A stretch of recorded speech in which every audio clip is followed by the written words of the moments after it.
जिस तरह से एक आम आदमी खास जेल मंत्री जेल की सेवाएं ले रहा है, अब तक तो महाठग को सेवाएं दे रहे थे, अपराधियों को सेवाएं दे रहे थे, आज ये खुद सेवाएं ले रहे हैं। जिस तरह से एमसीडी को भाजपा ने पिछले 15 साल में मोस्ट करप्ट डिपार्टमेंट बना दिया, वैसे ही दिल्ली की केवल राजधानी नहीं, दिल्ली के इस प्रदूषण को नहीं बल्कि इस राजनीति को भी प्रदूषित कर दिया। इसलिए मैं बार बार बोल रहा हूँ, इस दिल्ली को जो शीला जी ने कांग्रेस ने बनाया, चमकती दिल्ली की उस बात बर्बाद इन लोगों ने कर दी।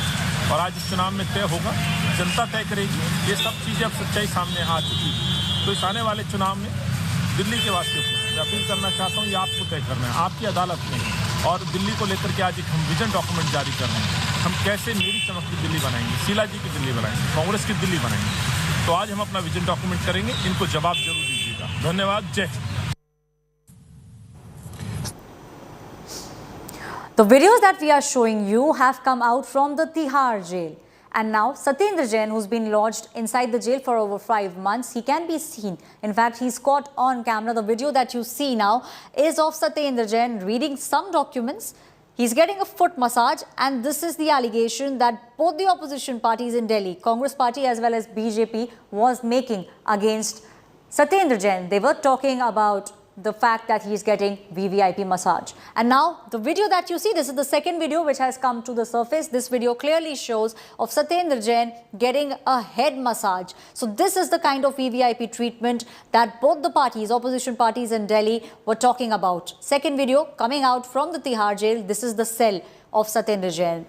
This is one other video which has now come to the surface. This video shows you Satyendar Jain getting a back massage. So this again is testimony to the kind of VVIP treatment that he has been getting while being lodged inside the jail. The Enforcement Directorate has been time and again talking about the fact that he has been getting VVIP treatment, and now visuals have come to the fore. This is the fourth video coming to the fore, showing him getting a hand massage. What you see here is Satyendar Jain, who's been lodged. The Enforcement Directorate talks about financial fraud, and him getting a massage, hand massage, has been caught on camera. All these videos have come to the surface from the Tihar Jail.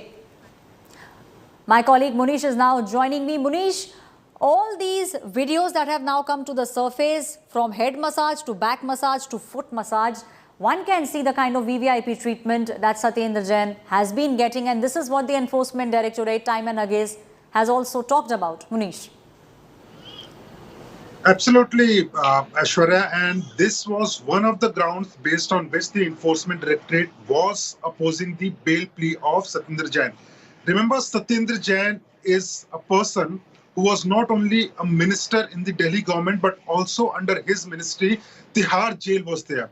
And when he was arrested by the Enforcement Directorate and sent to Tihar Jail, it was a very serious charge, that is Prevention of Money Laundering Act. He was laundering money allegedly, and that is why he was sent to jail. Now, inside the jail, according to the prison manual, every prisoner should be treated in same manner. There can't be a VVIP treatment. There can't be a person who is asking for basic treatment. And most of the times, what we have seen in Tihar Jail, that most of the prisoners even complained of getting the basic amenities inside Tihar Jail. But here, there is a person who is getting massage. There is a person who is making his cell as a meeting room. There is a person who is also meeting the other co-accused in the case inside his own cell. So this is the VVIP treatment which Satyendar Jain was getting, and why he was getting what, according to Enforcement Directorate sources, because he is an influential person. He has a clout. He was using his influence on certain officials of Tihar Jail, on certain prisoners of Tihar Jail, on certain co-accused of Tihar Jail, and he was forcing them to give them massage, to change their bed sheet and mattresses. And this is the evidence based on which the Enforcement Directorate is going to raise the matter before the higher court, because these videos are testimony of the fact that Satyendar Jain was indeed getting VIP treatment. Time and again, Aishwarya, there has been a lot of politics over Satyendar Jain's case. BJP has alleged that Satyendar Jain was involved into corruption. Aam Aadmi Party and Arvind Kejriwal has time and again come out and said there is no allegation at all. But this type of VVIP treatment, I think even Arvind Kejriwal will face some difficulty to defend Satyendar Jain at this point of time. Us with all those details, Anil Chaudhary from the Congress Party is now joining me on the phone line. The kind of videos that have come out, the Aam Aadmi Party has now gone ahead and said that Satyendar Jain is getting acupuncture. Do you think this is something that the Aam Aadmi Party can defend by just saying that Satyendar Jain is getting acupuncture inside the jail?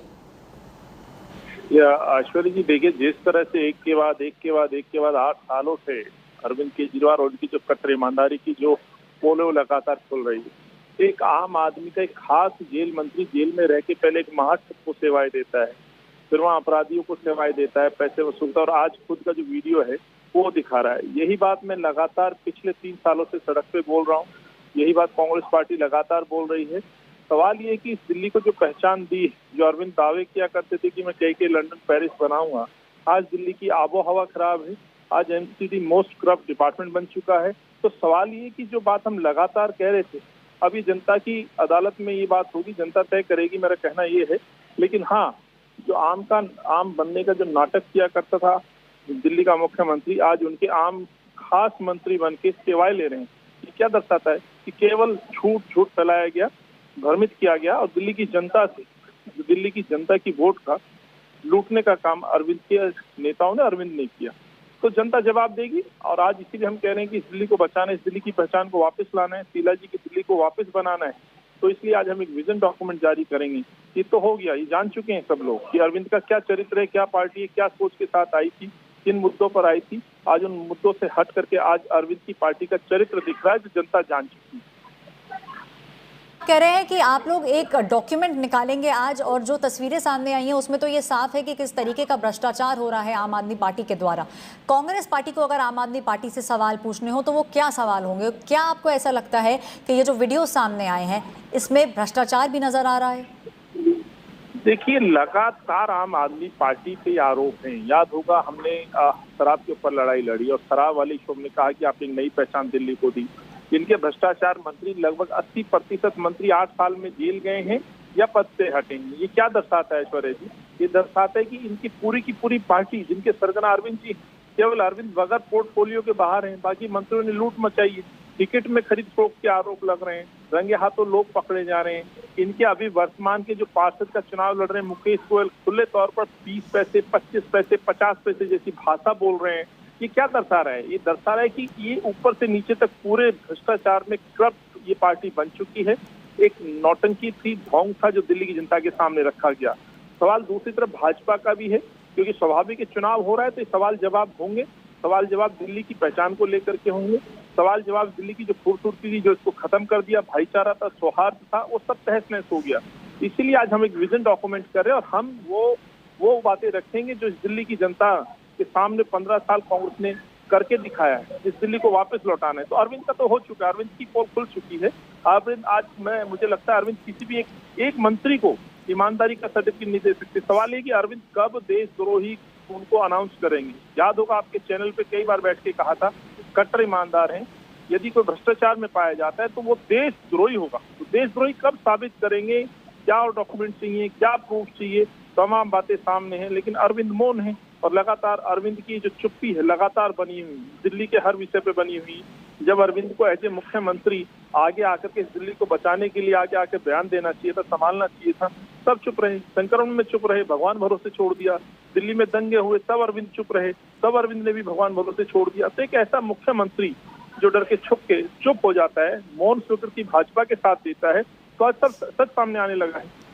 Anil ji, आप कह रहे हैं कि आम आदमी party, Arvind Kejriwal मौन है, चुप है। आम आदमी पार्टी की तरफ से जो दलील दी जा रही है वो ये है कि एक्यूपंचर सत्येंद्र जैन जो है, क्योंकि उनको दिक्कत होती है, इसकी वजह से वो एक्यूपंचर ले रहे हैं। ये है आम आदमी पार्टी का डिफेंस। हालांकि हमने देखा था कि बीते समय में आम आदमी पार्टी और अरविंद केजरीवाल ने ये कहा था कि भगत सिंह अगर कोई है आज के ज़माने में तो वो सत्येंद्र जैन है। तो क्या आपको लगता है कि ये जो एक्यूपंचर की दलील दी जा रही है ये ठीक है? को देश से क्षमा मांगनी चाहिए। मैंने उस समय भी कहा था, एक हमारे जो रोल मॉडल्स हैं, जो हमारे क्रांतिकारी नेता रहे, उनको इस तरह से अपमानित ना करें, ढाल ना बनाएं। आप अपने राजनीतिक उद्देश्य के लिए उनकी फोटो टांगते हैं, लेकिन उन्हीं महान नेताओं की तस्वीरों को आप उतार के नीचे भी रख देते हैं। एक कल्पना कीजिए कि एक भ्रष्टाचारी, एक हवाला व्यापारी की तुलना भगत सिंह से करना, एक शराब मंत्री की तुलना एक भगत सिंह से करना, ये कहाँ तक उचित है? ये क्या इसको जायज ठहराया जा सकता है? याद होगा अरविंद का एक और बयान ऐश्वर्या जी आया था आपके चैनल पे कि जेल से नहीं घबराना है, जेल बुरी नहीं है। ये क्या क्या एक संवैधानिक पद पे मुख्यमंत्री बैठ के ये बात कहे तो अंदाजा लगाइए किस तरह के भ्रष्टाचार के दरवाजे वो खोल रहे हैं। अपने विधायकों को, अपने नेताओं को उत्साहित कर रहे हैं कि भ्रष्टाचार करिए, जेल में जाइए। और एक्सपेंचर हो रहा है जो वीडियो में साफ दिख रहा है।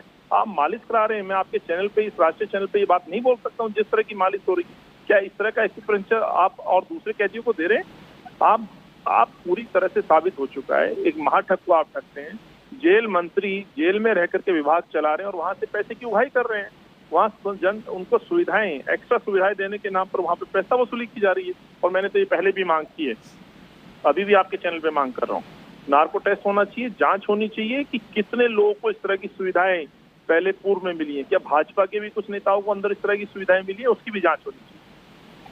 तो अनिल जी, आप कह रहे हैं कि कांग्रेस पार्टी द्वारा जांच की मांग की जा रही है। कांग्रेस पार्टी एक विजन डॉक्यूमेंट है वो भी आज निकालेगी। और जिस तरीके का भ्रष्टाचार आम आदमी पार्टी द्वारा किया जा रहा है, क्योंकि भ्रष्टाचार ही वो प्लैंक था जिसके ऊपर 2012-13 के अंदर आम आदमी पार्टी ने कहा था कि भ्रष्टाचार को खत्म कर देंगे। और अरविंद केजरीवाल समय समय पर कह चुके हैं कि सर्टिफिकेट वो खुद दे रहे हैं। उनका कहना था कि वो सर्टिफिकेट दे रहे हैं सत्येंद्र जैन को कि वो भ्रष्ट नहीं है। सर्टिफिकेट उन्होंने मनीष सिसोदिया को भी दिया। लेकिन जो वीडियो सामने आया है उससे क्या कांग्रेस पार्टी ये जो वीडियो है इसको देखकर आम आदमी पार्टी अरविंद केजरीवाल से सवाल पूछती रहेगी करप्शन को लेके?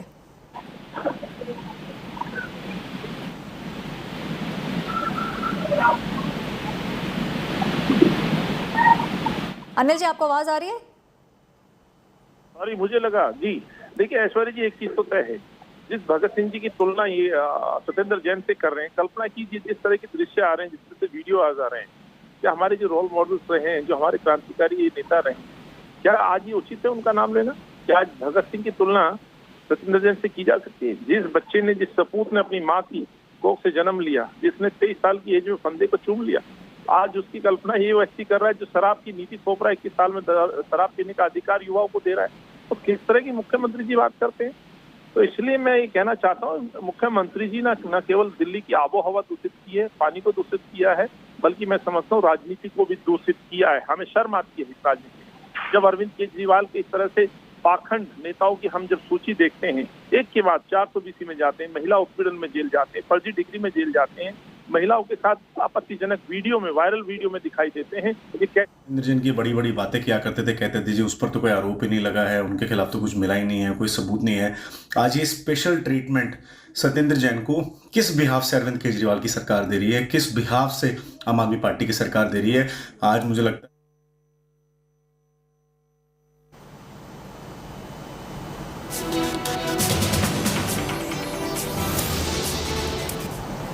है जो कि कोई हाथ दबा रहा है, कोई पैर दबा रहा है। लेकिन एक्यूपंक्चर वाली हम बात करें कि आम आदमी पार्टी ने उनका बचाव किया, कहते हैं कि ये मैनुअल के खिलाफ नहीं है, एक्यूपंक्चर थेरेपी दी जा रही है, दरअसल इलाज है। क्या ऐसी सुविधा होती है सुनील जी? नहीं, जेल में एक्यूपंक्चर और एक्यूप्रेशर की कोई सुविधा नहीं है। किसी टाइम पे हमने जब ये एक्यूपंक्चर वाले रखे थे किसी टाइम पे, पर यहाँ तो साफ पता लग रहा है कि इनकी मालिश हो रही है। एक्यूपंक्चर में जो है वो आपको सुई वगैरह चुभोते हैं, आपकी नर्स वगैरह को जो है वो चार्ज करते हैं। यहाँ तो साफ पता लग रहा है मालिश हो रही है, किस तरीके से नीचे बिठा के मालिश कर रहे हैं, सिर की मालिश कर रहे हैं, हर एक डायरेक्शन की मालिश हो रही है। तो ये तो एक आप लगाएं कि बहुत मिसयूज है जेल की सुविधाओं का। सुनील गुप्ता जी, आपने लंबे कहले कार्यकाल आपका रहा है पीआरओ के तौर पर, चीफ पीआरओ आप रहे हैं जेल तिहाड़ की। क्या आपने कभी ऐसा देखा है जो सुख सुविधाएं सामने आई हो जो किसी कैदी को दी गई हो या वीवीआईपी को? नहीं, देखिए मैं आपको एक चीज बताना चाहूंगा कि जब करप्शन होती है, करप्शन में क्या होता है कि या तो कोई पैसे के जोर पे या अपने ओहदे के जोर पे सुविधाएं लेते हैं। मैंने ज्यादातर देखा था कि जेल में जो सुविधाएं लेते थे ये पैसे के जोर पे होती थी। जैसे अगर मैं आपको बताऊं, मैंने एक किताब लिखी है ब्लैक वारंट, उसमें मैंने लिखा है कि सुब्रत राय सहारा को पैसे के जोर पे क्या क्या सुविधाएं देते थे। ऐसी सुविधाएं देते थे क्योंकि हम सोच नहीं सकते थे। तो ये कौन कौन लोग मिले होते हैं? क्या सिर्फ नीचे के अधिकारी, क्या ऊपर के जो लोग होते हैं, डीजी जेल होते हैं जो, या जेलर होते हैं जो वरिष्ठ अधिकारी होते हैं, उनको भनक नहीं होती क्या? नहीं, या खुद संलिप्त इसमें होते क्या होता है नहीं, इसमें क्या होता है कि जब तक आप सुपरिटेंडेंट को पिक्चर में नहीं लोगे तब तक आप इतनी सुविधाएं नहीं दे सकते। अगर सुपरिटेंडेंट आपके पिक्चर में आ गया तो उसके बाद आपका पूरा स्टाफ ही जो है आपके साथ हो जाता है। तो ये है कि जब सुपरिटेंडेंट आपके साथ है और सारी सुविधाएं आपको मिल रही, इन्होंने सुपरिटेंडेंट को शायद सस्पेंड भी कर दिया है, तो जब सुपरिटेंडेंट ही आपके साथ है तो आप जेल में शराब पहुंचा सकते हो, आप जेल में खाना घर का दे सकते हो, आप मालिश वगैरह जैसे कर रहे हैं तो होती है, बहुत कुछ कर सकते हो आप। एक आखिरी सवाल, जब ये हम तस्वीर देख रहे हैं, अधिकारियों पर तो गाज गिरेगी और गिर भी रही है, लेकिन जो आरोपी हैं, जो जेल में कैदी के तौर पर हैं, क्या उस पर भी अलग से कार्रवाई बनती है? नहीं, देखिए क्या होता है कि जब भी कोई ऐसे इन्फ्लुएंशियल बंदा जेल में आता है तो हमारे जो छोटे कैदी होते हैं वो उनकी होड़ लगी होती है कि इसकी सेवा मैं करूंगा। मैं आपको बताऊं, शिबू सोरेन जैसे ये जेल में आए थे, मेरे पास तो पूरा इतिहास है लिखा हुआ। शिबू सोरेन जब जेल में आए थे तो हमारे कैदी लाइन लगा के खड़े होते थे, जी इनकी सेवा मैं करूंगा, इनकी सेवा मैं करूंगा, इनका खाना मैं बनाऊंगा, इनकी मालिश मैं करूंगा, इस टाइप की आपस में होती थी। अब जैसे ये सत्येंद्र जैन है, इनकी तो पार्टी इस टाइम दिल्ली में पावर में है, बिल्कुल, तो कैदियों में आपस में होड़ लगी होती है कि इनकी सेवा मैं करूंगा, ताकि उनको ये होता है कि जब आपने उनसे जान पहचान बना ली तो जैसे ही वो बाहर निकलेंगे तो अपना फायदा उठा लें। ऐसे ही शिबू सोरेन के साथ हमारा एक सिपाही था, वो जाकर उनका ड्राइवर लग गया, उसने यहाँ की नौकरी छोड़ी, वहां पे इनका झारखंड में ड्राइवर लग गया। तो ये लोग कैदियों में आपस में होती है कि हम इनकी सेवा करें ताकि जब ये बाहर जाएंगे तो हमें मेवा मिलेगा। तो लेकिन एक और सवाल, देश की राजधानी के अंदर है ये तिहाड़ जेल, और तिहाड़ जेल आपको याद होगा, देखिए हाई सिक्योरिटी जेल इसको कहा जाता है, बहुत कुछ इसको लेकर होता है कि तिहाड़ जेल में बंद है, लेकिन ऐसी तस्वीरें जब सामने निकल कर आती हैं तो तिहाड़ जेल की वैल्यू क्या रह जाती है? कभी सिम कार्ड, कभी मोबाइल फोन से, कभी कनाडा से बात, कभी यूएस से बात, आखिर इसमें बचाव कहाँ है? बहुत अच्छी बात की आपने। देखें, कभी टाइम होता था, मुझे याद है कि सुप्रीम कोर्ट इन्होंने तो ये एक वहाँ का जो सुप्रीम कोर्ट ने एक एमपी को, ये राजेश रंजन को, पप्पू यादव को तिहाड़ में भेजा था, और सुप्रीम कोर्ट ये कह के भेजा था कि तिहाड़ जेल हमारी जेल है। मतलब लोग तिहाड़ के साथ जुड़ने में अपना गौरव महसूस करते थे। उनको पता था कि तिहाड़ जेल में वो जो सुविधाएं जो और जेलों में ले रहे हैं वो सुविधाएं इनको यहाँ तिहाड़ में नहीं मिलेंगी, या तिहाड़ में रूल के। बहुत शुक्रिया सुनील गुप्ता जी हमसे जुड़ने के लिए और जानकारी देने के लिए और अपने अनुभव को भी साझा करने के लिए। आशुतोष मिश्रा हमारे सहयोगी जुड़ चुके हैं। आशुतोष, ये वीडियो तो आ चुका है।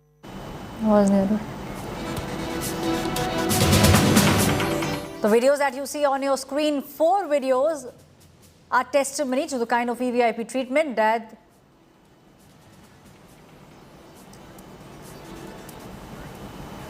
Prime Minister Narendra Modi is in Arunachal Pradesh. We are getting you the latest from there.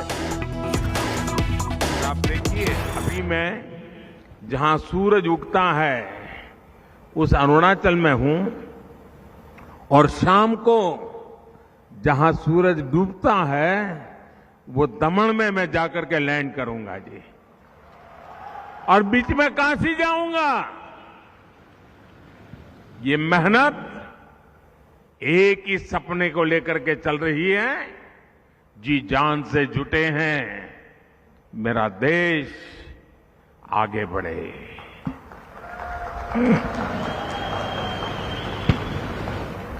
हम न चुनावों का फायदे नुकसान सामने रख करके काम करते हैं, न चुनाव के लाभ पाने के लिए छोटे छोटे इरादों से काम करने वाले लोग हैं। हमारा तो सपना सिर्फ और सिर्फ मां भारती हैं, हिंदुस्तान है, 130 करोड़ नागरिक है। आज इस एयरपोर्ट के साथ ही 600 मेगावाट के कामेंग हाइड्रो प्रोजेक्ट का भी लोकार्पण हुआ है। ये भी अपने आप में एक बहुत बड़ी उपलब्धि है। विकास की उड़ान और विकास के लिए ऊर्जा का ये गठबंधन अरुणाचल को एक नई गति से नई ऊंचाई पर लेकर के जाएगा। मैं इस उपलब्धि के लिए अरुणाचल के मेरे प्यारे भाइयों बहनों को, सभी उत्तर पूर्व के राज्य के भाइयों बहनों को बहुत बहुत बधाई देता हूं, बहुत बहुत शुभकामनाएं देता हूं। आजादी के बाद नॉर्थ ईस्ट बिल्कुल अलग तरह के दौर का गवाह रहा है। दशकों तक ये क्षेत्र उपेक्षा और उदासीनता का शिकार रहा।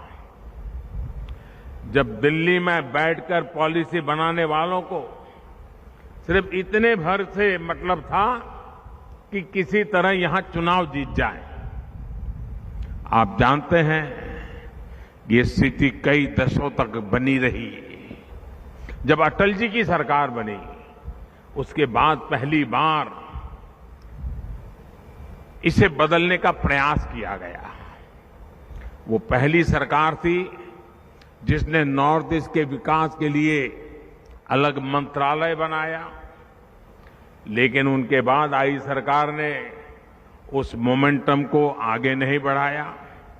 इसके बाद बदलाव का नया दौर 2014 के बाद शुरू हुआ, जब आपने मुझे सेवा करने का अवसर दिया। पहले की सरकारें सोचती थी कि अरुणाचल प्रदेश इतना दूर है, नॉर्थ इतना दूर है, दूर सुदूर सीमा पर बसे लोगों को पहले आखिरी गांव माना जाता था, लेकिन हमारी सरकार ने उन्हें आखिरी गांव नहीं, आखिरी छोर नहीं, बल्कि देश का प्रथम गांव मानने का काम किया। नतीजा ये कि नॉर्थ ईस्ट का विकास देश की प्राथमिकता बन गया।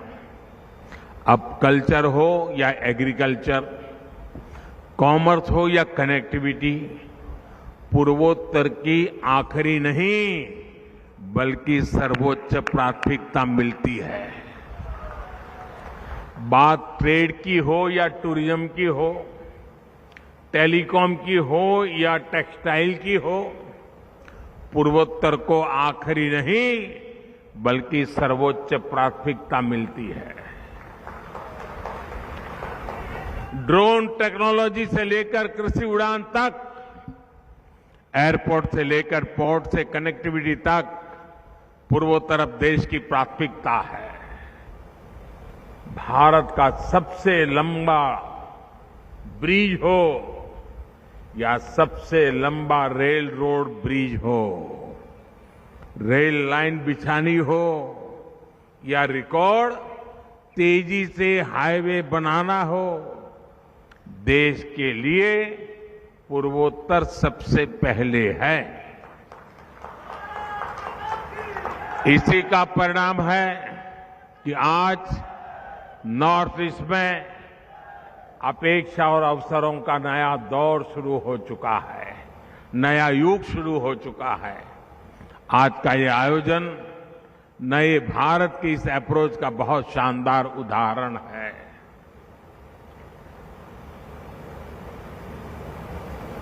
डोनी पोलो एयरपोर्ट अरुणाचल का चौथा ऑपरेशनल एयरपोर्ट है। आजादी के बाद से 7 दशकों में पूरे नॉर्थ ईस्ट में केवल 9 एयरपोर्ट थे, जबकि हमारी सरकार सिर्फ 8 वर्षों में 7 नए एयरपोर्ट बना दिए। यहां कितने ही ऐसे क्षेत्र हैं जो आजादी के 75 वर्ष बाद अब एयर कनेक्टिविटी से जुड़े हैं। इस वजह से अब नॉर्थ ईस्ट आने जाने वाली उड़ानों की संख्या भी 2 गुना से ज्यादा हो चुकी है। साथियों, ईटानगर का ये डोनी पोलो एयरपोर्ट अरुणाचल प्रदेश के अतीत और संस्कृति का भी गवाह बन रहा है। और मुझे बताया गया, प्रेमा जी बता रहे थे कि डोनी यानी सूर्य और पोलो चंद्रमा को कहते हैं। और मैं अरुणाचल की डोंगनी पोलो संस्कृति से भी, उसमें भी विकास के लिए एक सबक देखता हूं। प्रकाश एक ही है, पर सूरज की रोशनी और चंद्रमा का प्रकाश, शीतलता, दोनों ही को अपनी अपनी एक अहमियत है, अपना एक सामर्थ्य है। ठीक इसी प्रकार जब हम विकास की बात करते हैं तो बड़े बड़े प्रोजेक्ट हो या गरीब तक पहुंचने वाली जन कल्याण की योजनाएं, दोनों ही विकास के जरूरी आयाम है। आज जितनी अहमियत एयरपोर्ट जैसे बड़े इंफ्रास्ट्रक्चर की है, उतनी ही अहमियत गरीब की सेवा को, उसके सपनों को भी दी जाती है। आज अगर एयरपोर्ट बनता है तो उसका लाभ सामान्य मानवी को कैसे मिले, इसके लिए उड़ान योजना पर भी काम होता है। फ्लाइट सेवा शुरू होने के बाद पर्यटकों की संख्या कैसे बढ़े, कैसे उसका लाभ छोटे व्यापारियों को, दुकानदारों को, टैक्सी ड्राइवर्स को मिले, इसके लिए हम काम करते हैं। साथियों, अरुणाचल प्रदेश में आज दुर्गम से दुर्गम ऊंचाई पर बॉर्डर एरियाज में सड़कें और हाईवे बन रहे हैं। केंद्र सरकार सड़कों के निर्माण के लिए करीब करीब 50,000 करोड़ रुपए और खर्च करने के लिए जा रही है। जब इतना इंफ्रास्ट्रक्चर होगा तो बड़ी संख्या में पर्यटक भी आएंगे। अरुणाचल के कोने कोने में प्रकृति ने इतनी खूबसूरती दी है। हर गांव में पर्यटन की अपार संभावनाएं हैं। होम स्टे और लोकल उत्पादों के जरिए हर परिवार की आय बढ़ सकती है। उसके लिए जरूरी है कि गांव-गांव तक पहुंचने की व्यवस्था भी हो।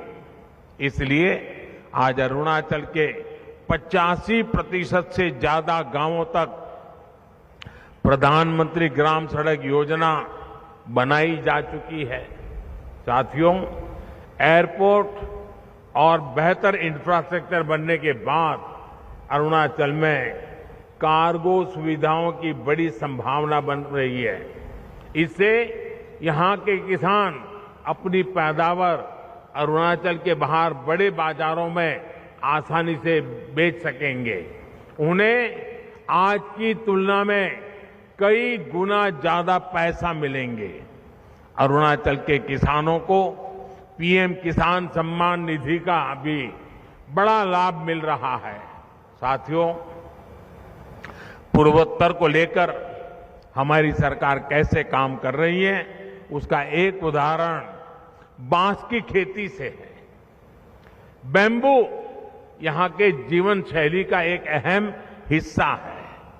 आज बैम्बू प्रोडक्ट्स पूरे देश और दुनिया में पॉपुलर हो रहे हैं।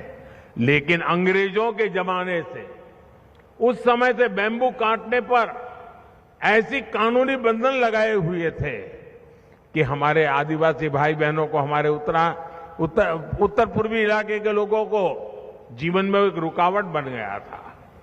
इसलिए हमने उस कानून को बदला और अब बैम्बू आप उगा सकते हैं, बैम्बू काट सकते हैं, बैम्बू बेच सकते हैं, बैम्बू का वैल्यू एडिशन करते हैं और खुले बाजार में जाकर के आप व्यापार कर सकते हैं। जैसे फसल उगाते हैं वैसे बैम्बू भी उगा सकते हैं। भाई और बहनों, गरीब जैसे ही जीवन की बुनियादी चिंताओं से आजाद होता है तो अपने साथ साथ देश के विकास के भी नए आयाम गढ़ने लगता है। इसलिए आज गरीब से गरीब व्यक्ति उपेक्षा और बदहाली से बाहर आए, उसे गरिमापूर्ण जीवन मिले, ये देश की प्राथमिकता है। पहले कहा जाता था कि पहाड़ों पर शिक्षा और इलाज हमेशा एक संकट रहता है, लेकिन जब अच्छी स्वस्थ सुविधाओं के साथ साथ आयुष्मान भारत योजना के जरिए 5 लाख रुपया तक के मुफ्त इलाज की व्यवस्था भी की गई है। हर गरीब को प्रधानमंत्री आवास योजना के तहत पक्का घर दिया जा रहा है। विशेष रूप से आदिवासी इलाकों में केंद्र सरकार 500 करोड़ रुपए खर्च करके एकलव्य मॉडल स्कूल खोल रही है ताकि कोई भी आदिवासी बच्चा पढ़ाई में पीछे न रह जाए। जो युवा किन्हीं कारणों से हिंसा के रास्ते पर चले गए हैं, उन्हें एक अलग नीति के जरिए मुख्य धारा में लाने का प्रयास हो रहा है। उनके लिए अलग से फंड बनाया गया है। स्टार्टअप इंडिया को ताकत से जोड़ने के लिए अरुणाचल स्टार्टअप पॉलिसी के जरिए अरुणाचल प्रदेश भी कदम से कदम मिला रहा है। यानी विकास की जो हमारी धारा है, ऊपर से शुरू होती है, जो वो आज गांव, गरीब युवाओं, महिलाओं तक पहुंचाने उनकी ताकत बन रही है। साथियों, देश ने 2014 के बाद हर गांव तक बिजली पहुंचाने का अभियान शुरू किया था। इस अभियान का बहुत बड़ा लाभ अरुणाचल प्रदेश के गांवों को भी हुआ है। यहां ऐसे अनेक गांव थे जहां आजादी के बाद पहली बार बिजली पहुंची थी। इसके बाद केंद्र सरकार ने सौभाग्य योजना बनाकर हर घर को बिजली कनेक्शन की जोड़ने का एक अभियान चलाया था। यहां अरुणाचल में भी हजारों घरों को मुफ्त बिजली कनेक्शन से जोड़ा गया। और जब यहां के घरों में बिजली पहुंची तो घरों में केवल उजाला ही नहीं फैला, बल्कि यहां के लोगों के जीवन में भी उजाला आया है। भाई और बहनों, अरुणाचल प्रदेश में विकास की जो यात्रा रफ्तार पकड़ चुकी है, इसे हम गांव-गांव तक, घर-घर तक पहुंचाने के मिशन पर काम कर रहे हैं। हमारा प्रयास है कि सीमा से सटे गांवों का वाइब्रेंट बॉर्डर विलेज का दर्जा देकर उन्हें सशक्त बनाया जाए।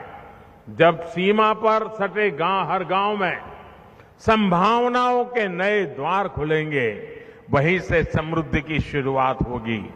वाइब्रेंट बॉर्डर विलेज प्रोग्राम के तहत सरहदी गांवों में पलायन को रोकना और वहां पर्यटन को बढ़ावा देने की योजना पर तेजी से काम हो रहा है।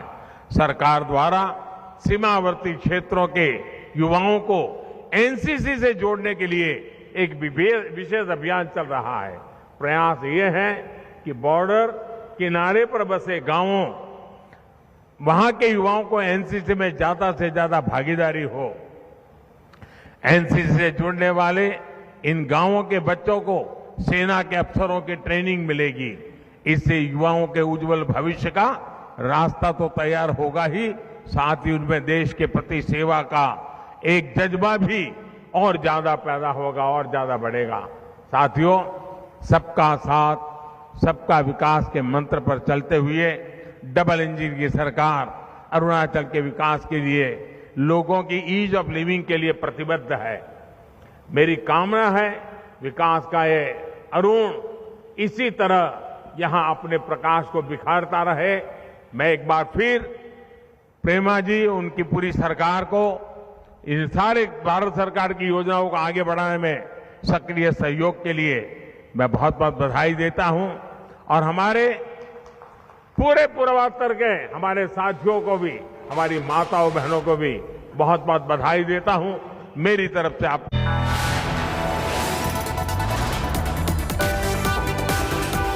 You are watching India Today.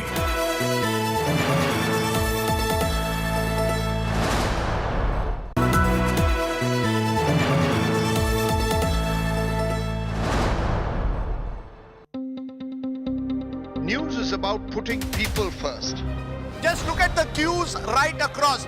about asking the right questions to those in power. Is money power being used to bring down elected governments? Who will be held accountable for ministerial corruption? It takes no sides. माँ का दर्द एक दर्द कोई नहीं समझ सकता उस दर्द को.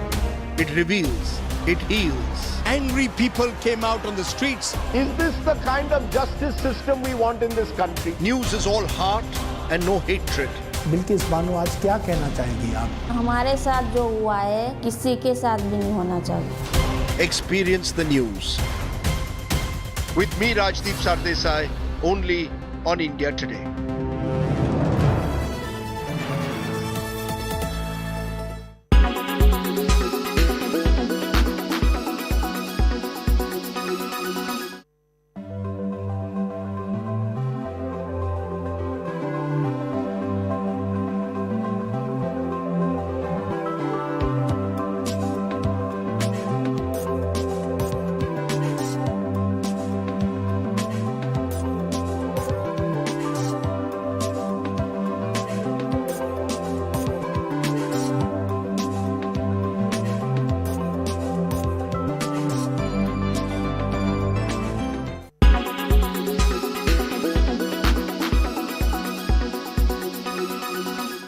Everyone's busy finding what's trending.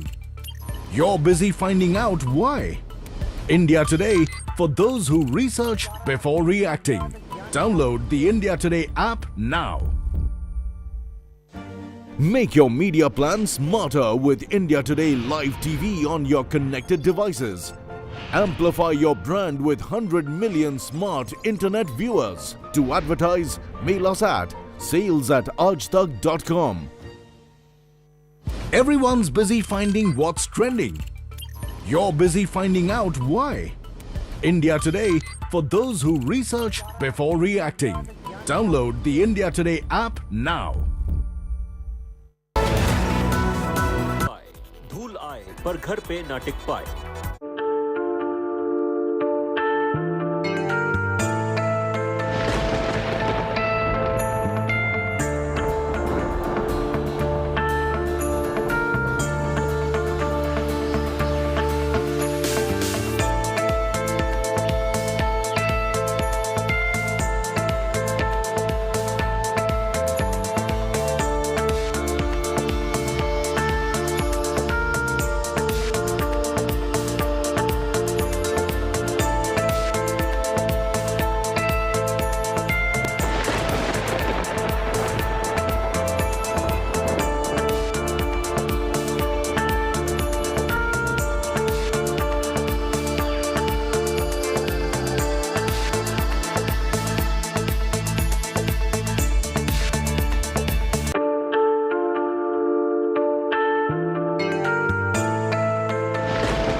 I don't read the news. I read between the lines to tell you the true version of events, the true story of our times. To document grief, the toughest assignment for any journalist to be. From those who matter, Women politicians going to stick up for each other. of those who should matter, I document the truth. I don't distort the truth. I don't glamorize the truth. I don't gloss over the truth. The ghosts of India's contentious medieval history have come knocking again. I hustle for the truth on the ground, in the newsroom, in the studio. I don't try to grab eyeballs. I inform you to make you see the point. To the point with Preeti Chaudhary. At these times, only on India Today. Co-powered by RK Marble, खूबसूरत ईमानदारी. In association with JioMart, हर घर का mart.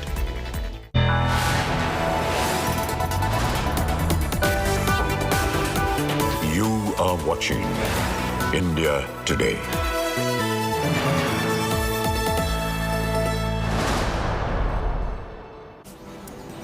Let's cut into a press conference by the Bharatiya Janata Party on Satyendar Jain. Spa massage party बन चुकी है। क्यों ये ना पूछा जाए अरविंद केजरीवाल जी से कि आपकी चुप्पी क्यों है आखिर? और बहुत अहम बिंदु हम ये भी उठाना चाहते हैं, इस वीडियो को देखने के बाद ये आम आदमी पार्टी नहीं है, ये पार्टी है बदनाम दाम पार्टी, बदनाम दाम पार्टी। दाम लगाओ और जो चाहे वो करवाओ। अरविंद केजरीवाल जी, आज बात किसी और से नहीं होगी, आज बात होगी अरविंद केजरीवाल महाठग,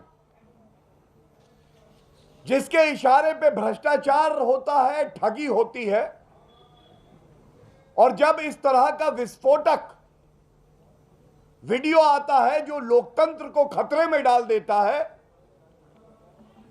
तो अरविंद केजरीवाल जी आप कहां छुप जाते हैं, कहां चले जाते हैं? कट्टर ईमानदार, यही कहा था ना आपने, कट्टर ईमानदार का सर्टिफिकेट देता हूं। वो कट्टर ईमानदार कट्टर बेईमान मसाज करा रहा है, सारे कानूनों का उल्लंघन कर। और सबसे बड़ी बात जो मैं आपको बताता हूं, अरविंद केजरीवाल जी, जब आप दिल्ली के मुख्यमंत्री बने, आपने संविधान की रक्षा करने की शपथ ली। और ये नहीं भूलना चाहिए कि ये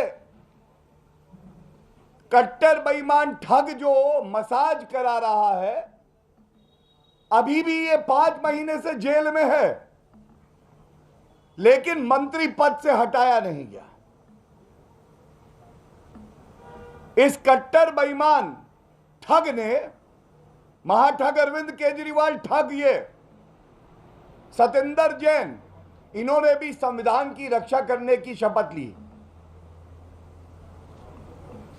आज जो बातें हम यहां से उठाएंगे,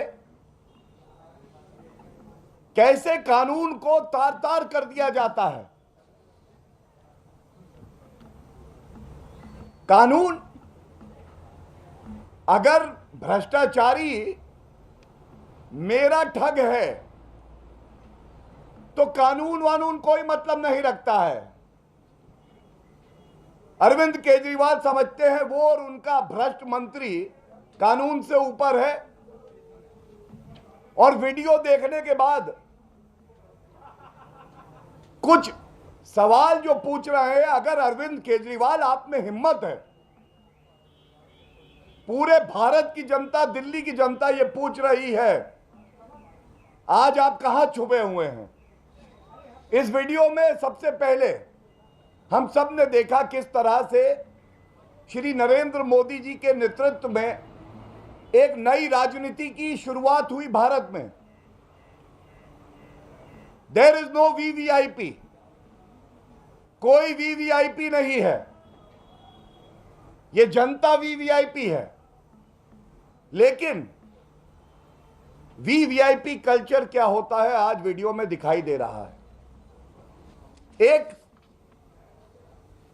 जेल जहां कड़ी सुरक्षा होती है, उस कड़ी सुरक्षा को भेद कर नियम कानून होते हैं, प्रिजन एक्ट पढ़िए अरविंद केजरीवाल, उसको ताक पर रखकर आप एक भ्रष्ट मंत्री को पहला हटाते नहीं है, दूसरा उसको सारी सुविधाएं दे रहे हैं, वो सुविधाएं दे रहे हैं जो कि एक आरोपी को मिलनी नहीं है। ये मसाज क्या हो रहा, क्या है ये मसाज? एक कैदी और एक आरोपी, उसको मसाज दिया जाएगा। और इसीलिए हम कह रहे हैं अरविंद केजरीवाल बाहर निकलो, बताओ ये मसाज क्यों दिया जा रहा है। दूसरी बात, जब आप जेल में होते हैं तो आप किसी और कैदी की तरह होते हैं, कोई भेदभाव नहीं हो सकता, ये हमारा संविधान कहता है। एक निर्धारित कपड़े होते हैं, निर्धारित कपड़े हर कैदी और आरोपी को पहनने होते हैं। ऐसा क्यों है? टी शर्ट में बैठे हैं, यह बताएंगे अरविंद केजरीवाल। तीसरी बात, जो भी मिलने आएगा किसी कैदी से, एक समय होता है और कितने विजिटर्स आएंगे ये निर्धारित होता है। ये प्रिजन एक्ट है और जेल मैनुअल भी कहती है। एक वीडियो है जिसमें 4 व्यक्ति उस सेल में भ्रष्टाचारी, कट्टर बेईमान, 5 महीने से जिनकी बेल नहीं हुई है, लेटे हुए हैं, आराम फरमा रहे हैं, और 4 व्यक्ति वहां अंदर हैं और बातचीत चल रही है, आदान प्रदान हो रहा है, जैसे कि भारत रत्न मिलना चाहिए, जो अरविंद केजरीवाल कहते हैं भारत रत्न देंगे। चौथी बात, सबसे बड़ी शंका जो हमारी जांच एजेंसियां भी कह रही हैं, जिस पे आरोप अरविंद केजरीवाल लगाते हैं, अगर बेल नहीं होती है तो मैं एक वरिष्ठ अधिवक्ता भी हूं, मैं आपको बता दूं, न्यायालय हमेशा संज्ञान लेता है कि अगर ये व्यक्ति बाहर गया तो जो एविडेंस है, जो तथ्य हैं, जो विटनेस हैं, उससे छेड़छाड़ ना करे, तो वो समाज से दूरी बना के रखता है। यहां 4 व्यक्ति अंदर आ रखे हैं, ये आरोप है अरविंद केजरीवाल आप पे, आरोप लगाते हैं आप पे, सबूतों के साथ छेड़छाड़ हो रही है, प्रमाण मिटाए जा रहे हैं, और ये कोई और नहीं कर रहा, ये महाठग अरविंद केजरीवाल करवा रहे हैं।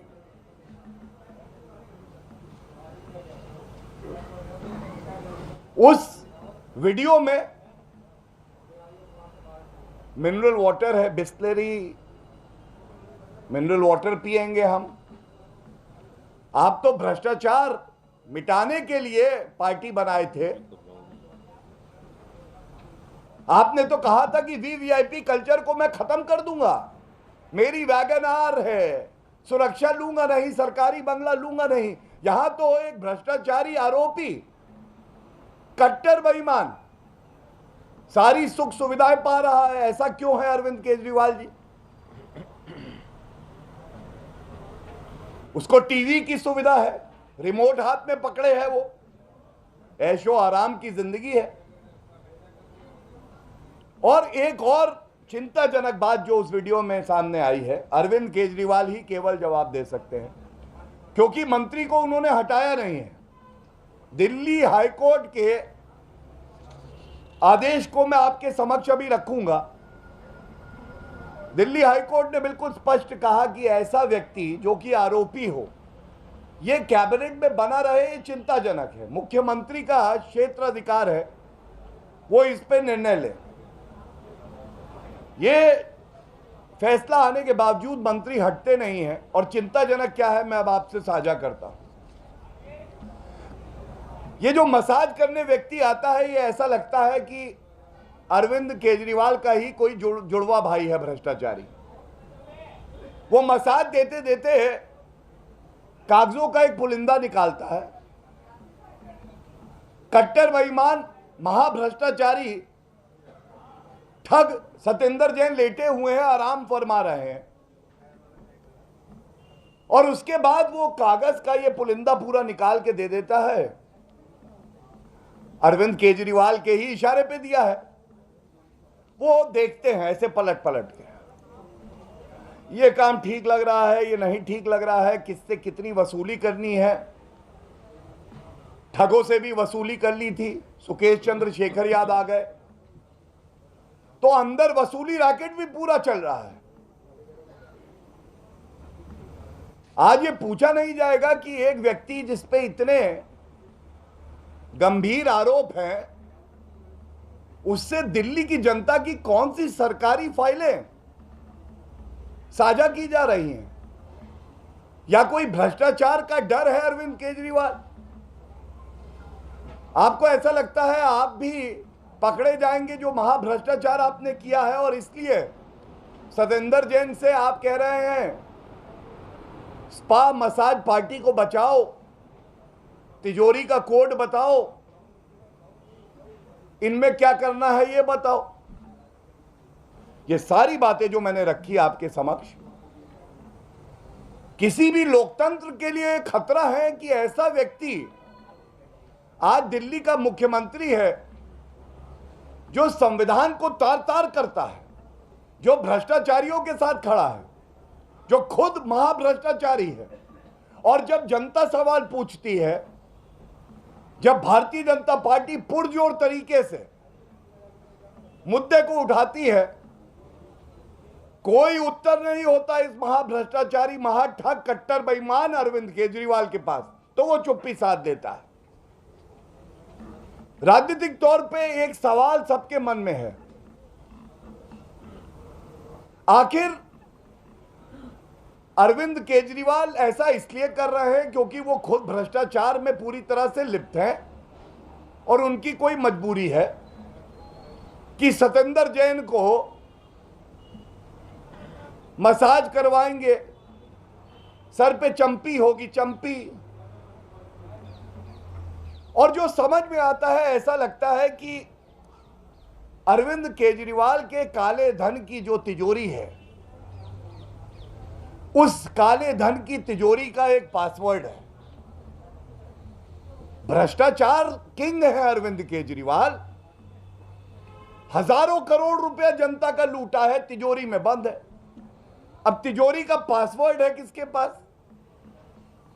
तिजोरी का पासवर्ड है ठग, कट्टर बेईमान सत्येंद्र जैन के पास। अगर मसाज, चंपी, पैरों को दबाना ये नहीं करवाएंगे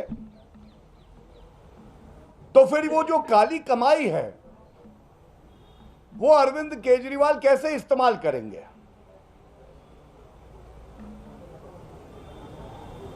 और कहा जाता है सैया रहे कोतवाल तो डर काहे का। यहां पे तो सैया रहे मंत्री, वो भी जेल मंत्री, तो डर काहे का। डरने की चिंता, कोई डर नहीं, चिंता नहीं है। और देखिए ये वीडियो अभी जो हम चलाएंगे, ये वीडियो बहुत अहम एक और कारण की वजह से है। जब जब जनता के मुद्दे उठा के आरोप लगाए गए, अरविंद केजरीवाल ऐसा है, मैं बहुत ईमानदार हूं, मैंने कभी गलत नहीं किया, मुझे तो टारगेट किया जा रहा है, ये बोल रहे थे। आज ये वीडियो है, अरविंद केजरीवाल जी वीडियो में सत्येंद्र जैन है या नहीं है? क्या ये सत्य नहीं है कि दिल्ली सरकार के अंडर आता है जेल मंत्रालय? क्या ये सत्य नहीं है कि वहां पे सरकारी फाइलें, कागज जा रहे हैं? क्या ये सत्य नहीं है कि विजिटर्स के जो रूल होते हैं उसका उल्लंघन किया जा रहा है? 4 लोग उस सेल के अंदर दिखाई दे रहे हैं। और एक बात और है, आज जनता कितना ठगा महसूस कर रही है। एसएमसी क्या है ये? देना था एस से स्कूल, दिया भ्रष्टाचारी को स्पा। जनता को स्कूल देना है, 500 बनाएंगे, बनाया एक नहीं 25 बंद हो गए। ऐसे जनता के लिए स्कूल, ऐसे भ्रष्टाचारी मंत्री के लिए स्पा। एम, हम मेडिकल हॉस्पिटल बनाएंगे, सुविधाएं देंगे जनता को। एम, जनता को मेडिकल सुविधाएं। अपने भ्रष्टाचारी मंत्री को एम से मसाज चल रहा है। कौन सा मसाज चाहिए? वहां पे मेन्यू लगा होगा। डीप टिश्यू चाहिए, सतही चाहिए, पत्थर से करें, तेल से करें, मजाक बना दिया आपने लोकतंत्र को, हैं? मेडिकल सुविधाएं देनी थी एम से, मसाज दे रहे हैं। सी कॉलेज बनाएंगे, बच्चों को हम कॉलेज देंगे, बच्चे कॉलेज जाने लगे, स्कूल गए। बच्चा केजरीवाल से कहता है पढ़ेंगे कहां, टॉयलेट की सीट दिखा के कहते हैं ये सीट है, यही कुर्सी है, टॉयलेट को हम क्लास मानते हैं। अब आप मुझे बताइए, सी से देना था कॉलेज और सी से करा रहे हैं चंपी, हैं? ये कौन केजरीवाल है भाई? ये गंभीर बात है। ये बताने का मकसद ये है, महाठगों के ठग, कट्टर बेईमान खुद को अवतार बताते हैं हिंदू भगवान का, कृष्ण भगवान का। मैं तो ये कहूंगा कि ऐसा व्यक्ति जो इतना भ्रष्टाचारी हो, जिसके रगों में खून से ज्यादा भ्रष्टाचार दौड़ रहा हो, वो व्यक्ति कहां छुपा है आज? और जो बात हम कहते हैं बहुत प्रामाणिकता से कहते हैं, आधार होता है उसका ठोस। मैं आपको केवल और केवल, और मैं जानता हूं कि जनता की उम्मीद और भारतीय जनता पार्टी की उम्मीद अगर कोई है जो हमारे लोकतंत्र को मजबूत बनाती है, वो मीडिया है। जब हम भी मीडिया के सामने आते हैं तो केवल अनर्गल आरोप नहीं लगाते हैं, हम प्रमाण लेके आते हैं, तथ्य लेके आते हैं, संविधान की बात करते हैं, न्यायालय की बात करते हैं। मैं आपको 2 आदेश दिखाऊंगा, जहां कहीं आपको छुपे हुए चूहे की तरह बिल में छुपे हुए अरविंद केजरीवाल मिले। ये दोनों आदेश जो इसकी मूल भावना है जरूर बताइएगा। 17 नवंबर 2 दिन पहले का दिल्ली न्यायालय का यह आदेश मेरे हाथ में है। सत्येंद्र जैन महाभ्रष्टाचारी, उनकी बेल रिजेक्ट होती है और 5 महीने से ज्यादा अवधि हो गई वो जेल में ही है, बेल नहीं हुई है। और याद करिए, इनको कहा जाता था कट्टर ईमानदार हैं, भारत रत्न मिलेगा, ये कहते थे महाठग अरविंद केजरीवाल। 118 नंबर का एक पैराग्राफ है, अरविंद केजरीवाल के चेहरे का नकाब हटेगा, आंखों की जगह आपको गुलाबी गड्डियों के 2000 के नोट ना मिले तो नाम बदल दीजिएगा, वो भी काली कमाई के। क्या कहता है, पढ़ रहा हूं, I am quoting para 118 says, in the light of aforesaid discussion, it has prima facie come on record that applicant accused Satyendar Kumar Jain was actually involved in concealing the proceeds of crime by giving cash to the Kolkata-based entry operator and thereafter bringing the cash into the 3 companies. Dusri line, the applicant accused Satyendar Kumar Jain had knowingly done, जानबूझकर करा गया काम, such activity to obliterate the tracing of the source of ill-gotten money। पहले जानबूझ के काले धन को कंपनियों में लाते हैं और उसके बाद जो प्रमाण है, जो डिजिटल फुटप्रिंट भी है, उसको खत्म करने का काम करते हैं। और अंत एक लाइन से कर रहा हूं, ये अरविंद केजरीवाल के चेहरे पे करारा तमाचा है न्यायालय का। शर्म आनी चाहिए अरविंद केजरीवाल को। न्यायालय कहता है, and I am quoting again, hence applicant accused Satyendra Kumar Jain has prima facie indulged in the offense of money laundering. This is what the court of the country says. It doesn't matter, Arvind Kejriwal. You certify a corrupt minister and you say he is honest to the core. You will confer Bharat Ratna on him. to the people of the country and Delhi, to every journalist. What matters is what the court of the country says, what the constitution of the country says.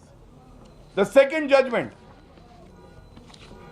एक paragraph मैं इससे भी पढ़ूंगा, यह है 27 जुलाई 2022 को एक याचिकाकर्ता दिल्ली उच्च न्यायालय गया और उन्होंने पूछा सवाल जो जनता पूछ रही है। एक भ्रष्टाचारी मंत्री, आपकी क्या है मजबूरी कि भ्रष्टाचारी मंत्री से नहीं बनाते हो दूरी? बताइए। And this is what the court said, para 23, it is pertinent to note at this juncture that while it is not for the court to issue directions to the CM, it is the duty of the court. It is the duty of the court to remind these key duty holders about their role with regard to uphold the tenets of our constitution. The Council of Ministers has a collective responsibility to sustain and uphold integrity of the Constitution of India. And it is for the Chief Minister, this is very important, and it is for the Chief Minister to act in the best interest of the state and consider as to whether a person who has criminal background and or has been charged with offences involving moral turpitude should be appointed and should be allowed to continue as a minister or not. Scathing remarks against Arvind Kejriwal. हमसे बातचीत करने के लिए अब जुड़ रहे हैं chief PRO Tihar jail के सुनील गुप्ता। सुनील जी, आपसे जानना चाहूंगी, जो वीडियो सामने आए हैं इसके अंदर साफ पता चल रहा है कि वीवीआईपी ट्रीटमेंट दिया जा रहा है। तो ये जो वीवीआईपी ट्रीटमेंट है, क्या ऐसा होता है कि जो हर कैदी है उसको इसी तरीके का ट्रीटमेंट दिया जाता है? नहीं, आप ऐश्वर्या, आप जो वीवीआईपी वर्ड पहले ही इस्तेमाल कर रहे हैं, तो ऐसा ट्रीटमेंट हर एक कैदी को तो नहीं दिया जाता। ऐसा ट्रीटमेंट तो जो कोई मनी वाइज कोई इन्फ्लुएंशियल है या कोई वैसे इन्फ्लुएंशियल प्रिजनर है, तो जनरली जो मैंने देखा है वो उन्हीं को दिया जाता है। और जैसे इनका दिखा रहे हैं, मसाज वगैरह चल रही है और जिस तरीके से इनको बेड पे लिटाया हुआ है, तो ये वाली चीजें जो है आम प्रिजनर को नहीं दी जाती, खास प्रिजनर को ही दी जाती हैं। और शायद ये खास प्रिजनर हैं, जेल मंत्री हैं, जो कि पहली बार देखा कि जेल मंत्री जेल में है, तो उनको दी जा रही है। कई सारे तबादले भी हो चुके हैं, कई सारे ऑफिसर्स को जो है शफल किया गया है, कई सारों को ट्रांसफ़र किया गया है। तो क्या आपको ऐसा लगता है कि ये जो कोर्स ऑफ एक्शन लिया गया है ये ठीक है, या अभी भी जो पूरा सिस्टम है उसके अंदर बहुत सारा भ्रष्टाचार है? क्योंकि कई सारी पार्टियां अब इस वीडियो को दिखा के ये सवाल पूछ रही हैं कि ये भ्रष्टाचार ही है जिसकी वजह से इस तरीके का जो ट्रीटमेंट है वो एक कैदी को इस समय दिया जा रहा है। जी जी जी, देखिए, मैंने करीब 35 साल जो है तिहाड़ में बिताए हैं as a spokesperson, as a legal advisor. तो डिफरेंट कैपेसिटी में मैंने काम किया है। तो मैंने देखा है जो जैसी ट्रीटमेंट इनको दी जा रही है, ये या तो दी जाती है कि अगर कोई बहुत पैसे वाला आ जाए आदमी, उसको दी जाती है। जैसे मैंने अपनी एक किताब लिखी है ब्लैक वारंट, तो उस किताब में मैंने लिखा है कि सुब्रतो राय सहारा को जो है सब तरह की सुख सुविधाएं जो है उसको जेल में दी गई थी। इवन उसको एसी के कमरे में रखा गया था जिसमें एसी लगा हुआ था, प्लस उसको अपनी पर्सनल असिस्टेंट जो है उसको रखने का वहां पे एक कोर्ट से ऑर्डर था, उसको इन्होंने मिस इंटरप्रेट किया। तो इस तरीके से इन्होंने सुविधाएं दी। सुविधाएं देने के तो ये क्या होता है कि आपने किसी को सुविधा देनी है तो आप किसी भी ऑर्डर को मिस इंटरप्रेट कर लेते हो। तो ऐसी सुविधाएं आम आदमी को तो नहीं दी जाती, खास आदमी को दी जाती हैं, और ये बिल्कुल ये खास ट्रीटमेंट है जो दी जा रही है। हमसे बातचीत करने के लिए सुनील जी आपका बहुत बहुत धन्यवाद। Thank you. And with that we take a wrap on this show. For more news and updates, keep on watching India Today.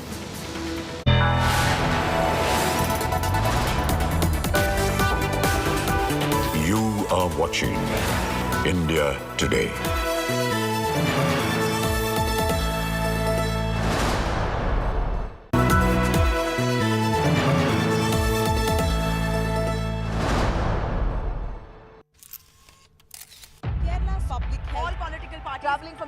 Armed with facts, she takes the news by its horns. Do you think the future of these students are not hampered?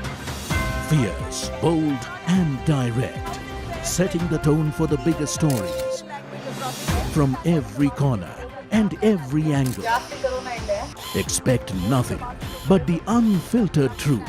News first, niceties later. Watch me, Nabila Jamal, on India Today.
Imagine this very rich friend who often guilt-tripped you into paying for them.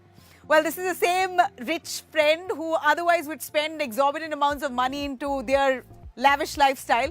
But every time when it comes to going out with you, then they would remember on how they've got to save money and make you spend for them. Is it fair for your rich friends to piggyback on your limited resources? No, right? Well, this is exactly what rich nations are doing with less wealthy ones when it comes to carbon emission penalties. Experts call this carbon colonialism. Carbon colonialism is basically when rich countries live at the ecological expense of other countries. So simply put it, these rich and industrialized countries produce carbon on a large scale. But instead of finding ways to curb carbon production, they turn to poorer nations to compensate for their emissions. For example, in 2018, Germany stopped and banned domestic production of hard coal, which emits a lot of carbon. But German power plants continue to import hard coal from countries like Colombia and South Africa. Well, they could have easily found an alternative source of energy to replace coal, but instead, they rerouted it through other countries where increased production of coal would damage that country's ecology. Industrialized countries also import crops and meats from these underdeveloped ones. These underdeveloped countries end up clearing their rich forests for more land to grow crops or rear cattle because they need foreign exchange. Brazil and Indonesia are two big examples who are victims to this trade. Now the question here is this different from colonialism, where rich countries siphon off resources from countries of the global south? The chain reaction that is being set off during the process is also causing human rights violations. A study has earlier estimated that nearly 22,500 Ugandans were evicted from their homes for a UK-registered company to create timber plantations for carbon offsetting. Carbon offsetting allows countries to balance out the carbon that they've emitted by investing in projects like planting more trees that reduce carbon. Well, you heard it. This is a classic example of what carbon colonialism really means. It not only erodes the food and resource security of these poorer nations, but also hectically disrupts the nation's ecology.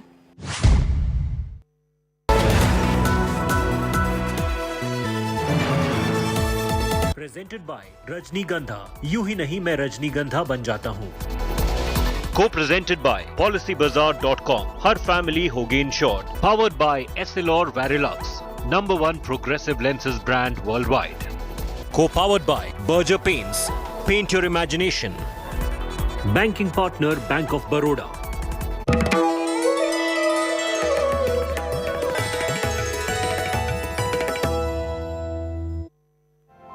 सोलह सिंगार किया विच रंग विच रहन रही, हाँ रंग विच रहन रही।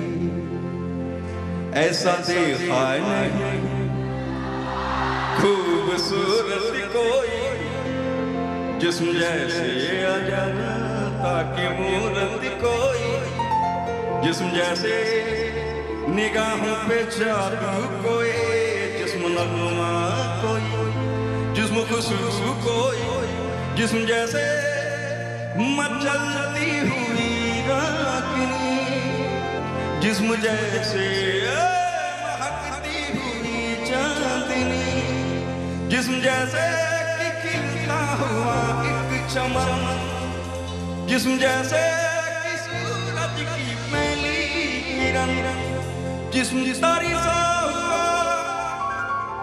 जिस्म तारी सा हुआ, दिल का सो दिल न से है संदिली। प्रधानमंत्री भी बीमार हो सकते हैं, उनको भी इलाज की जरूरत पड़ सकती है। कोई लाट साहब भी बीमार हो सकता है, उनको भी इलाज की जरूरत पड़ सकती है। कोई आम आदमी भी बीमार हो सकता है, जेल में बंद कोई आदमी भी बीमार हो सकता है, उसको भी इलाज की जरूरत पड़ सकती है। लेकिन किसी के इलाज को, किसी की बीमारी को इस तरह की घटिया हरकत करना, उसके इलाज के वीडियो जारी करके इस तरह की घटिया हरकत करना, ऐसा बीजेपी के अलावा कोई और नहीं कर सकता। बीमार कोई भी हो सकता है, इलाज किसी की जरूरत हो सकती है, इलाज किसी को भी दिया जा सकता है। प्रधानमंत्री से लेकर जेल में बंद किसी भी आदमी को जरूरत पड़ सकती है, लेकिन किसी की बीमारी और किसी के इलाज को इस हद तक घटिया पने पर उतरकर उस पर राजनीति करना, ये महारत केवल भारतीय जनता पार्टी को आती है। भारतीय जनता पार्टी के अलावा मुझे नहीं लगता कि दुनिया में कोई और कर सकता है इस तरह का घटिया काम। 6 महीने से सत्येंद्र जेल में बंद हैं। मैं आपके सामने रिकॉर्ड पे रखना चाहता हूं कि जब सत्येंद्र जेल में बंद हैं, जब से उस दौरान उनको वहां पर गिरने से चोट लगी है। उनकी स्पाइन में, मेडिकल लैंग्वेज में उसको बोलते हैं L5S1 वर्टिब्रा, यानी L5 डिस्क। उनकी रीढ़ की हड्डी में जो L5S1 डिस्क है वो डैमेज हुई है, उसमें चोट लगी है। ये सब रिकॉर्ड पे है, मेरे सामने सारा रिकॉर्ड है, मेडिकल रिकॉर्ड पे है कि उनकी रीढ़ की हड्डी में चोट लगी है, उससे उनकी नर्व पिंच हो गई है। उनको हॉस्पिटल में एडमिट कराया गया था। उसके बाद में उनकी 2 सर्जरी वहाँ पे हुई हैं। वहाँ पर उनकी 2 सर्जरी की गई हैं, 2 ऑपरेशन करके उनके नर्व ब्लॉक डाले गए हैं। उसमें इसको मेडिकल लैंग्वेज में कहते हैं नर्व ब्लॉक डाले गए। और साथ साथ डॉक्टर्स ने फिजियोथेरेपी रिकमेंड किया है उनको वहाँ से डिस्चार्ज करते हुए। जेल से जब उनको हॉस्पिटल में ले जाया गया और उनका ऑपरेशन किया गया, उसके बाद जब ऑपरेशन करके वहाँ से उनको वापस जेल भेजा गया, तो डॉक्टर ने लिख के दिया है कि उनको रेगुलर फिजियोथेरेपी की ज़रूरत है। लगातार मेडिकल रिपोर्ट्स में डॉक्टर्स ने लिख के दिया है कि उनको रेगुलर फिजियोथेरेपी की ज़रूरत है। अब किसी आदमी को चोट लगी है, डॉक्टर उसको इलाज करते हैं और उसको रेगुलर फिजियोथेरेपी सजेस्ट करते हैं, और फिर आप उसका वीडियो निकाल के उसका मजाक बनाते हो। आपको शर्म नहीं आती है? एक तो उस आदमी को आपने गलत तरीके से जेल में डाल रखा है, ऊपर से उसका चोट लगी, उसको डॉक्टर्स ने उसका इलाज किया, उसका ऑपरेशन किया और उसको रेगुलर फिजियोथेरेपी सजेस्ट किया, तो अब उसके इलाज को आप उसका मजाक बना रहे हो, उसको इलाज के वीडियो जारी कर करके, क्योंकि चुनाव हार रहे हो, क्योंकि एमसीडी और गुजरात में आपसे जीता नहीं जा रहा है, इसलिए अब सत्येंद्र जैन के बीमारी का मजाक बना के जीतना चाहते हो। किसी इंसान की बीमारी का इलाज बना के चुनाव जीतने की साजिश करना, चुनाव जीतने की कोशिश करना, इससे घटिया कुछ नहीं हो सकता है, इससे बुरी सोच कुछ नहीं हो सकती है। लेकिन आप कितना बुरा हो सकते हो और कितने घटिया हो सकते हो, इसकी कोई कल्पना नहीं कर सकता है। इसकी आपसे अपेक्षा भी नहीं है भारतीय जनता पार्टी वालों की, आपको इंसानियत नाम की कोई चीज़ आप में बची है। कोई आदमी को गलत तरीके से जेल में डालते हो, अपनी सारी सत्ता का दुरुपयोग करके, सारे पदों का दुरुपयोग करके, कभी कोर्ट बदल देते हो, कभी जज बदलवा देते हो, कभी जाके वहाँ पे वकील बदलते हो, और जब सारे हथकंडे आपके नाप कामयाब हो गए तो आप उसकी बीमारी का इलाज का वीडियो जारी करके उसका मजाक बना रहे हो। शर्म नहीं आती है भारतीय जनता पार्टी के उन नेताओं को, उन तमाम लोगों को जो इस वीडियो को दिखा के मजाक बना रहे हैं कि किसी आदमी का इलाज हो रहा है और आप उसको कह रहे हो वहां पे थेरेपी? और क्या है उस वीडियो में? उसकी गर्दन दबाई जा रही है, नेक पे प्रेशर दिया जा रहा है, पैर में प्रेशर दिया जा रहा है। ये कोई मसाज पार्लर की थेरेपी दी जा रही है? किसी मसाज पार्लर में बिठा के उसको बॉडी थेरेपी दी जा रही है क्या? बॉडी मसाज कराई जा रही है क्या? लग्जरी है क्या वो? किसी भी बीमार आदमी को जरूरत पड़ सकती है, और ईश्वर ना करे कि किसी भारतीय जनता पार्टी के आदमी को जरूरत पड़े, लेकिन यही थेरेपी लेनी पड़ेगी, यही इलाज कराना पड़ेगा अगर भारतीय जनता पार्टी के किसी नेता को भी अगर होता है तो। एक आदमी अगर जेल में बंद है आपकी साजिशों के तहत, और आप उसको जबरदस्ती जेल में डाल के रखे हुए हो, और अब उसका मजाक बना रहे हो आप उसकी बीमारी का। आज मैं आपसे कहना चाहता हूं, मेडिकल रिकॉर्ड भी दे रहा हूं मैं सबको, देश की किसी भी जेल का वीडियो उठा के देख लीजिए। कानून में जेल में बंद आदमी को अधिकार है कि अगर उसको कोई बीमारी होती है तो उसका इलाज दिया जाएगा, उसको इलाज दिया जाएगा, उसको हो सकता है थेरेपी दी जा रही हो। आप जेल की किसी भी, आज देश की किसी भी जेल का सीसीटीवी निकलवा दीजिए, किसी ना किसी मरीज को वहां उस तरह की थेरेपी, आपको फिजियोथेरेपी के वीडियो मिल जाएंगे। और लास्ट में ये भी कहना चाहता हूं कि कोर्ट ने इस वीडियो के जारी करने पर, इसको रिलीज करने पर, इसको लीक करने पर ईडी को इंस्ट्रक्शन दिया हुआ है कि इसको लीक नहीं किया जाएगा। उसके बावजूद ये वीडियो लीक किया गया, मजाक बनाने के लिए, भारतीय जनता पार्टी की साजिश को कामयाब करने के लिए, और चलाया जा रहा है। ये कोर्ट के आदेश का उल्लंघन है, इस पर हम अलग से कार्रवाई करेंगे।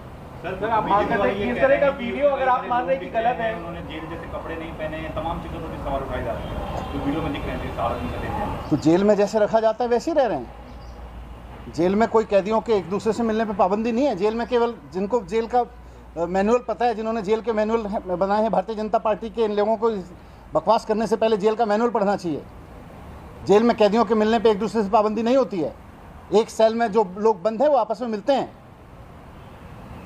सर इस तरह का वीडियो अगर चल रहा है तो क्या इस पर आप रोक की मांग करेंगे? आप जैसा कि कह रहे हैं कि कोर्ट ने आदेश दिया है। नहीं, कोर्ट ने इसको पहले से ही, इसके लीक करने पर, इसके जारी करने पर पहले से ही रोक लगा रखी है। ये इलीगल तरीके से किया गया, इस पर तो कार्रवाई करेंगे ही करेंगे। लेकिन मैं उसके लीगलिटी पे जा ही नहीं रहा, मैं तो इस पे जा रहा हूँ कि कितनी घटिया और कितनी घटिया सोच और घटिया हरकत पर ये लोग उतर आए हैं। ये लोग गुजरात का चुनाव बुरी तरह से हार रहे हैं। अगर हिम्मत है तो भारतीय जनता पार्टी दिल्ली नगर निगम का चुनाव कूड़े के मुद्दे पर लड़े ना। जो पार्कों की हालत बुरी कर रखी है, एक एक गली में आवारा पशु घूम रहे हैं, उस पर भारतीय जनता पार्टी की हिम्मत नहीं है बोलने की। भारतीय जनता पार्टी एक वीडियो लेके आती है किसी बीमार आदमी का, उसको दी जा रही थेरेपी का, और उसके बाद में उसका मजाक बना रही है खड़े होके। हिम्मत है तो मुद्दों पे चुनाव लड़के दिखाएं। 15 साल से दिल्ली की जनता को जो धोखा दिया उस पर चुनाव लड़के दिखाएं। ये नौटंकी करके क्यों चुनाव लड़ना चाहते हैं? आप ये कह रहे हैं कि ये वीडियो लीक किया गया है, ये इसलिए कि चुनावों में प्रभाव डाल सकता है। बिल्कुल, भारतीय किसी आदमी को थेरेपी दी जा रही है, वहां से आप वीडियो निकाल के उसको प्रेस कॉन्फ्रेंस करके उसका मजाक बनाते हो। इससे घटिया राजनीति देश में क्या हो सकती है? आज बीजेपी के कई नेता पुलिस में कंप्लेंट भी करने जा रहे हैं और मांग उठ रही है कि मंत्री पद से हटाए जाएं। पूरे दिल्ली, पूरा देश, सारी पुलिस, सब इनकी है। ये जो निश्चित कर लें, लेकिन जीतेगी आम आदमी पार्टी। मंत्री पद से हटाने की मांग वो लोग कर रहे हैं कि अंतिम विकल्प हो जाए, पूरी मंत्री पद से हटाने। ये बीजेपी की मनोहर कहानियों से ऐसे मंत्री पद से थोड़ी हटा दिया जाएगा किसी को। Thank you sir.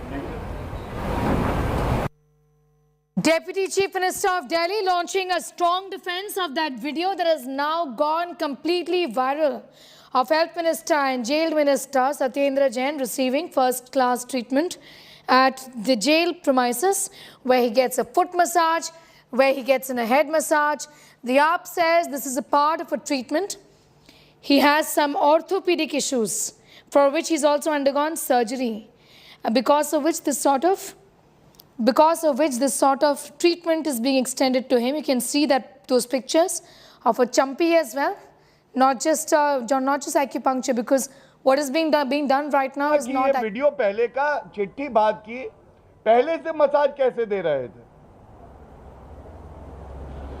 भाटिया जी, प्रश्न है, तिहाड़ जेल जो स्पा मसाज सेंटर बन गया है और वीवीआईपी ट्रीटमेंट जो है वो जेल मंत्री को मिल गया है, क्योंकि आप वरिष्ठ कानूनी अधिवक्ता हैं, तो क्या कोई कानूनी विकल्प है या सरकार कोई ऐसी कोशिश कर रही कि तिहाड़ जेल में जो उनको वीवीआईपी ट्रीटमेंट नहीं मिल रहा है उन्हें किसी दूसरी जेल के अंदर ट्रांसफर किया जाए?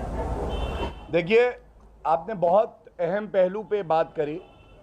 अगर कानून का उल्लंघन होगा, जेल मैनुअल का उल्लंघन होगा, तो आगे भी अपने एक्सपीरियंस से मैं आपको बता सकता हूं, ऐसे व्यक्ति को न्यायालय से कोई रिलीफ नहीं मिलेगा, कोई हस्तक्षेप न्यायालय करेगी नहीं। क्यों? क्योंकि आज ये स्पष्ट हो गया है, पहला, जो सरकार प्रोसिक्यूट करती है, अपराधियों को सजा दिलाती है, वो संरक्षण कर रही है अपराधियों का। दूसरा, वीवीआईपी ट्रीटमेंट मिल रहा है, कानूनों का उल्लंघन हो रहा है। तीसरी बात, वो व्यक्ति खुद कानून में आस्था नहीं रखता है, तो उसको क्या हक है कि कानून के तहत वो कोई भी अनुमति न्यायालय से मांगे या बेल मांगे।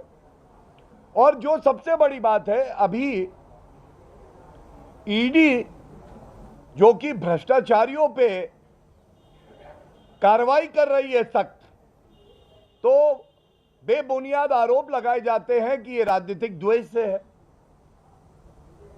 ये बात ईडी ने, सीबीआई ने, 2 मुकदमे सत्येंद्र जैन पे चल रहे हैं, खुद उठाई है कि जेल के अंदर सारी सुख सुविधाएं, मसाज दिया जा रहा है, जो प्रमाण है, जो कि किसी भी ट्रायल का फाउंडेशन होता है, नींव होती है, उसके साथ छेड़छाड़ की जा रही है।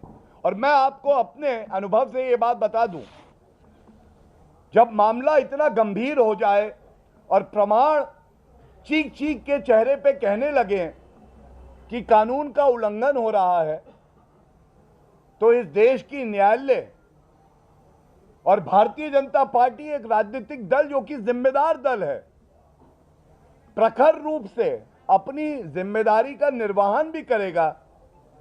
और हमें यह उम्मीद है कि ऐसे अपराधी के साथ कोई नरमी नहीं बरती जाएगी और ऐसा उदाहरण जनता के बीच में जाएगा कि अगर तुम कानून का मजाक बनाओगे तो इतिहास के पन्नों पे कट्टर बेईमान लिखे जाओगे। एक एक करके, वन बाय वन, प्लीज में कहा है कि ये गुजरात का चुनाव हार रहे हैं, एमपीडी का चुनाव पूरे पर लड़े, मुद्दों पर चुनाव करते नहीं है, किसी भी सूरत में सत्येंद्र जैन का इस्तीफा नहीं लिया जाएगा। बीजेपी मनोहर कहानियां सुनाती है। इसी में एक एडिशन ले लीजिए, एक एक करके कर, बेटर रहेगा। देखिए, सबसे पहले तो जहां तक चुनाव की बात है, भारतीय जनता पार्टी दोनों विधानसभा चुनाव ऐतिहासिक जीत दर्ज करेगी, एमसीडी चुनाव में ऐतिहासिक जीत दर्ज करेगी। लेकिन मनीष सिसोदिया कह रहे थे कूड़े पे लड़ा जाए ना। दिल्ली का चुनाव अरविंद केजरीवाल के भ्रष्टाचार के कूड़े पे, गंदगी पर ही लड़ा जा रहा है। आप जानिए एक बात, अगर कोई अपराधी अपराध करता है और न्यायालय अपना काम करती है, उसको चुनाव से जोड़ देना यह कितना उचित है? जो सवाल उठाए जा रहे हैं उस पे एक शब्द आप नहीं कहते हैं। जनता ये कह रही है कि ये भ्रष्टाचार, ये कट्टर बेईमानी, उगाही, वसूली, अरविंद केजरीवाल जी, ये कब तक आप चलाते रहेंगे? जनता जवाब देना चाहती है, आक्रोश जनता में।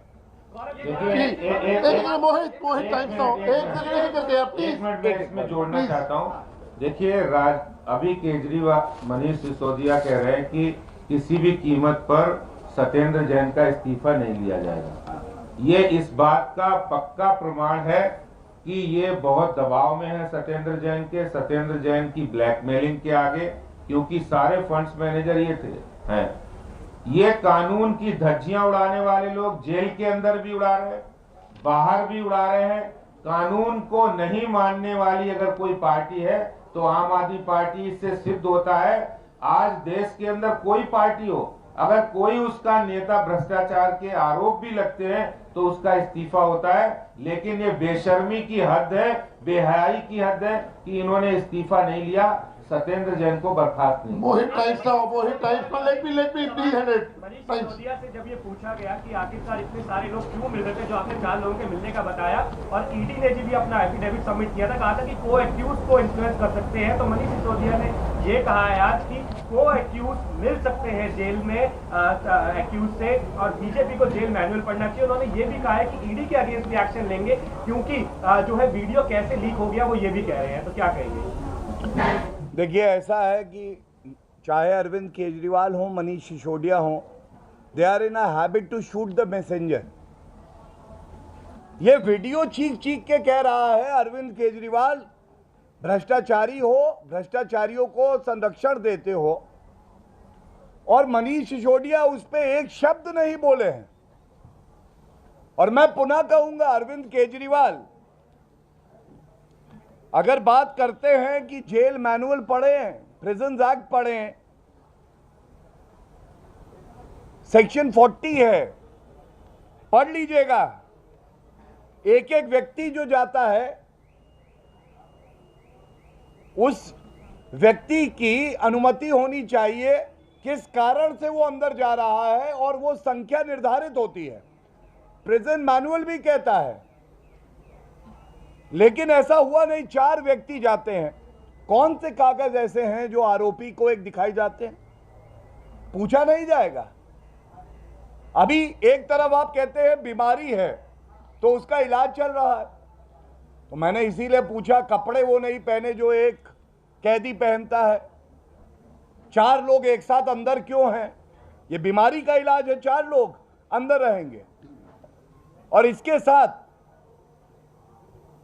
कागज जो निकाल के दिए जा रहे हैं, ये हमारा आरोप है बिल्कुल स्पष्ट। जो भ्रष्टाचार के मुकदमे चल रहे हैं उसके साक्ष्य से, एविडेंस से खिलवाड़ हो रहा है, और जो वसूली और उगाही होती है, ठग के लेटर हमने देखे हैं, वो भी आज साफ हो गया है कि वो काम अरविंद केजरीवाल के इशारे पे जेल से भी सत्येंद्र जैन आज भी कर रहे हैं। ये चिंताजनक है, और हम पे सवाल उठाने से आपको कुछ नहीं मिलेगा। जनता का विश्वास आप खो चुके हैं, और ये सारे सवाल आपको उत्तर देना। धन्यवाद धन्यवाद धन्यवाद धन्यवाद। Thank you.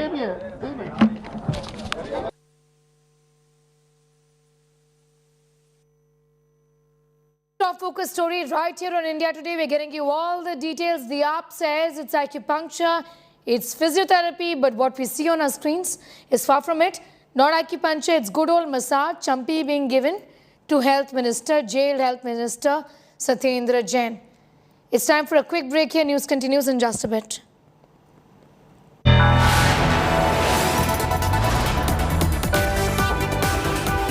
You are watching India Today.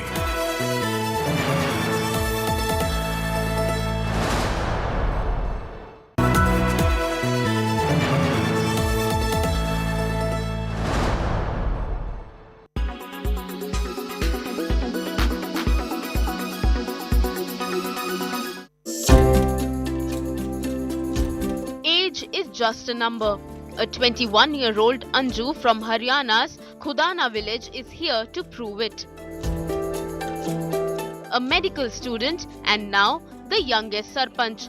She set a benchmark for many. Fixing all the problems from water shortage to potholed roads, it has all fallen to her tiny shoulders.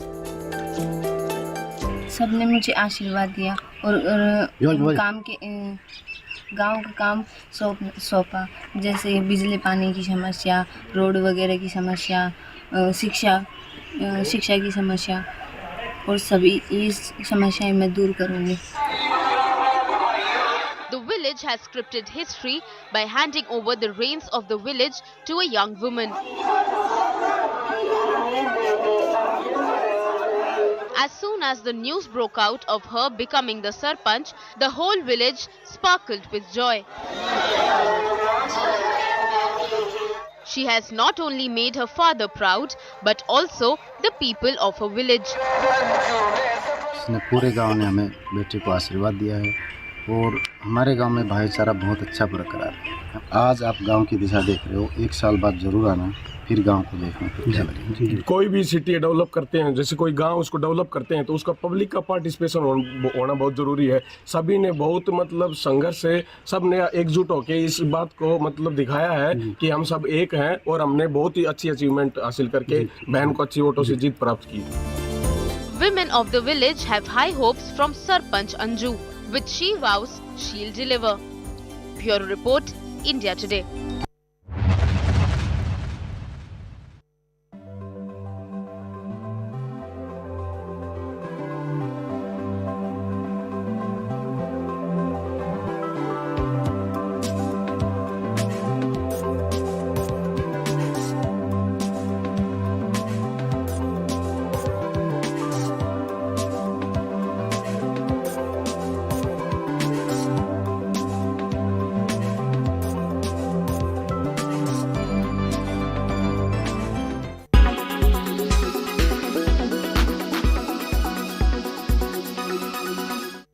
Everyone's busy finding what's trending.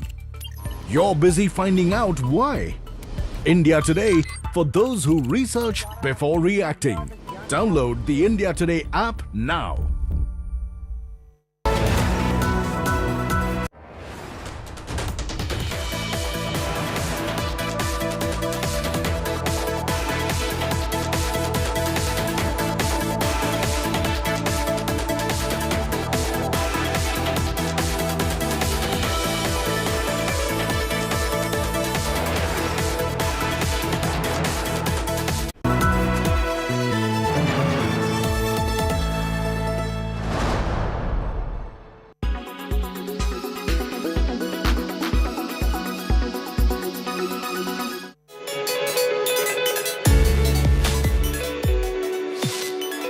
On average, global temperatures have already increased by 0.8 degrees Celsius since the onset of industrialization.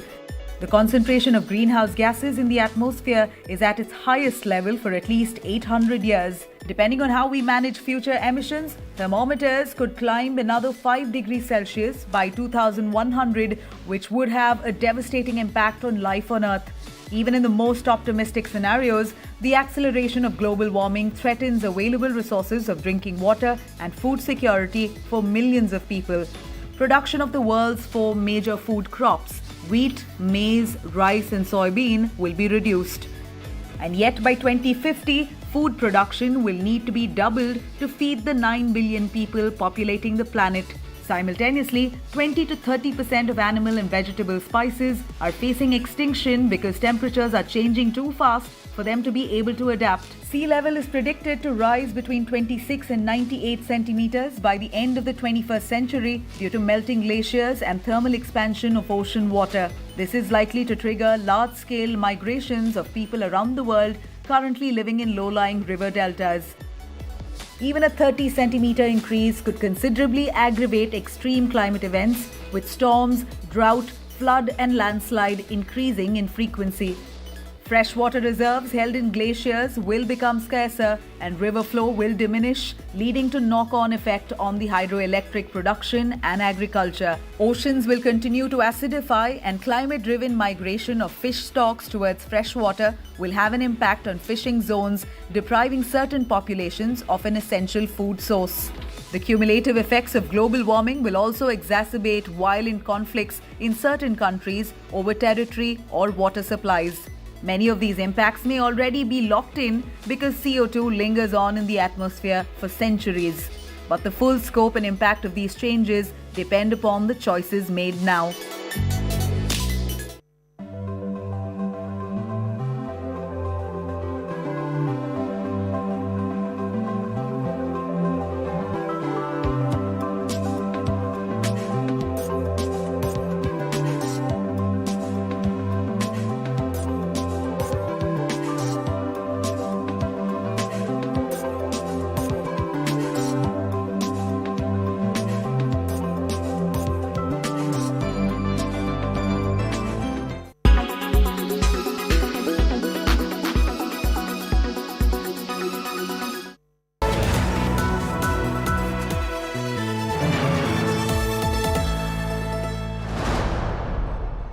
Presented by धूल आए पर घर पे ना टिक पाए।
Watching India Today.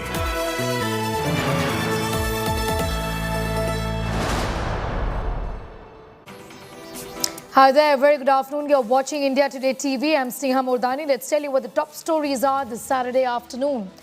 More proof of abuse against Shraddha.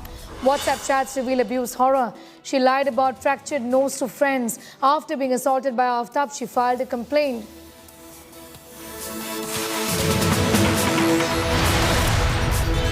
Explosive video of Satyendar Jain getting a massage inside jail. BJP releases video that nails VVIP treatment in Tihar.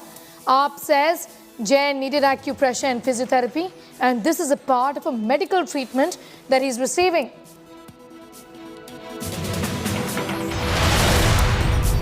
Conman Sukesh writes another letter against Delhi Minister Satyendar Jain, alleging that Jain sought conversion of $20 million into rupees.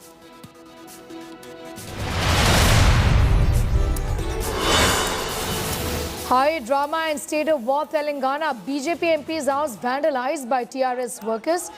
eight alleged workers taken into custody. BJP MP lodges a complaint against K. Kavita. I'm a very decent politician. I want to remain. BCCI sacks the 4-member Senior National Selection Committee led by Chetan Sharma after Team India's T20 World Cup loss in Australia.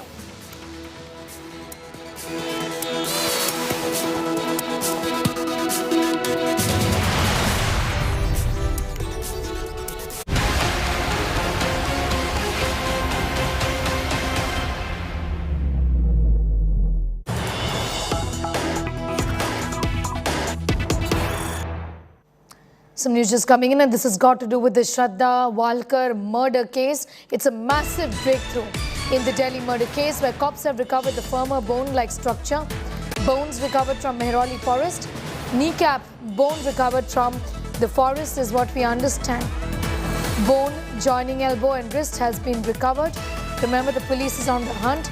They're looking for the remaining body parts of late Shraddha Walkar, who was allegedly hacked to death, and also her body parts cut into 35 pieces, and the body parts were thrown away by the alleged killer, Aftab Amin Poonawala.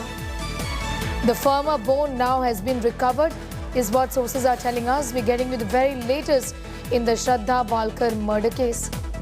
Pictures from the Mehrauli green cover area, the forest area where, in fact, the investigators, the Delhi police team is right now. Himanshu is in Mehrauli, getting us more details.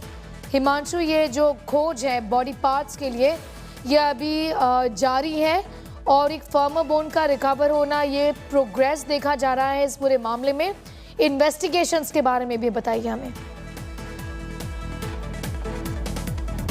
देखिए, बिल्कुल ये लगातार 7वां दिन है जब आप देख सकती हैं पुलिस की टीम यहाँ महरौली के जंगलों की खाक छान रही है. लगातार दिल्ली पुलिस की टीम आज 7वें दिन यहाँ पर खाक छान रही है और कुछ हड्डियां उन्हें यहाँ से अलग अलग हिस्सों से बरामद हुई हैं. दरअसल शुरुआत में ही स्नेहा यहाँ पर लेकर के आफ्ताब को दिल्ली पुलिस की टीम आई थी और उसके बाद आफ्ताब ने कुछ जगहों को आइडेंटिफाई करवाया था कि उसने रात में आके किन किन इलाकों में उन हड्डियों को फेंका था. तो उन इलाकों में देखिए, यहाँ पे मैं आपको जहाँ पे खड़ा हूँ वहाँ के विजुअल दिखाता हूँ कि आप देखिए झाड़ी को किस तरीके से पुलिस को हटाना पड़ा है. इन झाड़ियों को हटाने के बाद पुलिस उस पूरे इलाके को देख पाई. आप देखिए जैसे झाड़ियों को पुलिस ने हटा दिया है, लिटा दिया उनको, और उसके बाद पुलिस ने यहाँ पे जब तलाशी की तो 13 से ज्यादा हड्डियां अब तक पुलिस ने बरामद की हैं. हालांकि अभी उनकी फोरेंसिक होना बाकी है और इसके अलावा जब डीएनए हो जाएगा तब ये प्रूफ हो पाएगा कि जो कुछ भी बरामद हुआ है, चाहे यहाँ से, गुड़गांव से, वो श्रद्धा से जुड़ पाता है या नहीं जुड़ पाता. वहीं दूसरी तरफ इन्वेस्टिगेशन के लिए दिल्ली पुलिस की कई टीम न सिर्फ यहाँ इन जंगलों की बल्कि हिमाचल प्रदेश, उत्तराखंड और महाराष्ट्र, इन सभी जगहों पर पहुंची हुई है. महाराष्ट्र में जो टीम गई हुई है वहां पर जो श्रद्धा और आफ्ताब से जुड़े हुए लोग थे, उनकी फैमिली के लोग थे, उनके स्टेटमेंट दर्ज कर रही है. उनके साथ क्या कुछ बातचीत श्रद्धा की, आफ्ताब की चैट पे हुई थी, उन चैट्स का रिकॉर्ड पुलिस ले रही है. जब भी जो आरोप लग रहे हैं कि किस तरीके से पिछले समय में मारपीट हुई थी, तो उनके सबूत पुलिस वहां से महाराष्ट्र से जुटा रही है. हिमाचल जो टीम गई हुई है वो ये पता लगाने की कोशिश कर रही है और वो पुलिस को जो लोकेशंस मिली हैं इनके मोबाइल डिटेल से पुलिस ने खंगाला है और उन लोकेशन पे पुलिस की टीम जा रही है और वहां पर बातचीत कर रही है और कोशिश कर रही है लगातार पुलिस कि सीसीटीवी फुटेज उनको उससे जुड़ा हुआ कुछ मिल सके. हिमाचल प्रदेश, उत्तराखंड, इन सभी जगहों पर पुलिस इन्हीं सबूतों के तलाश में घूम रही है, भटक रही है और लगातार कोशिश है कि इस केस से जुड़ा कुछ पुख्ता सबूत दिल्ली पुलिस के हाथ लग सके. बने रहिए हमारे साथ Himanshu. I'm just going to come back to you in a moment from now. We have more news coming in. Let's go straight to that.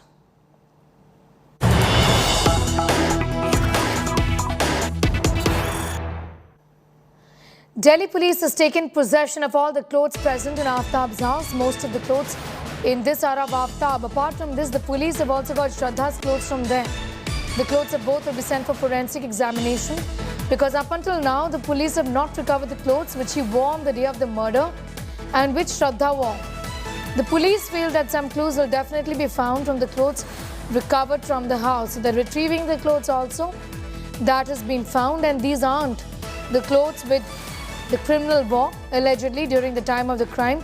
Himanshu, ये माना जा रहा है कि जो कपड़े पाए गए हैं वो ऑब्वियसली क्राइम सीन के तरफ के नहीं है, लेकिन कुछ क्लूज इनमें भी मिल सकते हैं.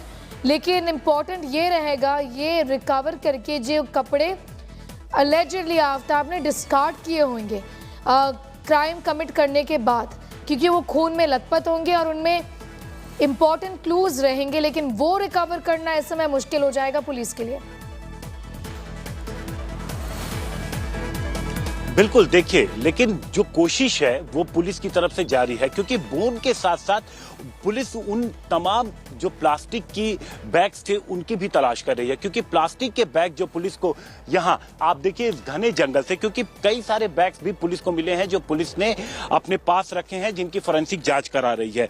इस जंगल को देख के अंदाजा लगाया जा सकता है कि यहाँ से कुछ भी ढूंढ के निकाल पाना इतना आसान नहीं है, और यही वजह है कि पुलिस की सर्च लगातार जारी है, खोजने की, तलाशने की, क्योंकि अगर प्लास्टिक भी मिलती है तो उसमें अगर वो बोन कवर करके ले आया था, पैक करके ले आया था, अगर उसने फेंका है और प्लास्टिक उससे अलग हो गई है तो उस प्लास्टिक से भी कुछ पुलिस को सबूत और सुराग मिल सकते हैं। इसलिए इन तीनों चीजों को, चाहे वो कपड़े हो, चाहे वो प्लास्टिक बैग्स हो, चाहे वो जो बोन रिकवर हुए हैं, इनमें जब तक फोरेंसिक जांच की रिपोर्ट दिल्ली पुलिस को नहीं मिलती है तब तक पुलिस की सर्चेस लगातार जारी रहेंगी। और साथ ही साथ जब नार्को टेस्ट पुलिस कराती है तो उसके बाद पुलिस को उम्मीद है कि कुछ सच जब वहां से निकल के आएगा तो जो ये इन्वेस्टिगेशन है, पूरी जो पुलिस की चल रही है ऑनगोइंग इन्वेस्टिगेशन, इसको एक नई दिशा मिल सकती है। तो पुलिस इसीलिए अभी जो अपनी इन्वेस्टिगेशन है, सर्कमस्टेंशियल एविडेंसेस हैं, उन सबको कलेक्ट कर रही है। जो स्टेटमेंट पुलिस के सामने आफ्ताब ने दिया है उसके अकॉर्डिंग सर्कमस्टेंशियल एविडेंसेस तो पुलिस जुटाई रही है।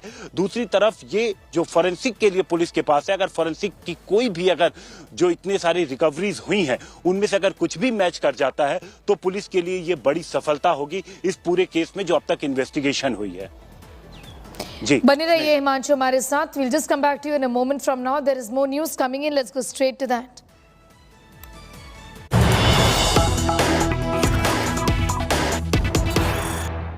Well, this is a big breakthrough by the Delhi police, and CCTV footage from October recovered by cops shows Aftab moving with a bag in hand, seen frequently walking in this footage that we have accessed. We'll try and get more details from Himanshu also, who continues to be with us. Himanshu, ये एक important clue है. Paras, in fact, is joining us for more details on that story. Paras, these are, in fact, important clues that the police would be looking at. As far as a bag in his hand is concerned in the questioning, of course, they'll be around it. The problem herein is that Aftab Punawala continues to be evasive, isn't it? And this is footage that the police, however, can at least rely on for the time being to get a sense of and to put the sequence of events together. Yeah, of course, Neha, this is the most important footage and most important clue that Delhi police has got right now, and this is the thing which will be very important when they will move to court. But right now, we are at the Vasai police station, where I just want to tell you that the investigation is on its second phase, where Delhi police yesterday reached Mumbai Vasai, and over here they had investigated and inquired with the Shraddha's friend. Now, right now, there are two more friends which was inside this very office, where Godwin and Rahul both claim to be Shraddha's friend. They are inside and and Delhi police is inquiring about the whole case. They are recording the statement, but the clue which Delhi police has found from the CCTV, where Aftab is moving with her bag, it's a very important clue that Delhi police has got. And in this inquiry, the Mumbai part is also very much important. That's why Delhi police is in Mumbai, and they are inquiring in and investigating everything which can move this case a little forward right now, because we had seen that Aftab is not responding properly, and that's why Delhi police was facing so much of trouble. But the clue which Delhi police has got, it's very, very, very much important, and it will be very much important to build the sequence that Delhi police was waiting for. But right now in Vasai, the Delhi police is there. The two people from Delhi police team is inside, and they are inquiring and recording statement of Rahul and Godwin. Sneha. Thanking you for the moment. Paras Dama getting us all of those details. I'm thanking Himanshu also, who is with us on that story, and we're staying with us as more details of the relationship between Aftab and Shraddha Walkar come to the fore. A text from 2020 shows that Aftab used to assault Shraddha. In exclusive chats accessed by India Today, Shraddha could be seen telling her, the then manager, about the brutality she was facing. Here's a detailed report. Shraddha Walker's relentless cry for help. Spine-chilling chats on your screens show the torture that the 27-year-old went through. For 2.5 years, she endured this abuse in the name of love. Cuts on nose, bruises on neck and eyes swollen. This is how Aftab Poonawalla allegedly used to assault her. In November 2020, Shraddha, in an SOS to her former manager, revealed the brutality she was undergoing. She said her body is hurting from all the beating. She was beaten very badly. There were bruises under her eye and her entire neck was red. And she sent me a picture that, this is the reason that I'm not coming to office today. In one of the chats accessed, the manager asked for her husband's name, which suggests she told her office that they were married. She did not tell me that we were live-in partners. She always just said, "He's my husband." So when we had her in the month of November, we thought that, this domestic violence, once we go and file a complaint about domestic violence, this thing will stop. In an Instagram chat with a friend, when Shraddha shared a photo to show off a new hairstyle, the friend noticed injuries. Shraddha, however, attributed the injuries to a fall on the stairs. Around a week after this, she was in a private hospital in Vasai taking treatment for severe back pain, nausea and neck pain. Shraddha sought help in every possible way, but Aftab reportedly threatened her with suicide. Her SOSs ended futile. And while Shraddha kept saying she would leave Aftab, she did not. With Akshay Dongre, Arvind Ojha, Rahul Gautam and Shreya Chatterjee in Delhi, Bureau Report, India Today. We're getting you explosive details of Delhi Minister Satyendar Jain's video getting VVIP treatment in Tihar. BJP released an old video of Jain getting a massage in jail cell. This comes days after Superintendent of Tihar Jail Ajit Kumar was suspended for alleged VIP treatment to Jain, arrested an illegal money laundering case. In the videos, the Delhi minister can be seen getting facilities like a chumpy, foot massage and back massage. Not just that, bottled mineral water, TV remote on bed can also be seen in the videos. The BJP obviously has come down heavily on the AAP over the video and said that the massage video shows the true face of AAP. AAP came down heavily on BJP, accusing it of mocking ill health of Jain. Earlier, ED alleged that Jain was being given VIP treatment and submitted evidence related to the Delhi minister's luxurious life in jail to a court. The jail authorities have already taken action against concerned officers and jail staff. ये कितना चिंताजनक है हमारे लोकतंत्र के लिए, क्यों ये खतरा है, क्यों ये दिखाता है कि आज आम आदमी पार्टी स्पा मसाज पार्टी बन चुकी है। क्यों ये ना पूछा जाए अरविंद केजरीवाल जी से कि आपकी चुप्पी क्यों है आखिर? 6 महीने से सत्येंद्र जेल में बंद हैं। मैं आपके सामने रिकॉर्ड पे रखना चाहता हूं कि जब सत्येंद्र जेल में बंद हैं, जब से उस दौरान उनको वहां पर गिरने से चोट लगी है। उनकी रीढ़ की हड्डी में जो L5S1 डिस्क है वो डैमेज हुई है, उसमें चोट लगी है। ये सब रिकॉर्ड पे है, मेरे सामने सारा रिकॉर्ड है, मेडिकल रिकॉर्ड। अब किसी आदमी को चोट लगी है, डॉक्टर उसको इलाज करते हैं और उसको रेगुलर फिजियोथेरेपी सजेस्ट करते हैं, और फिर आप उसका वीडियो निकाल के उसका मजाक बनाते हो। आपको शर्म नहीं आती है? Instead of getting saza, Satyendar Jain is getting VVIP maza inside Tihar Jail, courtesy the Aam Aadmi Party government which controls Tihar Jail. All the jail manual rules and all the rules and norms are thrown to the dustbin as VVIP treatment is given to Satyendar Jain. Today, after this video has emerged, how can Mr. Kejriwal continue to defend such a person?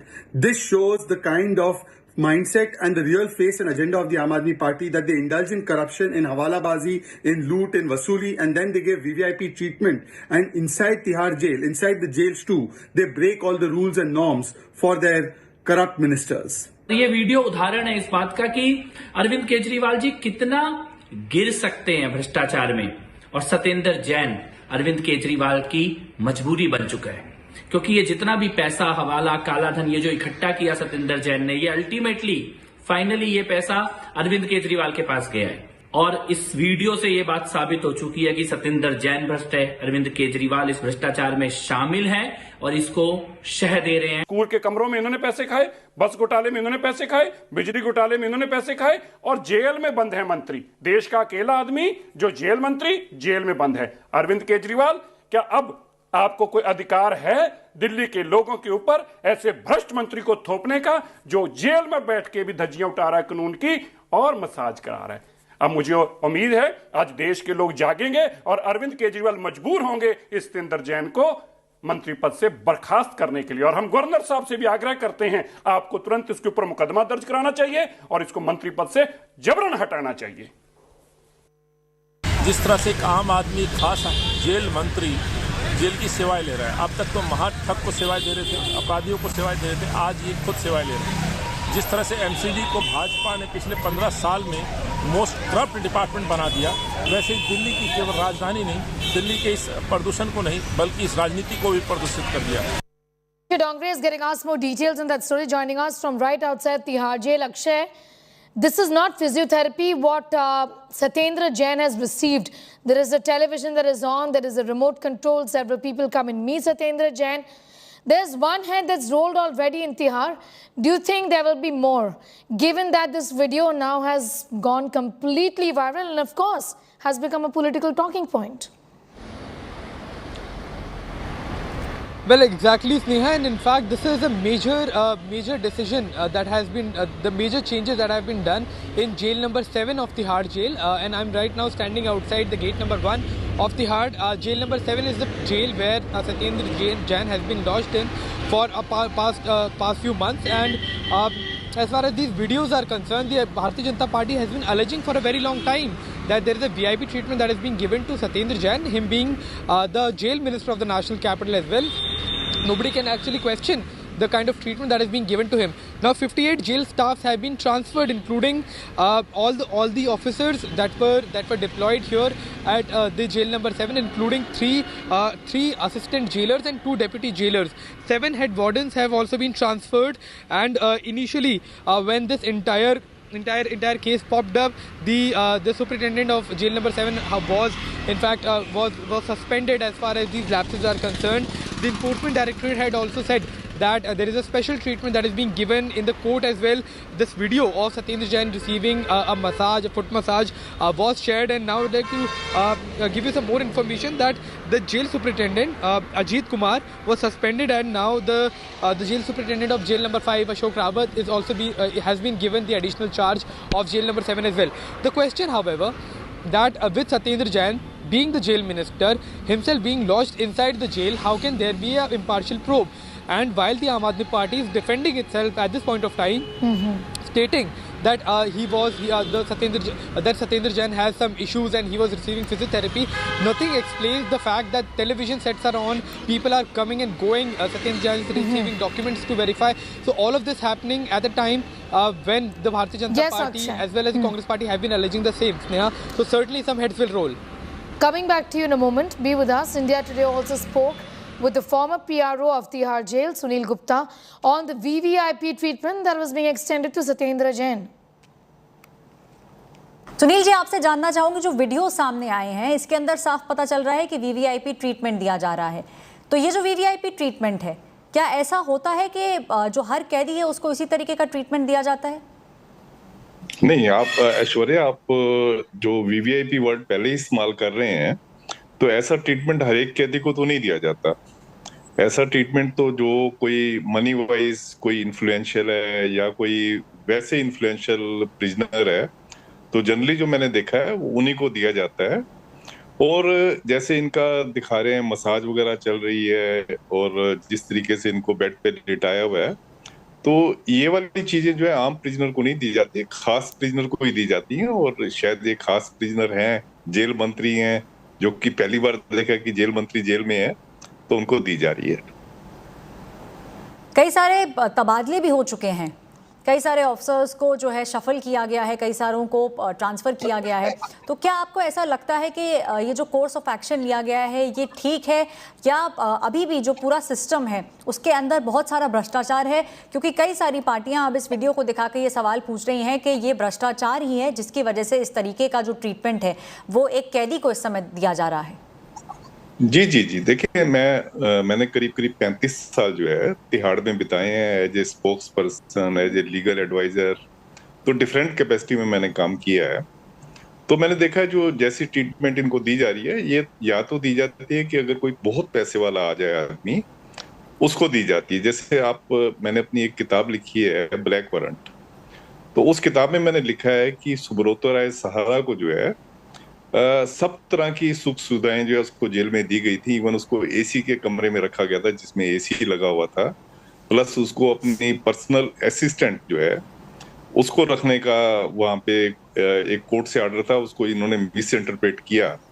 तो इस तरीके से इन्होंने सुविधाएं दी। सुविधाएं देने के तो ये क्या होता है कि आपने किसी को सुविधा देनी है तो आप किसी भी ऑर्डर को मिस इंटरप्रेट कर लेते हो।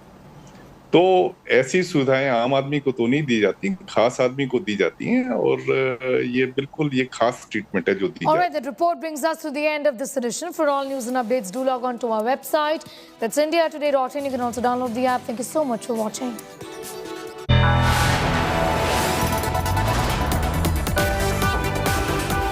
You are watching India Today.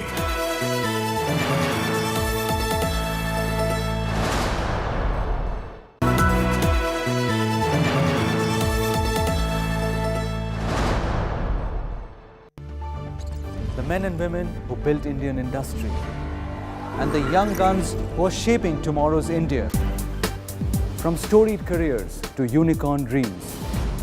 The equity market is a dynamic space that needs sharper insights and perfect timing. What stock, what fund, what to pick and what to sell. How do you make money on the markets? And what are the superior strategies for a winning portfolio? Your questions answered by 30 years undisputed leadership. Only with Business Today Television.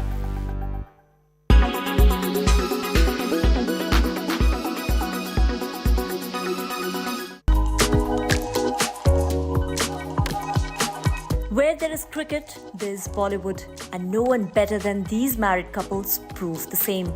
Yes, these are two fascinating career fields in the country, and for obvious reasons. It has all it takes: glamour, entertainment, money, and more often than not, a luxurious lifestyle. Perhaps why, when two personalities from their respective industries meet, they instantly connect with one another. And what follows is a love story that at times for some turns into a fairy tale, while for others it's just a whirlwind romance. Lovebirds Athya Shetty and cricket powerhouse KL Rahul grabbed eyeballs in 2021 when they made their first public appearance at star-studded film screening. The duo took their own sweet time to make it official on social media, but now go all out sharing adorable posts of each other and with one another. The couple was reportedly set up by a common friend and now have been dating each other for a while. Athya's father and actor Sunil Shetty has also confirmed that they will tie the knot soon. An ambitious self-made star Anushka Sharma also fell in love with Virat Kohli on the sets of a commercial shoot, and after dating each other for almost 4 years, melting hearts with their appearances together at multiple occasions, they finally tied the knot in Italy in 2017. 4 years later, the couple was blessed with baby girl Vamika. Now, Ellie Avram and Hardik Pandya also made headlines for their frequent joint appearances at several events, sets, and airport. And while the duo never confirmed dating each other, it was eventually actor Natasha Stankovic with whom Hardik ended up getting married to in 2020. The couple first met at a nightclub in Mumbai and it was reportedly love at first sight for both of them. The year 2020 started with a bang for the duo as the cricketer proposed to her on a yacht in Dubai and later in the same year tied the knot secretly during the lockdown and now are parents to baby Agastya.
The last time that India fought anything close to a conflict, a conventional war with another country, it was artillery that played a decisive role in India's victory.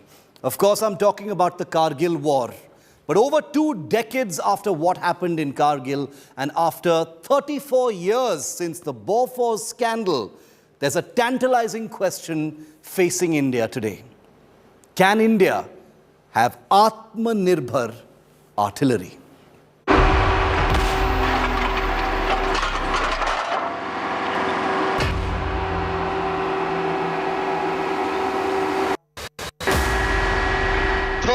Years after the Bofors scandal, after decades of artillery hell, India defeats the ghosts of the big guns.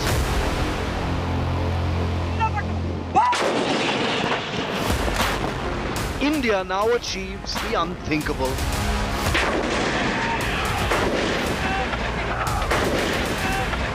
Indian firm bags first ever artillery export order.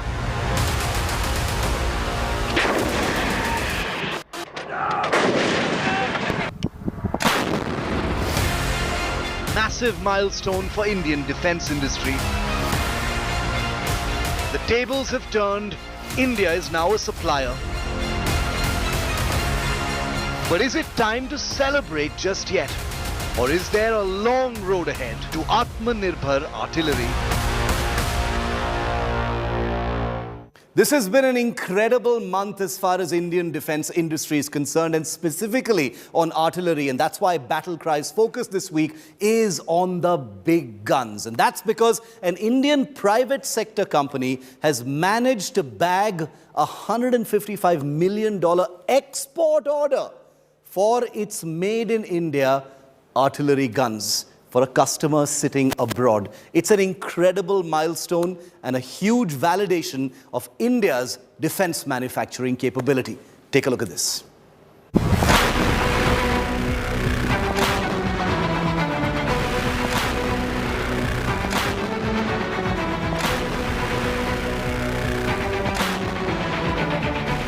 This is the Bharat 52.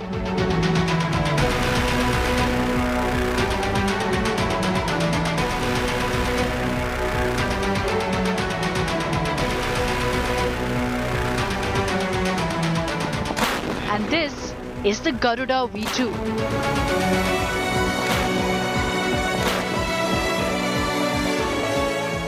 Two artillery guns, fully developed and made in India by the private sector Kalyani Group's defense division.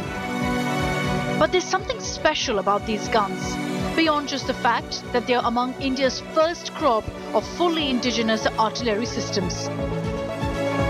In a massive milestone for Indian defense, India's first ever export of artillery systems happens to be one of these.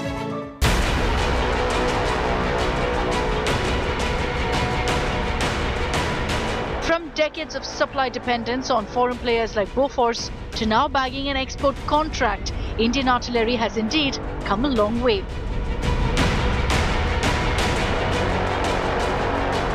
Kalyani Strategic Systems, a subsidiary of Bharat Forge Limited, recently announced that it had bagged an order worth $155.5 million, or about 1,270 crore rupees, for the export of its made in India artillery guns. Kalyani Group firm Bharat Forge, which recently provided the Kalyani M4 armoured vehicle to the Indian Army for its UN peacekeeping missions, said the milestone export order artillery guns would be executed over a 3-year period. While the company has not revealed the country buying these guns, it's believed to be a government-to-government deal, possibly with Saudi Arabia. Ironically, the Indian Army is yet to purchase artillery guns from Bharat Forge, though all of its products are in various stages of trials and consideration. Meanwhile, the new export order is a huge boost to India's ambitious drive to become an exporter of defense systems, an effort to combat its dubious reputation as one of the world's largest importers of weapons, including artillery. The new export order is the biggest after the $375 million BrahMos supersonic cruise missile contract signed by India with the Philippines this February. India is also eyeing BrahMos orders from Indonesia and other third world nations. Armenia, which is engaged in a fierce battle with neighbouring Azerbaijan, has placed orders worth 300 crore rupees for the indigenous Pinaka rocket, manufactured by the Nagpur-based Solar Group.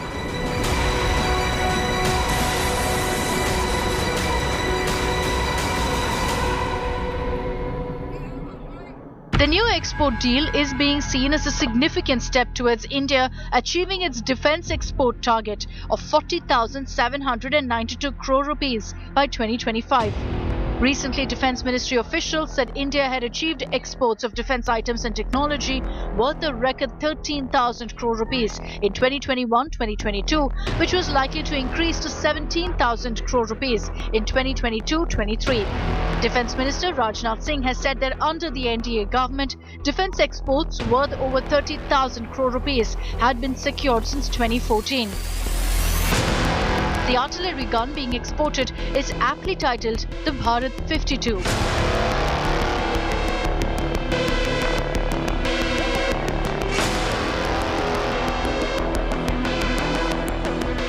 For all of India's defence industry, a big door has been opened.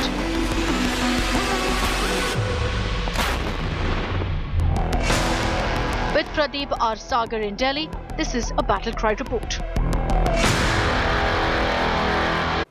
So is Atmanirbhar artillery a reality? Are we taking the first steps towards what is otherwise something that could have been unthinkable some years ago? Who better to discuss this on this occasion here on Battle Cry than General Deepak Kapoor, former Chief of the Indian Army. He's from the Regiment of the Artillery and he is in the best possible position to look back as someone who's been in wars as well to talk us through what this milestone for India means and what the road ahead looks like. Thank you very much, General Kapoor, for being with us here on Battle Cry on India Today. Always a privilege to have you with us on the channel. My first question to you, General Kapoor, is, you know, an Indian private sector company bagging an export order to the tune of $155 million for an indigenously developed and produced, artillery product. How much of an achievement is this, sir? I would say it's a tremendous achievement, Shiv, but my only suggestion to the Indian companies which are bagging a number of these foreign orders because of their ability to produce some excellent guns, I would say first look inwards, provide your indigenous capability to make sure that the artillery of the Indian military is strong enough to face the challenges that it has to face, and then look outward to provide guns to export. Those same companies, General Kapoor, would turn around and say that, all our products have been available for many years to the Indian Army. There are trial after trial. Nobody can fault the Indian Army for having very stringent requirements and criteria. But is there some kind of disconnect there, sir, when a company is able to, persuade a foreign customer even before it can persuade the Indian Army? Shiv, if I may say so, there is no disconnect whatsoever. In fact, most of the companies, the private companies of the country, which have got into collaboration with foreign concerns and have got the technology as well as have developed their own technology, they have also been assisted all along by the artillery specialists of the Indian Army, and to that extent, they've carried on going ahead with trials, but as far as the standards are concerned, the Indian Army follows very stringent standards, and we have varied terrain, whether in the northeast, in the desert, in the mountains of East Ladakh. So therefore, whatever guns come into play with the Indian military have to prove their worth in all these terrains. So, and therefore also to ensure that when you produce huge guns like ATAGs or others of the 52 caliber type, that the country's infrastructure must be able to ensure that those guns can reach their respective gun positions without too much of a problem and be able to deliver when required for the national defense of the country. So to that extent, the private companies have also been assisted quite a lot by the DRDO and others. And so therefore, my only request is that they first meet the indigenous requirement.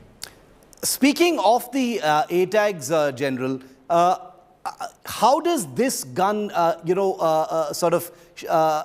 look in your view? Because this is one product that is seen as, a true modern, ground-up artillery gun that's been produced specifically for the Indian Army. It is still under trials. It's a very promising product, but it has still not reached that. That finish line, as it were, where actual orders are placed. How do you see this system? Because, like you rightly said, this is a system which has been designed using the inputs and requirements of the Army. The DRDO has developed it in collaboration with the private sector, sir. Well, ATAGs, if I may say so, Shiv, is an excellent gun. In some of the trials that have been carried out with it, it has definitely proved its worth, but all those trials have to be gone through. ATAGs is a 52 caliber gun, giving us the longest range possible, and that is what any good gunner or any good military would require. To that extent, ATAGs is excellent. The moment the Indian artillery and the Indian Army feel that it has successfully completed trials, they would be very happy to have this gun. And I must say that the private concerns connected with ATAGs have been working pretty hard to produce such a gun, and that is how we look at the future of the Indian artillery, Shiv. General, you've been a war veteran, sir. You've seen operations, many number of times.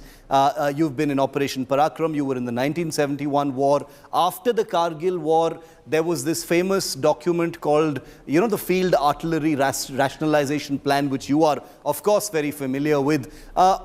How much of that can be achieved, sir, in your view, by indigenous products? The reason I ask this is that a couple of those requirements, including ultralight guns, has been met from a contract with, for the M777s. Then you've got the tracked self-propelled howitzer guns, where we are building them under license from South Korea.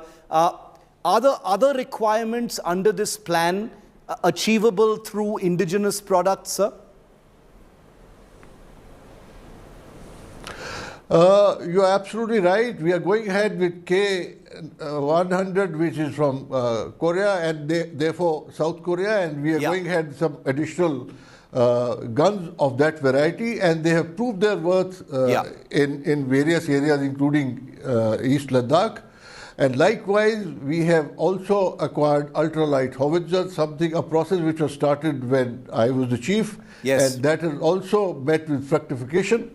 But what is happening today, thanks to the government's policy of Atam Nirbharta, a lot of push has been given to indigenous development, and a whole lot of private sector like the Tatas, the Mahindras, and the Kalyani Group, etc., have been going ahead and working hard to produce weaponry which is of use for the Indian Army. And to that extent, it's only a matter of time. I'm sure we would be able to reach a fructification, have guns which will prove their worth. It's the quality of guns which made the difference at Kargil.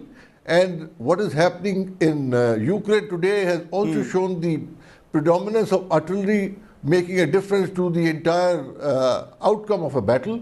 So, but I do feel that the private sector is working pretty hard in conjunction with foreign technology, which has been either transferred or they've gone into collaboration. So it's only a matter of time when all this should come true. But our problem is also a little more acute, because we do face a challenge on both our northern as well as the western side simultaneously today.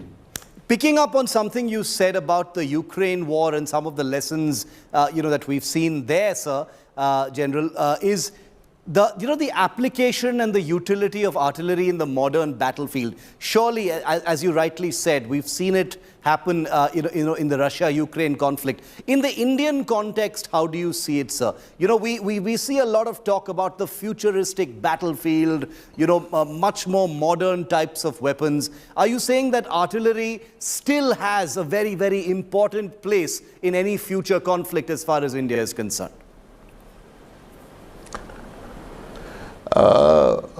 Shiv, let me go back to the Kargil war. I do not think you're going to find a bigger example of the usefulness of the artillery than what happened at Kargil. Yes. Specifically at heights which were totally dominated by the other side, our troops were able to go and capture them after the artillery had absolutely pulverized those positions with very, very accurate fire.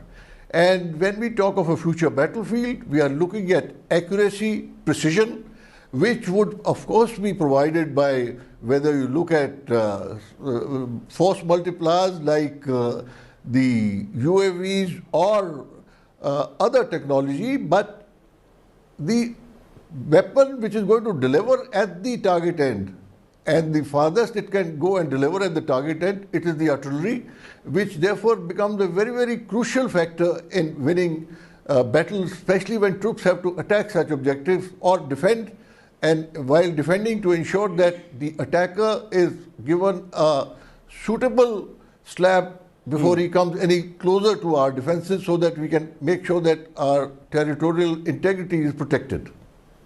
One final question, General Kapoor, is what would be your message in that case? If the companies are listening, of course, they're in touch with the Indian Army as well. Like you said, it was during your tenure as well that many of these projects actually began. Do you feel that everything is going on track, or do you think there need to be some changes? While I would say that a lot of things are moving on track, but it would help the Indian military a lot if the processes could be hastened up. Of course, that is a responsibility not only of the private sector, but also of the military to ensure that these trials, etc., are carried out in a fashion so that whatever is done required to make sure that improvements are carried out in various gun systems which are under trials, and they are done at a quick pace, so that what we need for the frontline soldiers is produced for them, so that they can ensure that the national security is always protected. General Deepak Kapoor, always a pleasure and a privilege listening to you, sir. Very valuable to hear your words on this crucial story that we chose to put the spotlight on this week on Battle Cry. Thank you, General. Thank you very much. Thank you very much, Shiv. Think about this for a moment, viewer.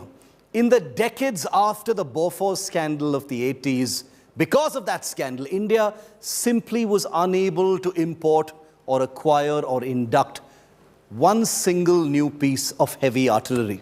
That's actually true. It took years, it took a lot of effort for that jinx to finally break. And India has come around to the realization that imports can never be the answer to India's vast artillery needs. And that's the reason why we ask the question, can India be Atmanirbhar in artillery? It's not an audacious question once you watch this report.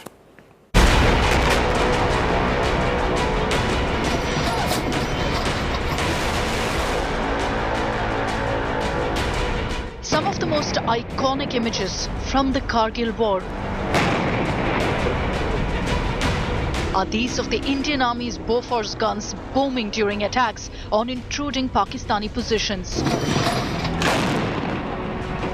The success of these guns and the innovative ways in which the Indian Army deployed them triggered one of the biggest weapons procurement sagas in history.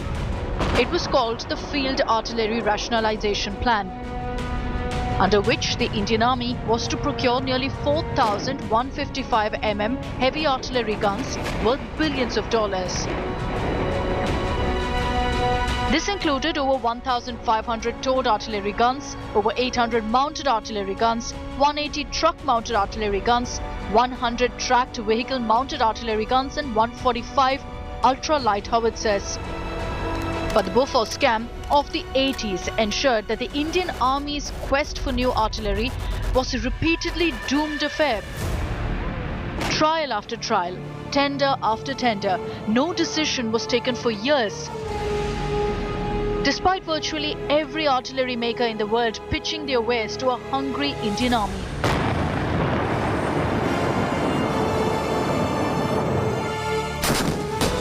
It would be a staggering 15 years before the Indian Army finally got to meet one of the post-Kargil requirements and placed an order for 145 American-built M777 ultra-light howitzers, a number of which are being assembled by India's Mahindra Defence near Delhi.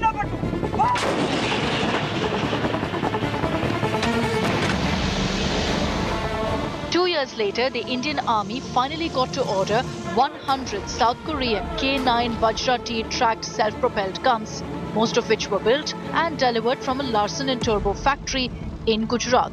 The guns have since proved their worth and been deployed in Ladakh amidst the ongoing standoff with China. The Indian government recently doubled its order, contracting 100 more guns from the Gujarat factory.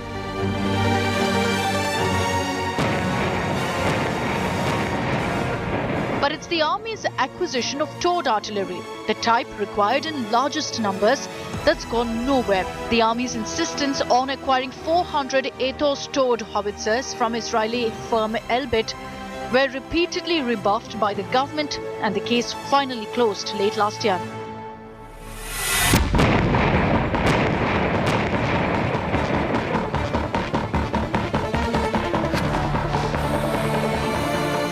The Defence Ministry correctly argued that importing towed howitzers would kill indigenous artillery capabilities developed over the years by a range of private and public sector developers. Seen from the Army's point of view, the two most promising indigenous artillery systems are yet to deliver.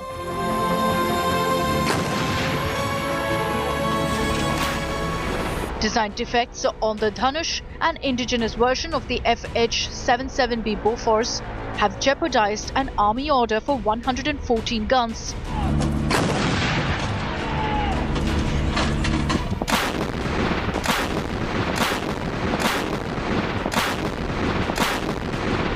Meanwhile, the more modern DRDO-designed advanced towed artillery gun system, built indigenously by Tata Defence and Bharat Forge, is yet to clear army trials.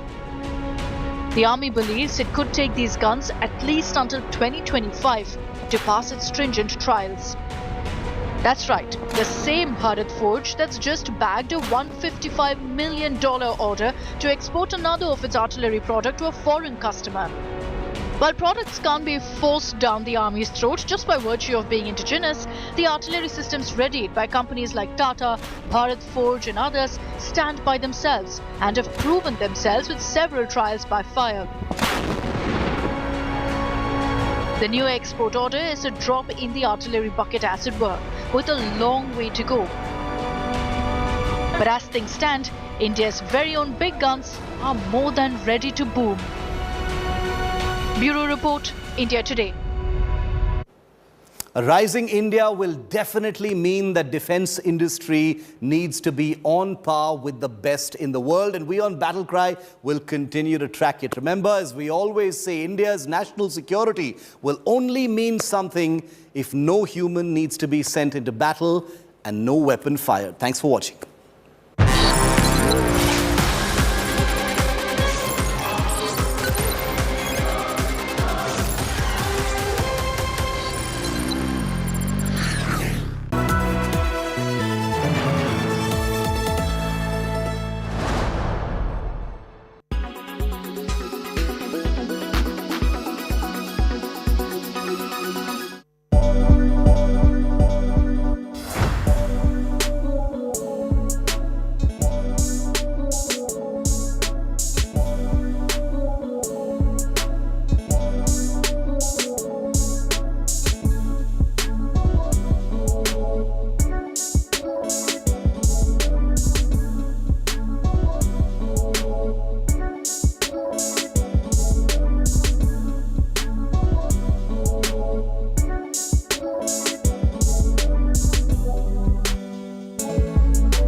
cuts, structures, forms for the cocktail parties and events around the wedding. Try looks that stand out this season.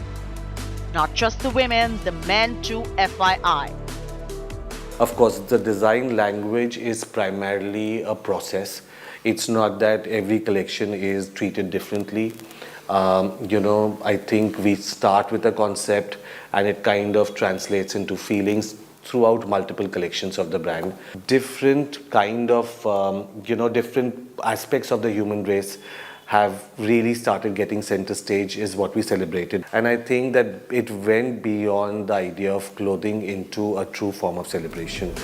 Gilded gowns, suit shots with tuxedos, sculpture gowns, concentric tuxedos. Go for it this season. It's very heartening to see that people are really looking up to futuristic and experimental design. What is also and not just Met Gala moments. I think when our bride is wearing a Gaurav Gupta lehenga as well, which is not a traditional lehenga, because the lehenga looks like a gown, or it has a sculpted blouse, it has a ruffled dupatta, it has its meteoric embroideries, etc. So she's finding pride in a whole modern India or a modern Asian aesthetic. Don't be bogged down. Make the wedding cocktails and parties nothing short of your own Met Gala moment. In New Delhi, with inputs from Vaishnavi and Riya, Chaiti Narula for India Today.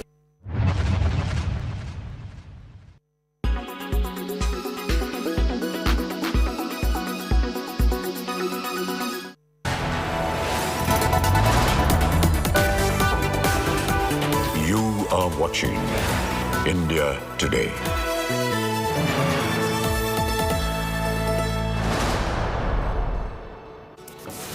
Hi there, very good afternoon. You're watching India Today TV. I'm Sneha Mordani. Let's tell you what the top stories are this Saturday afternoon. It's a massive breakthrough in the Delhi murder case. Cops recover from a bone-like structure, kneecap bone and an arm bone from Mehrauli forest. Explosive video of Satyendar Jain getting a massage inside jail. BJP releases video that nails VVIP treatment in Tihar. AAP says Satyendar needed acupressure massage as treatment. AAP defends Satyendar Jain's massage in jail, says acupressure, not massage. BJP debunks AAP's defense, says jail rules have been flouted.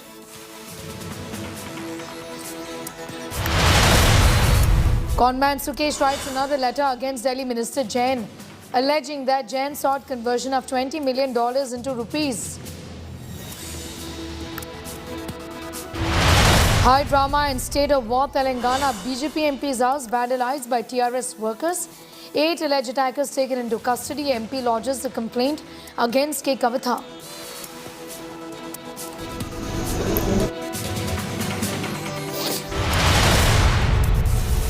The top 5.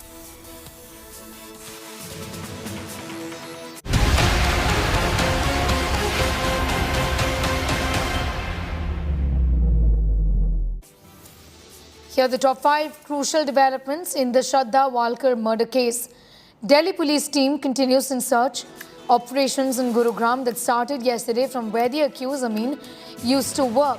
Today, police has reached the location with a metal detector to find evidence. Police got a big breakthrough in the Shraddha Walkar case.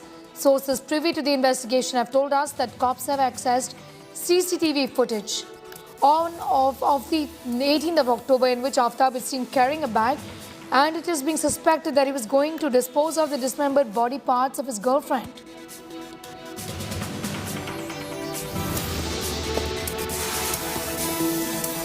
Another massive breakthrough in Delhi murder case where cops have recovered the firmer bone-like structure from Mehrauli forest. Bones are claimed to be the kneecap bone and the bone that joins the elbow and the wrist. Evidence collected have been sent for forensic examination. The case is going to be able to move forward if Shraddha's DNA matches the bones.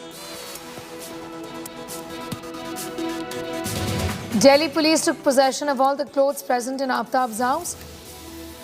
Most of the clothes in this are of Aftab.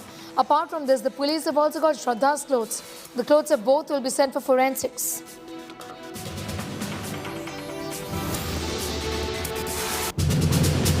Another crucial update. On Friday, Saket Court ordered Rohini Forensic Science Lab to do a narco test on Aftab within the next 5 days.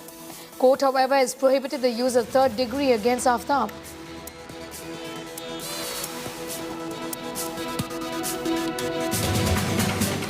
More gruesome details emerge in the Delhi murder case. The police continues to search operations in Gurugram that started yesterday from where the accused used to work. The police has reached the location with a metal detector. Earlier during the search op, police recovered firmer bone-like structure from the Mehrauli forest, which would be sent for forensics. Sources privy to the investigation have told us that cops have accessed CCTV footage as well, dated the 18th of October, in which Aftab is seen carrying a bag, and it is being suspected that he was going to dispose of the dismembered body parts of his girlfriend. Delhi police took possession of all the clothes present in Aftab's house. Most of the clothes are of Aftab. Apart from this, the police have got Shraddha's clothes.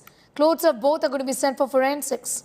On Friday, Saket Court ordered Rohini Forensic Lab to do a narco analysis test on Aftab within the next 5 days.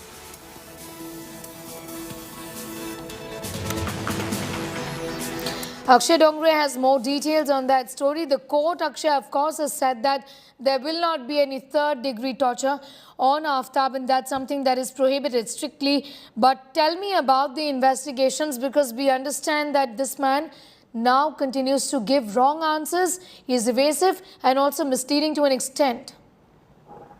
And that's the reason, Sneha, in fact, why the Delhi police initially sought a narco analysis test as well as a psych assessment test as well, because the contradictory statements are making it difficult for the police to in fact head into one direction as far as the investigation is concerned.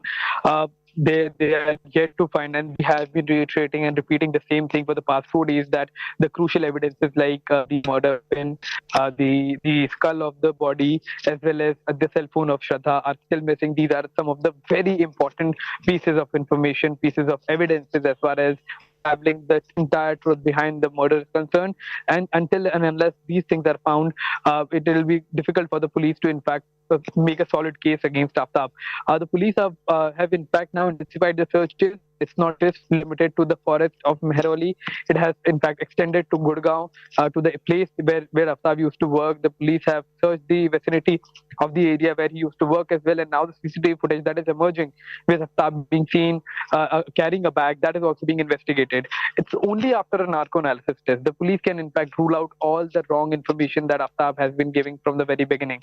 As far as the third degree torture is concerned, that has been prohibited by the court, and the reason for that is the police, the court also is of believe that the police should in fact do a narco analysis test rather than resort to a third degree, because according to the court as well, it is of no use as of now in this particular case, because that is not a person who can go to such extents as to dismembering the body parts of the girlfriend, of his own girlfriend.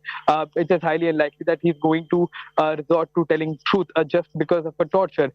It seems that this person is of a very deranged mind, and that exactly is the reason that a narco test can only at least give some hints into what exactly happened and how exactly Aftab planned this entire thing.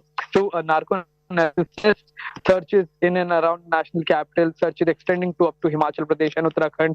That is the reason, and that is the reason that the police, in fact, is now seeking a narco analysis test to ensure that wherever they go, wherever they allocate their resources, wherever they send their teams, is not something based on wrong information or contradictory information or misleading information by Aftab, so that they don't waste time as far as the investigation is concerned, because time is ticking. The police are left with just 4 days of remand now, and even after that, even if police seeks another extension of remand, the police is only left with 4 more days, because 14 days is the maximum that a police remand can be, and after that, be sent for a judicial custody. Okay, we'll come back to you, Akshay, for more on that.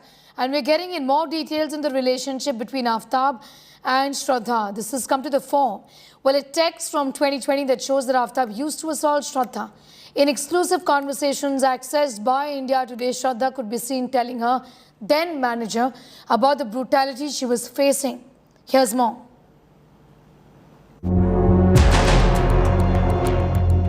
Shraddha Walker's relentless cry for help. Spine-chilling chats on your screens show the torture that the 27-year-old went through. For 2.5 years, she endured this abuse in the name of love. Cuts on nose, bruises on neck and eyes swollen.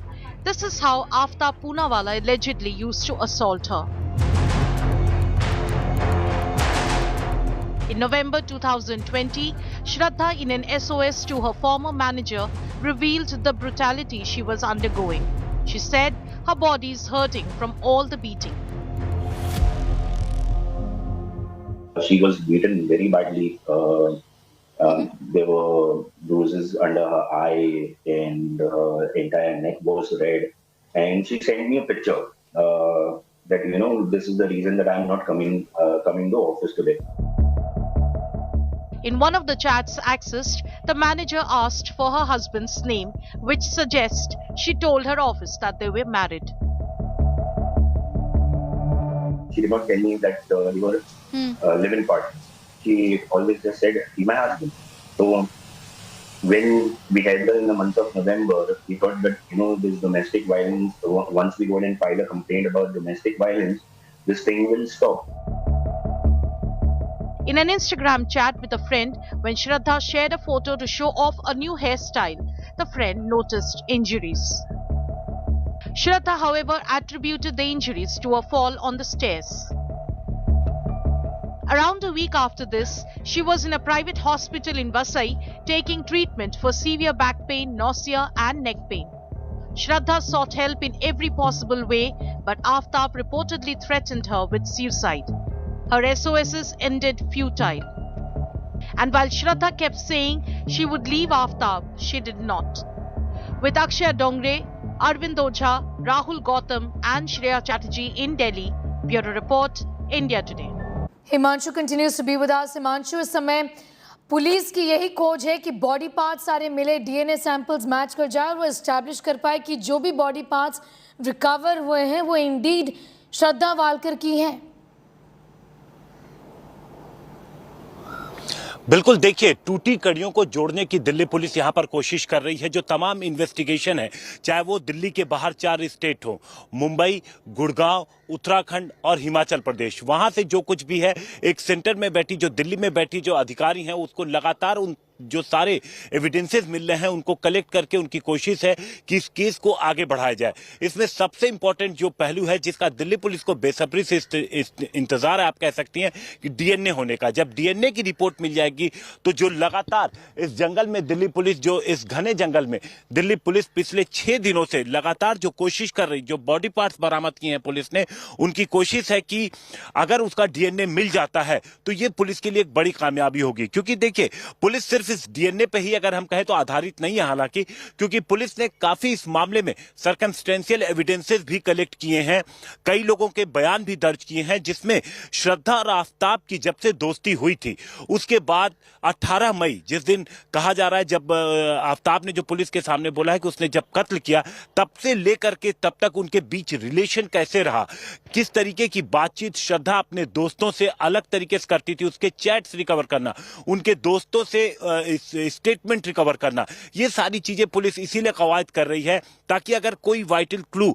अगर उनके हाथ नहीं लगता है, जैसे अगर हथियार जिससे कि शव के टुकड़े किए, बॉडी के पार्ट्स किए, वो अगर उनको नहीं मिलता है, सिर जो लगातार दिल्ली पुलिस की टीम अभी तक खंगाल रही है, अभी गुड़गांव जो पुलिस की टीम पहुंची थी, आज मेटल डिटेक्टर लेके पहुंची हुई थी।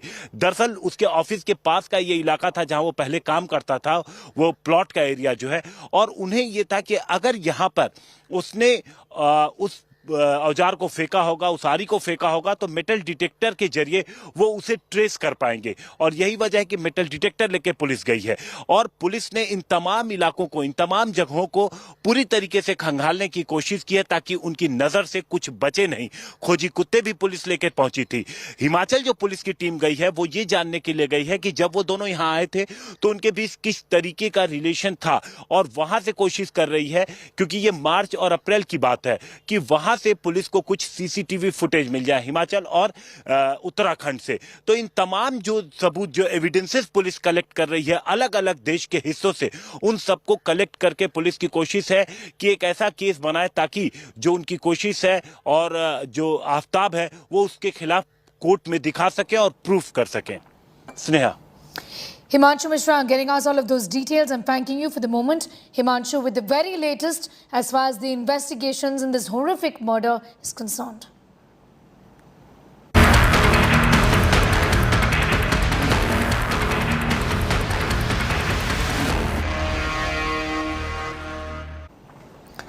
Explosive Delhi Minister Satyendar Jain's video getting VIP treatment in Tihar comes to light. BJP has released an old video of Jain getting a massage in jail. This comes days after Superintendent of Tihar Jail, Ajit Kumar, was suspended for alleged VVIP treatment to Jain, arrested in an alleged money laundering case.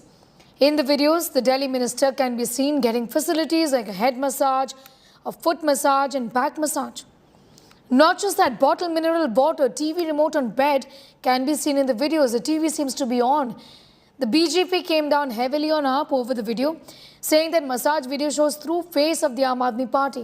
AAP has come down heavily on BJP, brazening it out, accusing it of mocking the ill health of Jain. Earlier, ED alleged that Jain was being given VIP treatment and submitted evidence related to the minister's luxurious life in jail to a court. Jail authorities have already taken action against officers concerned and the jail staff.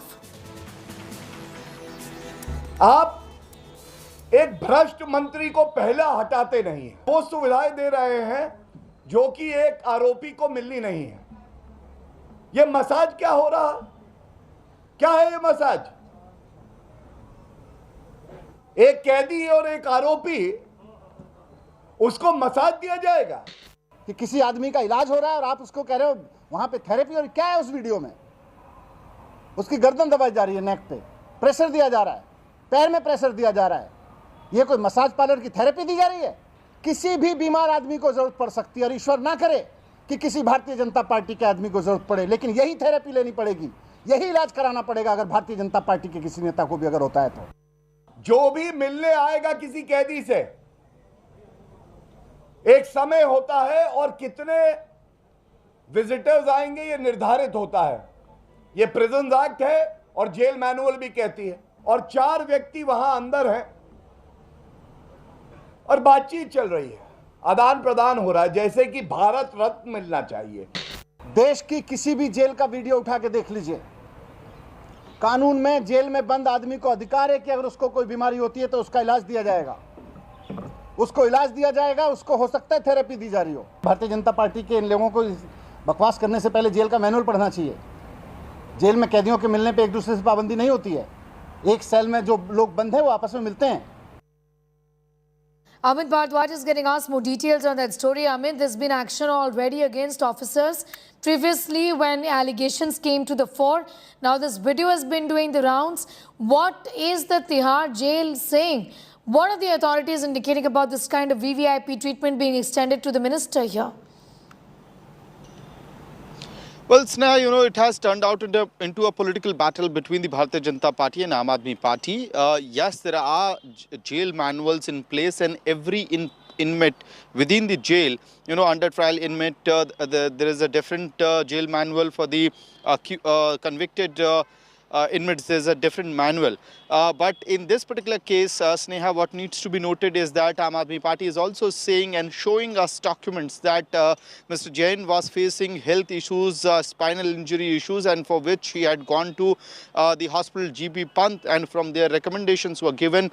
Certain medical recommendations were made out by the hospital, and after that, it was further endorsed by LNJP Hospital's Dr. P.P. Pandey, and they are basing the entire claim on these medical documents, saying that Mr. Satyendar Jain, who is a minister in the Delhi government, is also facing the investigation right now and is in the jail, needed these medical facilities, and that is why it was being provided to Mr. Jain. And in fact, Aam Aadmi Party in its defense has gone on to attack the BJP, saying that it is very insensitive on the part of the BJP by leaking visuals of this sort. And in fact, it has also trained guns, or rather left out a question that the similar visuals were also shared in the court by the Enforcement Directorate, and the court had asked Enforcement Directorate not to disclose or reveal these visuals.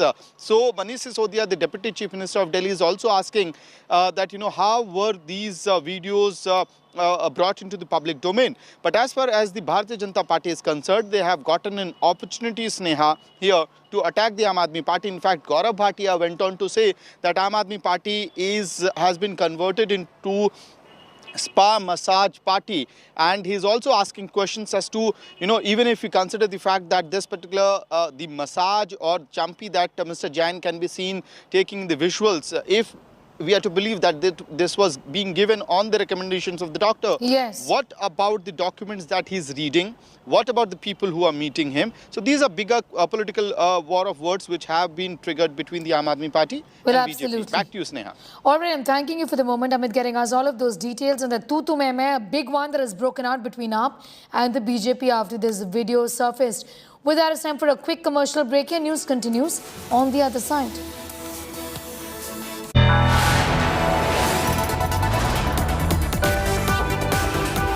You are watching India Today.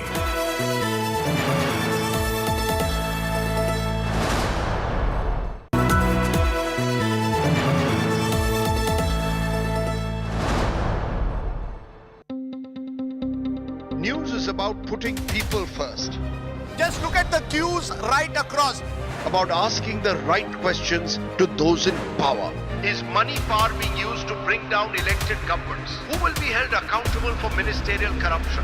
It takes no sides. माँ का दर्द एक दर्द कोई नहीं समझ सकता उस दर्द को. It reveals. It heals. Angry people came out on the streets. Is this the kind of justice system we want in this country? News is all heart and no hatred. Bilkis Bano आज क्या कहना चाहेंगी आप? हमारे साथ जो हुआ है किसी के साथ भी नहीं होना चाहिए. Experience the news. With me, Rajdeep Sardesai, only on India Today.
watching India Today.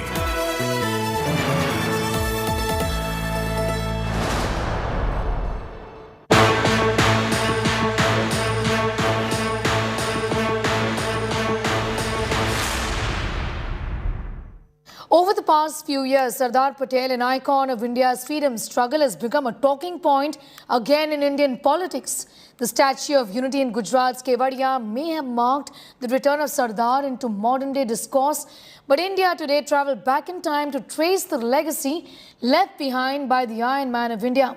Here's a report filed by my colleague Paulami Saha.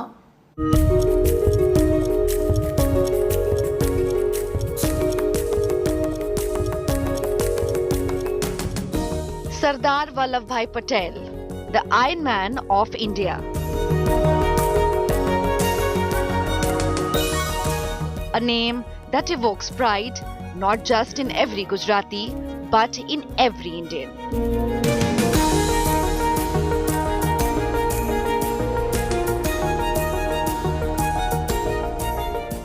Vallabhbhai Jawarabhai Patel, who was born in Nadiad, in Khera district on 31st October 1875.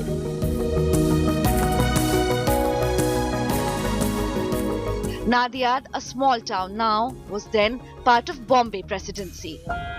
India Today travels to the birthplace of Sardar Patel.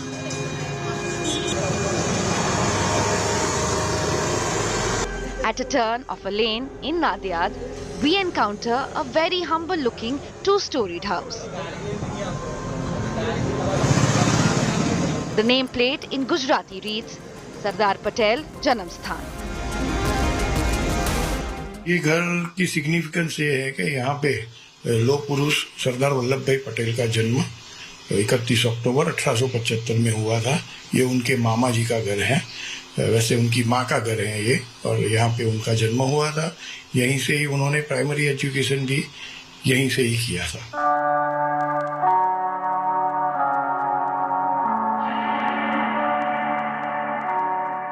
Desai recounts an anecdote from Vallabhbhai Patel's life that is part of a local folklore here in Nadiad.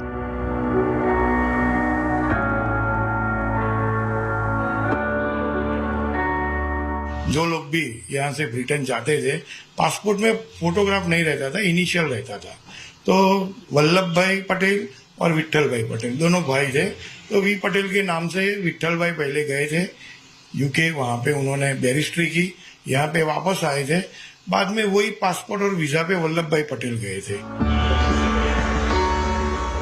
Sardar Patel spent his childhood years in Nadiad before the family moved to Karamsad, a town in the neighbouring Anand district. Sardar Vallabhbhai Patel, the name has gone down in the annals of history as someone who in fact contributed towards independent India and its formation, and someone who brought India together as well, unified India together as well. When we speak to local residents in Nadiad, their pride in living in the midst of history is evident.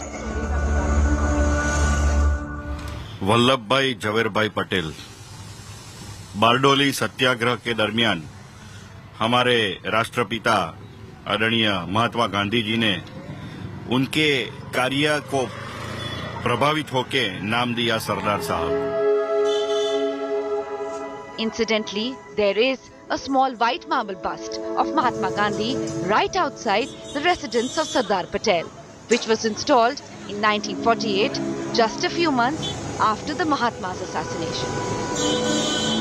Sardar Patel was viewed as a protege of Bapu. But there is a resentment among the locals that Sardar's contributions were neglected for a very long time. Congress से बोलते हैं कि भाई ये आजादी की party है। कांग्रेस जो बनी थी वो आजादी की चळवळ के लिए बनी थी, पॉलिटिकल पार्टी नहीं थी, सब थे उसमें। लेकिन आजादी के बाद उसी के फैमिली की पार्टी बन के रह गई। Giving Prime Minister Narendra Modi the credit for giving Sardar Patel his due, some even claim that Sardar Patel's contributions were deliberately covered up by the Congress.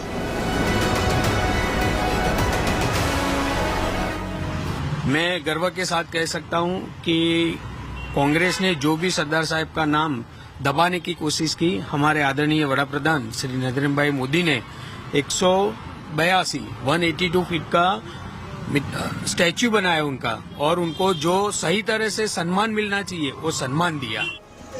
As the legacy wars continue, one thing is undeniable.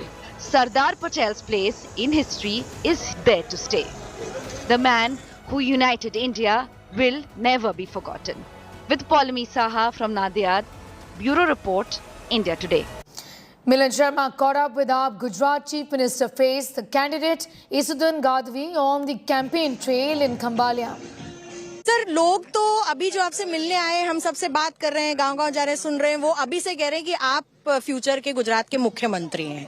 तो क्या आशाएं आपको दिखती हैं लोगों की यहाँ पर, कैसे आप पूरी कर पाएंगे? आम आदमी पार्टी, चलिए मतलब सूरत में कॉर्पोरेशन में अच्छी सीटें हैं, बट गुजरात में कैसा देख रहे हैं आप चुनावी माहौल अभी? देखिए, जब मैं टीवी में पत्रकारिता करता था तब भी मुद्दों की पत्रकारिता करता था। आज सब लोगों को एक उम्मीद है। किसानों के लिए मैं लड़ा, किसानों को लगा कि हमारा भाई आ गया। आउटसोर्सिंग कर्मचारियों की लड़ा, उसको लगा कि हमारा भाई आ गया। महिलाओं के लिए लड़ा, उसको लगा कि हमारा भाई आ गया। पेपर लीक होते थे, बेरोजगार युवान चिल्लाते थे, मेरे ऑफिस पर बैठे रहते, तो उनको लगा कि मेरा भाई आ गया। तो एक तरह से उन्हीं की उम्मीद तो है, नहीं है ऐसा नहीं है। दूसरा, अरविंद केजरीवाल जी की जो गारंटियां हैं, सब आशा वर्कर, आंगनवाड़ी बहन है, पुलिस ग्रेड पे हैं, सब आदर्श भर्तियां हैं, मोहल्ला क्लिनिक के टीचर्स है, वो भी बहुत इम्पैक्ट किया है। देखो, गुजरात में माहौल बन चुका है, ऐसा नहीं है कि नहीं बन चुका है, लेकिन आपने भी देखा होगा जिस तरह से लोगों में एक उम्मीद से देख रहे हैं। देखो, सभा में लोगों को बुलाना, हम बुलाने नहीं, मैं तो गांव-गांव ऐसे जा रहा हूँ, पैदल जा रहा हूँ, वहाँ 5-10 लोग मुझे लगा कि आ जाएंगे, लेकिन पूरा गांव इकट्ठा होता है और फिर भी उम्मीद से देखता है, और उम्मीद से यही देखता है कि भाई आप अगले मुख्यमंत्री होंगे। लेकिन ये तो ईश्वर की कृपा होगी तो होती, हम तो निमित्त हैं, हम कोई मुख्यमंत्री बनने के लिए नहीं आए हैं। हम तो गुजरात की जनता का अच्छा हो, भला हो, इसलिए पॉलिटिक्स में आए हैं, मजबूरियन है। कई इलेक्शंस हम भी देखते हैं, आप जर्नलिस्ट रहे, आपको भी पता है। तो क्या आपको लगता है कि लोग इस बारी जातिवादी पॉलिटिक्स छोड़कर परिवर्तन, जो आप लोगों का स्लोगन है, उस पर वोट देंगे? देखो, दिल्ली में हुआ, पंजाब में हुआ, हम आशा तो ये रखते हैं कि जब आम आदमी पार्टी की एंट्री होती है तो ज्ञाति, जाति, धर्म की राजनीति नहीं होती है। बिजली फ्री मिलेगी तो सबको मिलेगी।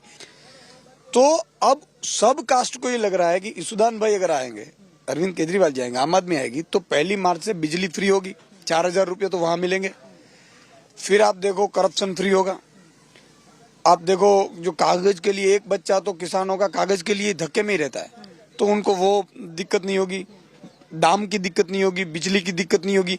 तो देखो, ये इस बार मैं लास्ट एक जगह बैठा था, एक गाँव में रात को, तो वहां से बोले कि सुदान भाई 5 मिनट के लिए आप आ जाइए। मैं ठीक है, तो हम बैठने लगे, तो सब कास्ट के लोग थे। उन्होंने कहा कि आप ये मत सोचना कि हम किसी और कास्ट के हैं, आप ईसुदान भाई हमारे हैं, पूरे गुजरात के हैं, और हम गुजरात के लिए वोट करने वाले हैं। The story and much more going up on our website as well. That's indiatoday.in. You can also download the India Today app. News continues. Thank you so much for watching.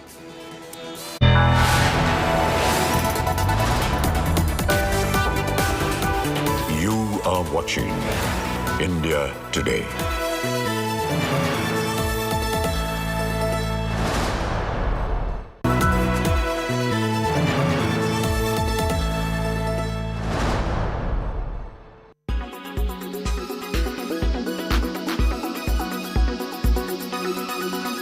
Imagine this very rich friend who often guilt-tripped you into paying for them.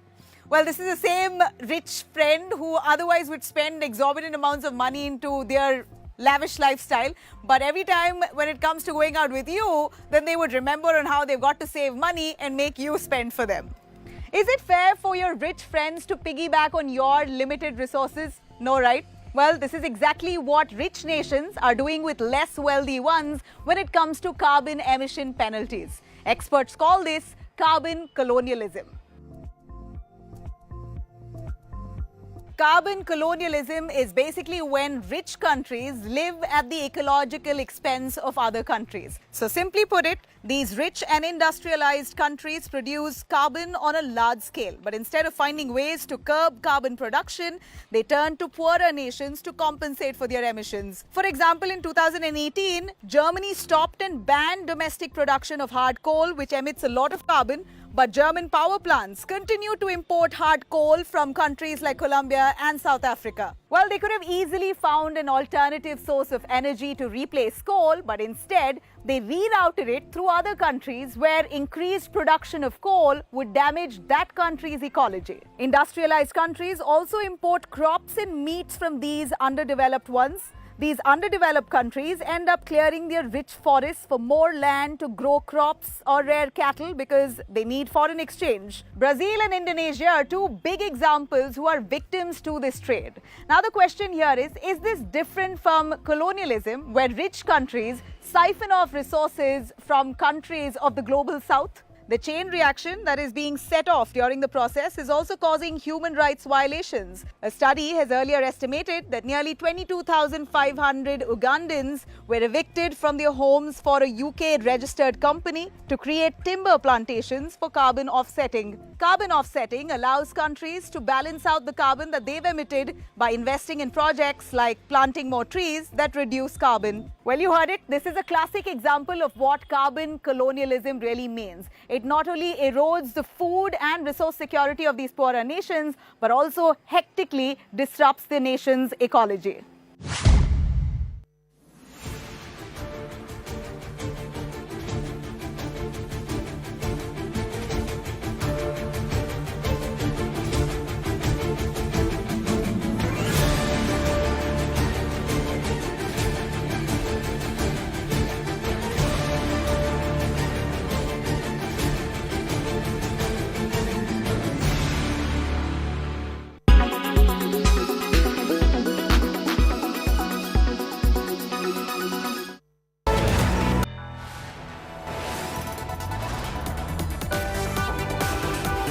You are watching India Today.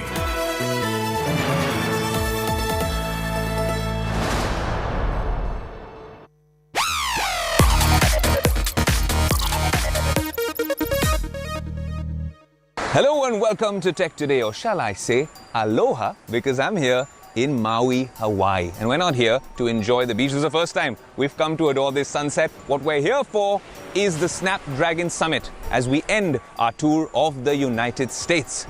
The new chipset has just been launched. We're going to bring you that on this show. Also, a couple of days ago, we were in Chile, Boston at the Amazon Robotics facility. There's a Tech Today exclusive lined up for you. All that and a lot more from the world of big tech. I'm your host, Ayush Alawadi, saying, let's begin. Aloha from Hawaii. Tech Today continues their coverage from the United States. I'm here now. Next pit stop was, of course, Hawaii at the Snapdragon Summit. And of course, this is their flagship event where Qualcomm Snapdragon launch the latest and greatest chipset. That chipset which will power all your premium flagship devices, Android devices in India. Most of them, Xiaomi, Oppo, Vivo, OnePlus, they'll all be powered by that chipset. But why should I talk about it? I have the chipset with me. Now, this is sort of unusual that I'm showing you this particular chipset. Now, according to Qualcomm, this new processor is going to be 35% faster when we're talking about CPU, 25% faster in terms of GPU, and an AI improvement apparently of up to 435%. I think Qualcomm really means business when it comes to gaming, because now you're getting capabilities for ray tracing in mobile game applications. Also, the chipset has Wi-Fi 7 and always sensing camera capability and dynamic spatial audio support. For me, ray tracing on a mobile phone is a really big deal. Some high-end computers, gaming laptops, struggle to give you good ray tracing capabilities. When you have a PlayStation 5, you need a TV which is compatible and shows you the real technology of ray tracing, which means the way light falls in that scene, even in a game, is completely different from how we've been used to all along. We saw a couple of demos, and at least the way Qualcomm claims it can be done, it looked fabulous. Let's see if these Android manufacturers can actually leverage the strength and the potential of this technology. Also, we saw a couple of interesting things where with this new chipset, translation tools in real time, multiple languages from one language to 2, 3, 4 other languages might just be possible. What does that mean maybe for the geophone? We'll have to see how these companies really synergize and collaborate. But that's the Snapdragon 8 Gen 2. That's just my take on it. There's, of course, the Snapdragon team that we spoke to and a very, very special person from Qualcomm who spoke to us about this new launch.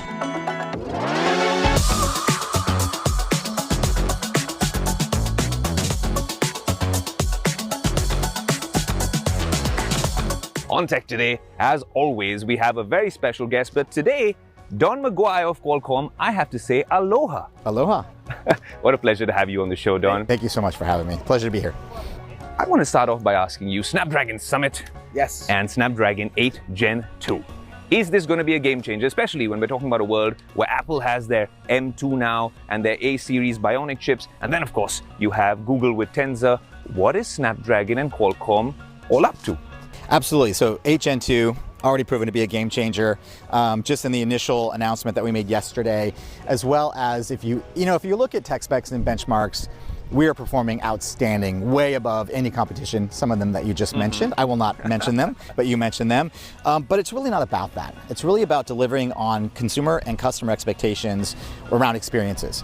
And for 8 Gen 2, which is really all about smartphone experiences. It's really about making your sound quality and your audio better. It's about making your gaming experience better. It's about making your camera better.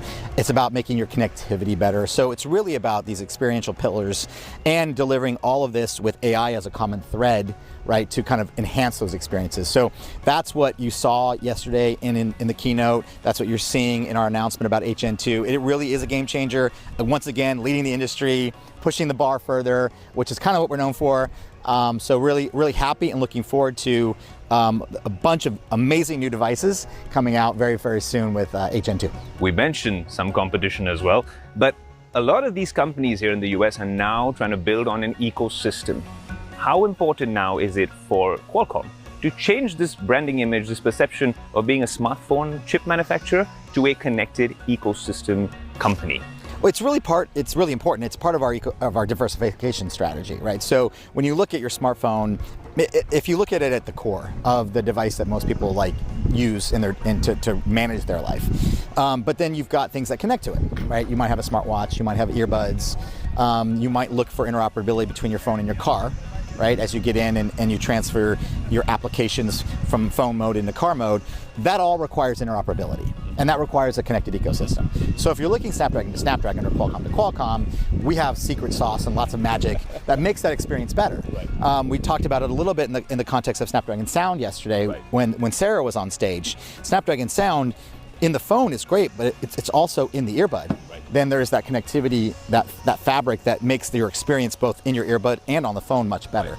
So that connected ecosystem is very important, and we're talking about more of that today than yesterday, but we've got the chops to make that happen, and we have the ecosystem of partners to make that happen. We announced some enhanced relationship with Bose, for example, on the audio side. So it's important that people have alternatives, and that by the way, that they have alternatives that are much better than just settling for something that is either the status quo or the current preferred solution. Yes. It's a chilly winter here in the US, maybe not here in Hawaii. Right. Of course, there's so much happening in the tech world, layoffs galore at Twitter and Meta. As a tech leader yourself, what is your broader view on what's happening in the tech world, and what's Qualcomm's view on this as well? Sure. The macroeconomic environment is tough right now. We see the environment that we're in and the impact that it's having as cyclical. And it really comes down to supply and demand and inventory. As the pandemic set in, there was lots of people that needed to upgrade their device ecosystem to stay connected to family and friends and work and school. So that drove a massive demand increase across different product categories. Unfortunately, there wasn't the supply to be able to handle that demand. So we had this supply issue. Right. But as things started to ease and we started to come out of the pandemic, the supply chain issue started to ease, but also the demand started to slow. But the inflection point was missed by the value chain. So our customers continued to buy, right? Because they didn't want to get caught into a supply chain issue again. But the demand curve had started to slow, so inventory started to build. And then we enter, Q4 of this year, where you've got high levels of inventory, no supply chain issues, demand weakening in goods, demand increasing in services, in travel, and experiences, and there's discretionary spend shift. Right. So we have to correct this. This all has to be corrected. Inventory has to be kind of flushed through the value chain, and we think that's a couple quarters. We think we said in our earnings call, over 50% will probably happen in this next quarter, and then the rest in the subsequent quarter. And then we get to a normal supply chain balance, and then we can start to grow again. And I think our ecosystem starts to grow again, our customers start to grow again. So it's about powering through, but it's also about being prudent and diligent in this kind of environment. How do you manage spend? And how do you manage your capital and your resources so that you're in a position of strength on the other side? And I think each company has to look at that differently. Obviously, we are looking at spend. We are looking at things like travel. We are looking at hiring critical positions only, and we are looking at balancing that spend with demand and revenue in the short term, but without taking our eye off the ball for the long term, because you have to invest to grow so that you come out on the other side in a position of strength. We've been on the road for a while here on Tech Today, here in the United States. Of course, right now, we're enjoying a nice Maui sunset, tropical weather largely, surfer's paradise. But a couple of days ago, it was nothing like this for us. We were shooting in chilly Boston at the Amazon robotics facility. We had a very special guest. There was a bunch of robots. We gave you a sneak peek in the last episode. But now we want to get to the bottom of how Amazon gets you all those deliveries on the same day. How is it so efficient, or is it not efficient? If so, what is the secret sauce? This is a Tech Today exclusive. I'm guessing you're going to enjoy this one. Don't miss it.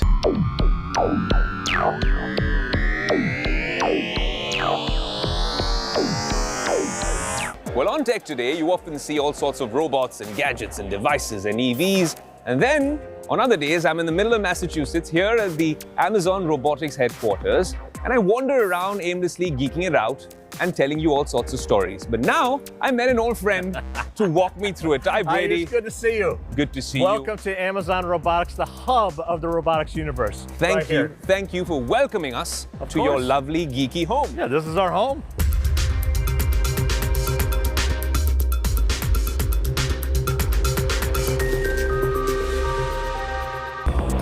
What are we doing at this facility, and what's happening? I mean, the vibe is really cool. I realize a lot of people are on their devices. There's robots and autonomous things robots moving everywhere. All over. This is a dream job you have. I love what I do every day. I get to work with incredible people every day, reimagining the future of fulfillment, thinking about new robotic systems of how we can extend human capability, make the jobs easier for our employees, make it safer for our employees, and we're just starting out. Now, when we're talking about all of this, I see engineers sitting in the corner and sometimes just making sure that nothing is amiss. Where does the human intervention happen? Is this entirely automated? So this particular process that you see here is entirely automated, where we're taking the packages and placing them onto the drives. We like that, right? Because what we want to do is we want to avoid our employees from lifting heavy packages. Like, I want to take the repetitive motions out. I want to eliminate the lifting of anything heavy. I want to take the mundane out. So if I can elevate those tasks to a higher order focus for our employees, that allows us to be more productive. So I wouldn't want, you could manually place this onto the drive unit, but now we have a robotic unit to do this. And that helps with our overall productivity. Right? You know what I'm going to do? I'm going to take a quick pause and rewind to Ty's conversation with me in Vegas at Remars a few months ago.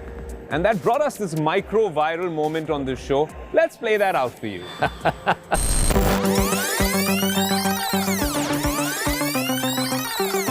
You know, when we talk about automation, the world seems to be divided into two parts. A lot of people back home and a lot of academia and academicians also say that automation is going to make, well, the world a tougher place when it comes to jobs. A lot of people will lose jobs when we're talking about robots becoming a lot more ubiquitous and a lot more adoption in that space. And then the other side talks about how this can really augment what already exists. Where does Ty Brady stand on either end of that argument? I stand with their data.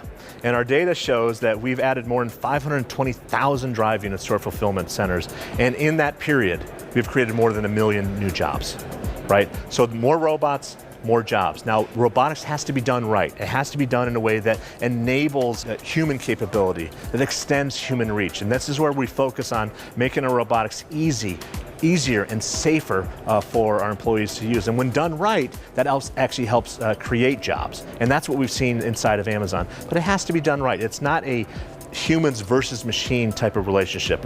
Hardly. The way that we frame our relationship with machines is it's humans and machines working together to create a symphony of amazing work to be done. Right? So humans and machines working together in order to achieve the task that's ahead of you in a very natural way. Right? So our engineers, our scientists, and they are incredible. And I am blessed to be able to work with just some of the smartest people that I've ever worked with in my entire life. They've really have helped solve this really hard problem of how can we add to the tool set of our employees, and so that makes it easier and safer for them to do their job.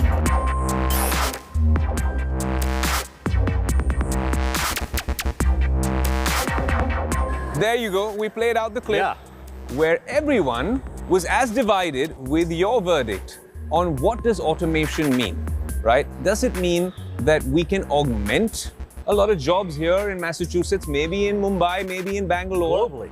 Globally, or does it mean that, hey, a lot of people will be out of employment? It is, our philosophy is we want to extend human capability, allow people to do more things, allow them to do them more simply, more safely, and more productively, right? We want to arm them with a tool set to use any way they seem possible. And if we rightly and smartly build our machines to augment and extend human capability, that allows us to be more productive. I'm going to show you, let me show you a very direct example of that. This is a good example of the majority of our fulfillment today, where we have drive units carrying these pods. We're the world's first goods-to-person fulfillment system. So what I mean by that is, instead of taking a cart and going down long aisles and taking each of the objects and placing it into a cart and then bringing it back to pack it out, instead we turn that on its head. And what we're doing is that we are bringing the goods to an employee in order to pick or stow those items, right? So you don't have to walk as far, and we can bring the right good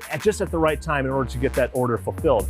So here you see a station where we have our associates actually do the picking or the stowing.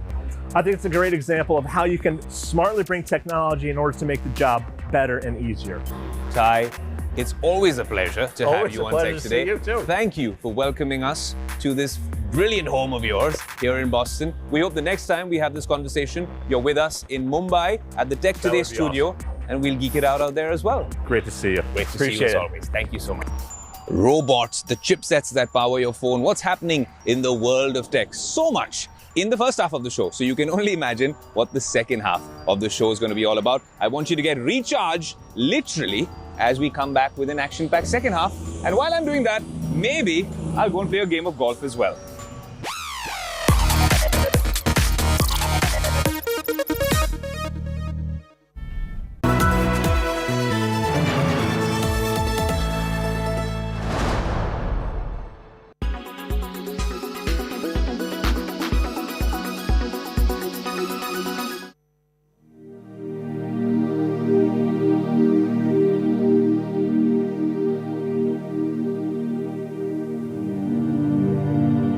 She was young, had dreams, wanted to travel the world, pursue a career in photography. She was documenting her life and journey through divorce and a bad relationship when tragedy struck. Pakistani-American photographer Sania Khan opened her heart up on a social media platform, talking about the struggles of being in a bad relationship. This admission prompted her husband, Raheel Ahmed, to kill her at her home in Chicago on the 18th of July. He later turned the gun on himself. Sania Khan was an educated, progressive woman who did not shy away from walking out of a bad marriage. She was in an abusive relationship and was killed for it even after a divorce.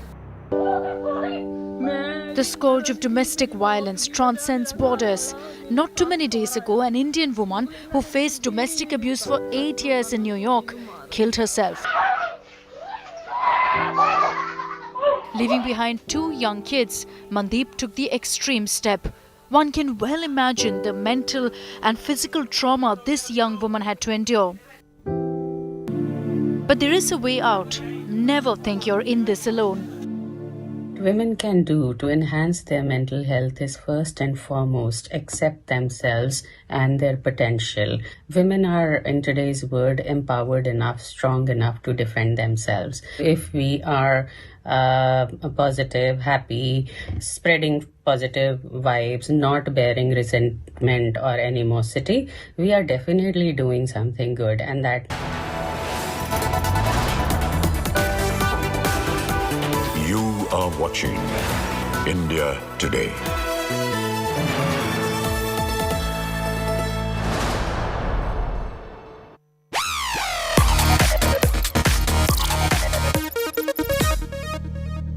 Aloha from Hawaii. Now, when we're globetrotting and bringing you the latest and greatest from the world of tech, something that comes in handy is a good pair of truly wireless earbuds. We've had a bunch of devices from the company, nothing before, and honestly, they've not been at par with some of the top devices on the show. But now, they've come with yet another mega launch, and they're calling it the Nothing Ear Stick. Are they a true bang for your buck? Well, let's find out.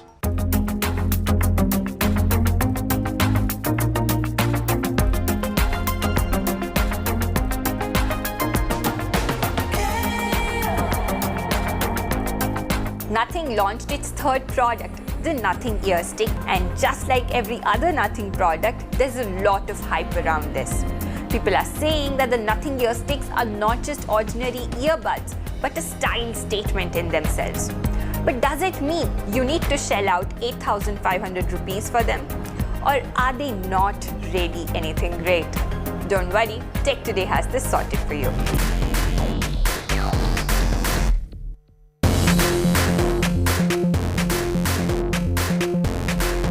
From the look of it, the Nothing Ear Stick has the most unique design out there.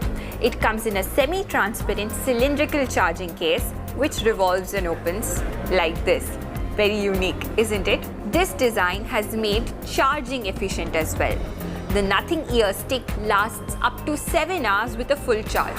It also has a quick charge feature, which means if you charge it for 10 minutes, it's going to last up to 2 hours. That's very, very interesting. The only drawback of this shape is that it does not allow wireless charging. The Nothing Ear Stick comes with an open ear design, which means it's comfortable to wear it for longer durations of time, but it does not block ambient noise. Furthermore, the open ear design does not make them the best choice if you plan on working out with them. Calling using the Nothing Ear Stick is a decent experience because it has a good enough mic. Moreover, it's easy to connect this with your cell phone via the Nothing X app. While the Nothing Ear Stick is truly a fashion statement in itself. It has a very unique design. It's also very comfortable to wear for long durations. Moreover, it also has a good battery backup. Are the Nothing Ear Sticks worth your 8,500 rupees? Do let us know in the comment section. From Hawaiian sunsets to the latest Android chipsets. Wait, that rhymed, but unintentionally. And of course, what's really happening at robotics facilities in Boston? How are you getting your packages so soon? What's happening to jobs in the tech sector? And of course, we also got you the biggest from the world of tech. That culminates in this final sunset here in Hawaii. I'm going to be saying aloha from here. This is the end of our road trip here in the US. The next time I see you, we'll be back in the Tech Today studio in Mumbai. Aloha yet again, or shall I say, until next week, adios.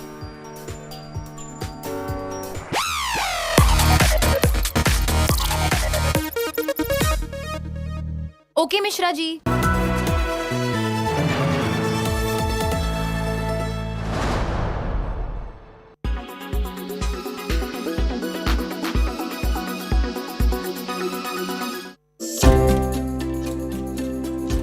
Age is just a number. A 21-year-old Anju from Haryana's Khudana village is here to prove it. A medical student and now the youngest Sarpanch. She set a benchmark for many. Fixing all the problems from water shortage to potholed roads, it has all fallen to her tiny shoulders. सबने मुझे आशीर्वाद दिया और काम के गांव का काम सौंपा, जैसे बिजली पानी की समस्या, रोड वगैरह की समस्या, शिक्षा की समस्या और सभी इस समस्याएं मैं दूर करूंगी. The village has scripted history by handing over the reins of the village to a young woman. As soon as the news broke out of her becoming the Sarpanch, the whole village sparkled with joy. She has not only made her father proud, but also the people of her village. इसने पूरे गांव ने हमें बेटे को आशीर्वाद दिया है और हमारे गांव में भाईचारा बहुत अच्छा बरकरार है. आज आप गांव की दिशा देख रहे हो, एक साल बाद जरूर आना, फिर गांव को देखना तो अच्छा लगेगा. कोई भी सिटी डेवलप करते हैं, जैसे कोई गांव उसको डेवलप करते हैं तो उसका पब्लिक का पार्टिसिपेशन होना बहुत जरूरी है. सभी ने बहुत मतलब संघर्ष से सब ने एकजुट होकर इस बात को मतलब दिखाया है कि हम सब एक हैं और हमने बहुत ही अच्छी अचीवमेंट हासिल करके बहन को अच्छी वोटों से जीत प्राप्त की. Women of the village have high hopes from Sarpanch Anju.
are watching India Today.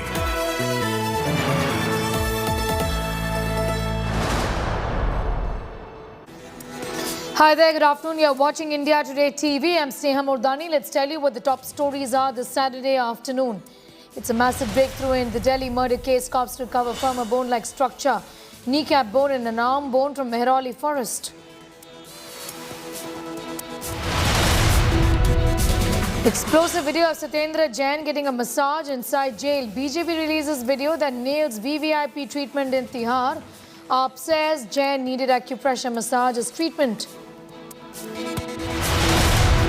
AAP defends Satyendar Jain's massage in jail, says acupressure not massage. BJP debunks AAP's defense, says jail rules have been flouted. एक भ्रष्ट मंत्री को पहला हटाते नहीं, दूसरा उसको सारी सुविधाएं दे रहे हैं, वो सुविधाएं दे रहे हैं जो कि एक आरोपी को मिलनी नहीं. Conman Sukesh writes another letter against Delhi Minister Satyendar Jain, alleging that Jain sought conversion of $20 million into rupees.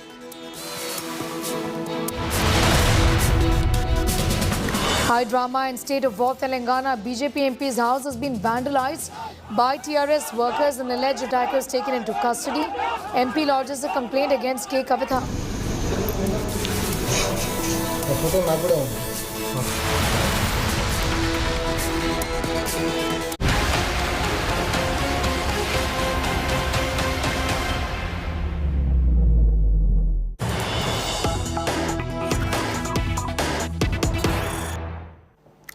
We have some news just coming in. This is an India Today exclusive. Aftab has been caught on camera on the 18th of October, caught on CCTV footage. This is an Aaj Tak India Today exclusive. How at midnight, Aftab in fact used to step out of his home. In the CCTV footage, we can see Aftab with a backpack and a box in hand. Video from 4 o'clock in fact, which is in the wee hours. It is 4 a.m. essentially. Delhi police sources have revealed to India Today Aaj Tak that Aftab used to carry a backpack to dispose body parts. CCTV essentially matches the description. Shreya Chatterjee getting us that big exclusive story. She's joining us from Aftab's residence. Shreya, you have accessed this exclusively for our viewers. This is at 4 o'clock in the wee hours of the morning. What business does this man have to roam around at 4 o'clock in the morning? This obviously sort of corroborates what we've been talking about so far, that indeed in the wee hours, he used to step out with the body parts and throw them around.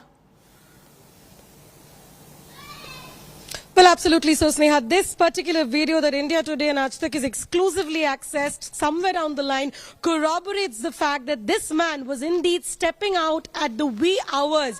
And this somewhere down the line corroborates those verbal confessions made by Aftab to Delhi police till now, that he used to one by one dispose the body parts of Shadra from this very house. Remember, this video that we have accessed is very close to this particular residence of Aftab. And in the video, it is clear how Aftab is carrying a backpack. He has a box in his hand, and this somewhere down the line is something that Delhi police would obviously investigate. Now, I want to tell our viewers that this is the residence from where I am right now, where Aftab also used to live with Shraddha. It was unearthed by Delhi police that on the 18th of May, he killed her, chopped off her body parts, and then one by one started disposing. Now, this CCTV is from the 18th of October that we have exclusively accessed, and this clearly somewhere down the line gives the picture of whatever has been given in that verbal confession so far. He can be very clearly seen with a backpack and a box in hand,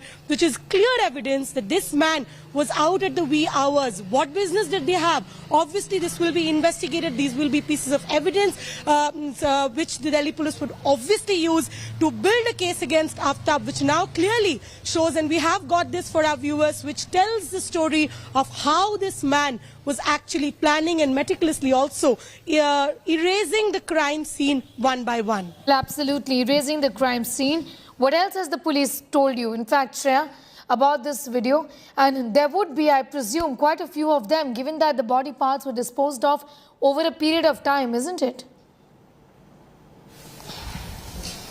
Well, absolutely. If you break down the timelines, Sneha, why is it important? Because the murder happened on the 18th of May. Followed by that, one by one, he constantly disposed the body parts. The reason, he bought a fridge on the 19th of May itself. He stored the body parts of Shraddha there, and one by one. So if you see the video, the body language also of Aftab, it clearly says, he is so sure about the way he is doing this crime, the way he is disposing of the body part. This clearly somewhere down the line also gives a window to the mind of Aftab, how he is so cool. He's not freaking out. It doesn't look like someone who probably did not have a previous criminal record, but clearly right now this is a clincher piece of evidence that India Today and Aaj Tak has exclusively accessed, which tells the story behind how this murder was not only done, but the forward planning of cleaning the crime scene. This is something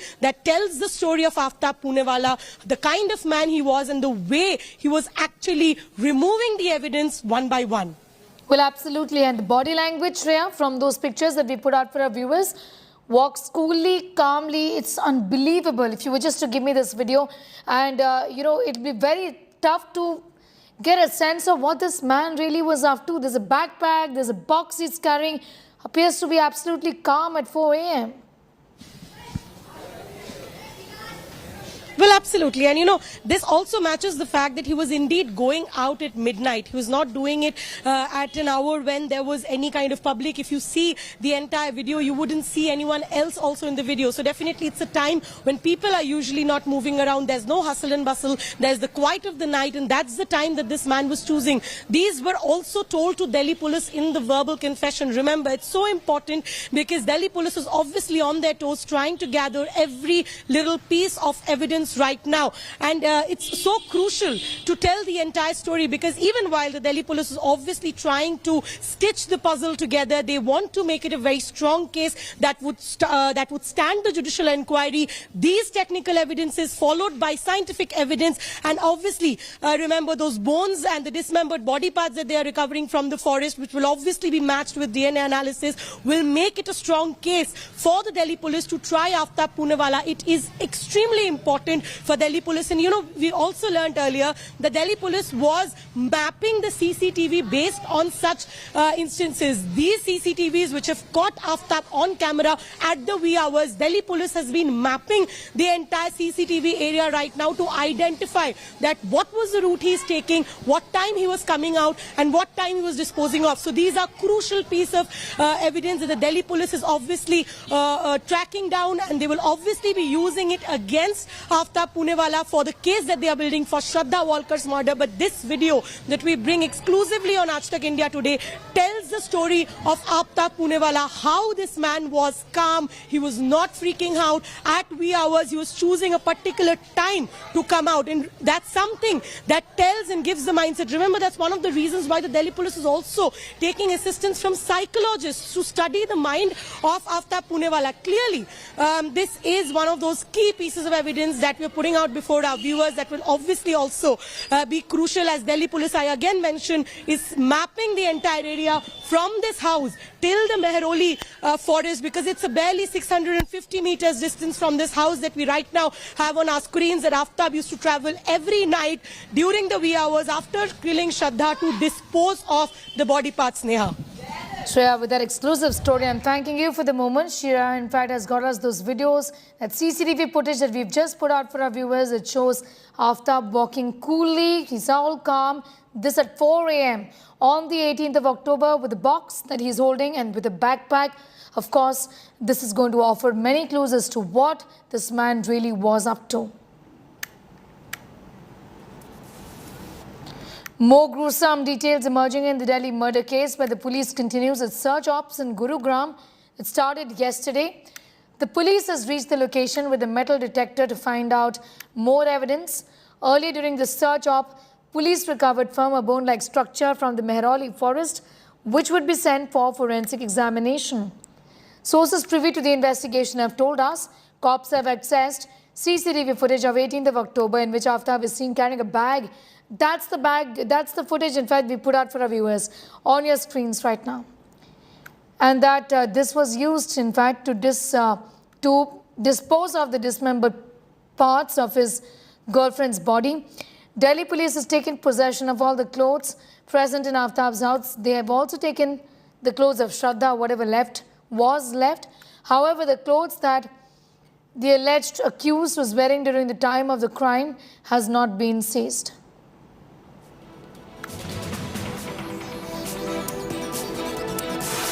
Shreya continues to be with us. Shreya, within 5 days is when the narco analysis or the lie detector test is going to be carried out on this man. However, we need to in fact tell our viewers that this really isn't admissible in a court of law. This is just to give a sense of the direction in which the investigations are headed, isn't it?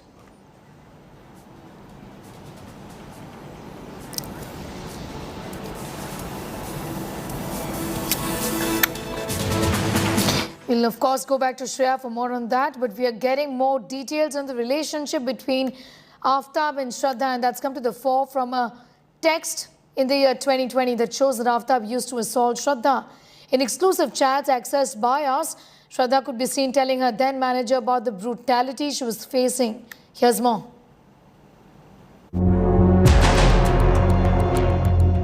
Shraddha Walker's relentless cry for help. Spine-chilling chats on your screens show the torture that the 27-year-old went through. For 2.5 years, she endured this abuse in the name of love. Cuts on nose, bruises on neck and eyes swollen. This is how Aftab Poonawalla allegedly used to assault her. In November 2020, Shraddha, in an SOS to her former manager, revealed the brutality she was undergoing. She said her body is hurting from all the beating. She was beaten very badly. There were bruises under her eye and her entire neck was red. And she sent me a picture that, this is the reason that I'm not coming to office today. In one of the chats accessed, the manager asked for her husband's name, which suggests she told her office that they were married. She did not tell me that we were live-in partners. She always just said, "He's my husband." So when we had her in the month of November, we thought that, this domestic violence, once we go and file a complaint about domestic violence, this thing will stop. In an Instagram chat with a friend, when Shraddha shared a photo to show off a new hairstyle, the friend noticed injuries. Shraddha, however, attributed the injuries to a fall on the stairs. Around a week after this, she was in a private hospital in Vasai taking treatment for severe back pain, nausea and neck pain. Shraddha sought help in every possible way, but Aftab reportedly threatened her with suicide. Her SOSs ended futile. And while Shraddha kept saying she would leave Aftab, she did not. With Akshay Dongre, Arvind Ojha, Rahul Gautam and Shreya Chatterjee in Delhi, Bureau Report, India Today. Shifting focus now, there is tension in Hyderabad's Banjara Hills after BJP MP Arvind Dharampuri's residence was vandalized by TRS party workers. According to the Banjara Hills ACP M Sudarshan, a case has been registered against 50 people. They are yet to be identified and arrested in the vandalism by TRS cadre at the BJP MP's house on Friday afternoon. The police has registered a non-bailable case against the complaint of Vijay Lakshmi, mother of Arvind Dharampuri. After the attack, several important leaders of BJP paid visit to the residence of the MP. We are going straight to Prime Minister Modi now. यात्री जो हैं वो नंगे पैर पैदल चलकर आते थे। अब उनके आने के लिए जिस तरह की सुविधाएं विकसित की गई हैं, जिस तरह से वहां पर जो हमारे पौराणिक आस्था के केंद्र हैं उनको और ज्यादा विकसित बनाया गया है, जिससे कि ज्यादा से ज्यादा लोग वहां पर आ सकें, इन ज्ञान के केंद्रों में दर्शन कर सकें और अपनी संस्कृति को समझ सकें, उसे और मजबूत कर सकें, उससे और लाभ ले सकें। प्रधानमंत्री जब कहते हैं कि जो संस्कृति और विकास साथ साथ, कितनी मजबूती से ये दिखाई दे रहा है आज।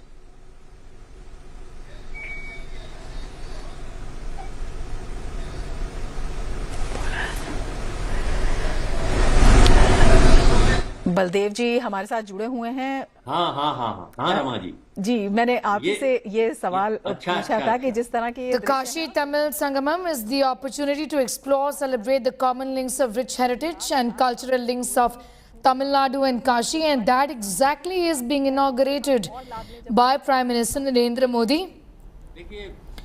Today, right now, BHU is of course hosting the one-month-long Kashi Tamil Sangam. It is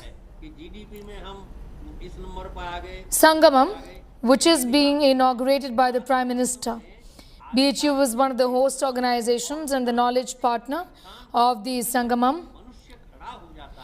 This work has been reviewed by the Education Minister. BHU has also planned a number of academic events for the various groups visiting from Tamil Nadu. The Prime Minister is inaugurating this today. The university will be organizing interactive sessions on different themes like literature, heritage, culture and identity. Also, these sessions, of course, are on occasions for scholars and intellectuals from Kashi and Tamil Nadu to interact with each other and share knowledge and ideas for mutual benefit. नमस्कार। भारत सरकार और उत्तर प्रदेश सरकार द्वारा आयोजित उत्तर और दक्षिण भारत का संगम काशी तमिल संगमम में देश के यशस्वी प्रधानमंत्री माननीय श्री नरेंद्र मोदी जी का सहृदय स्वागत करते हैं।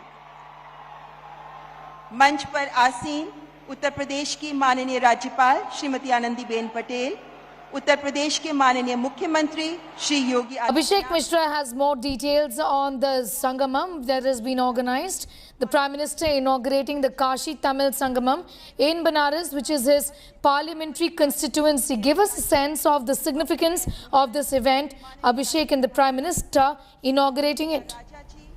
पूर्व केंद्रीय राज्य मंत्री माननीय श्री पौन राधाकृष्णन जी, काशी हिंदू विश्वविद्यालय के कुलपति माननीय Shri We'll continue to keep a close eye on that story and also get you ground reports in a moment from now when we do connect with Abhishek. For the moment, it's time for a quick break here.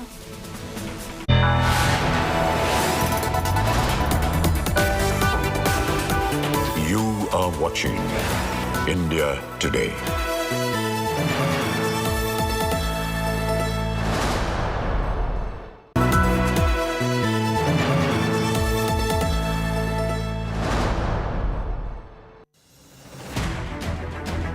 I don't read the news.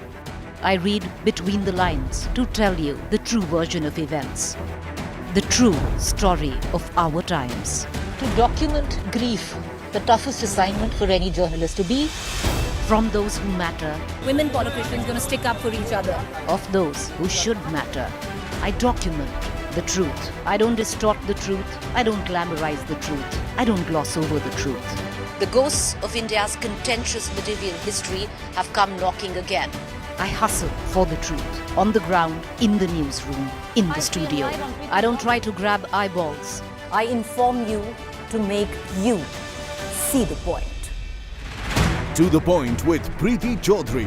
At these times, only on India Today.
Where there is cricket, there is Bollywood, and no one better than these married couples prove the same. Yes, these are two fascinating career fields in the country, and for obvious reasons. It has all it takes: glamour, entertainment, money, and more often than not, a luxurious lifestyle. Perhaps why, when two personalities from their respective industries meet, they instantly connect with one another. And what follows is a love story that at times for some turns into a fairy tale, while for others it's just a whirlwind romance. Lovebirds Athiya Shetty and cricket powerhouse KL Rahul grabbed eyeballs in 2021 when they made their first public appearance at star-studded film screening. The duo took their own sweet time to make it official on social media, but now go all out sharing adorable posts of each other and with one another. The couple was reportedly set up by a common friend and now have been dating each other for a while. Athiya's father and actor Sunil Shetty has also confirmed that they will tie the knot soon. An ambitious self-made star, Anushka Sharma, also fell in love with Virat Kohli on the sets of a commercial shoot. And after dating each other for almost 4 years, melting hearts with their appearances together at multiple occasions, they finally tied the knot in Italy in 2017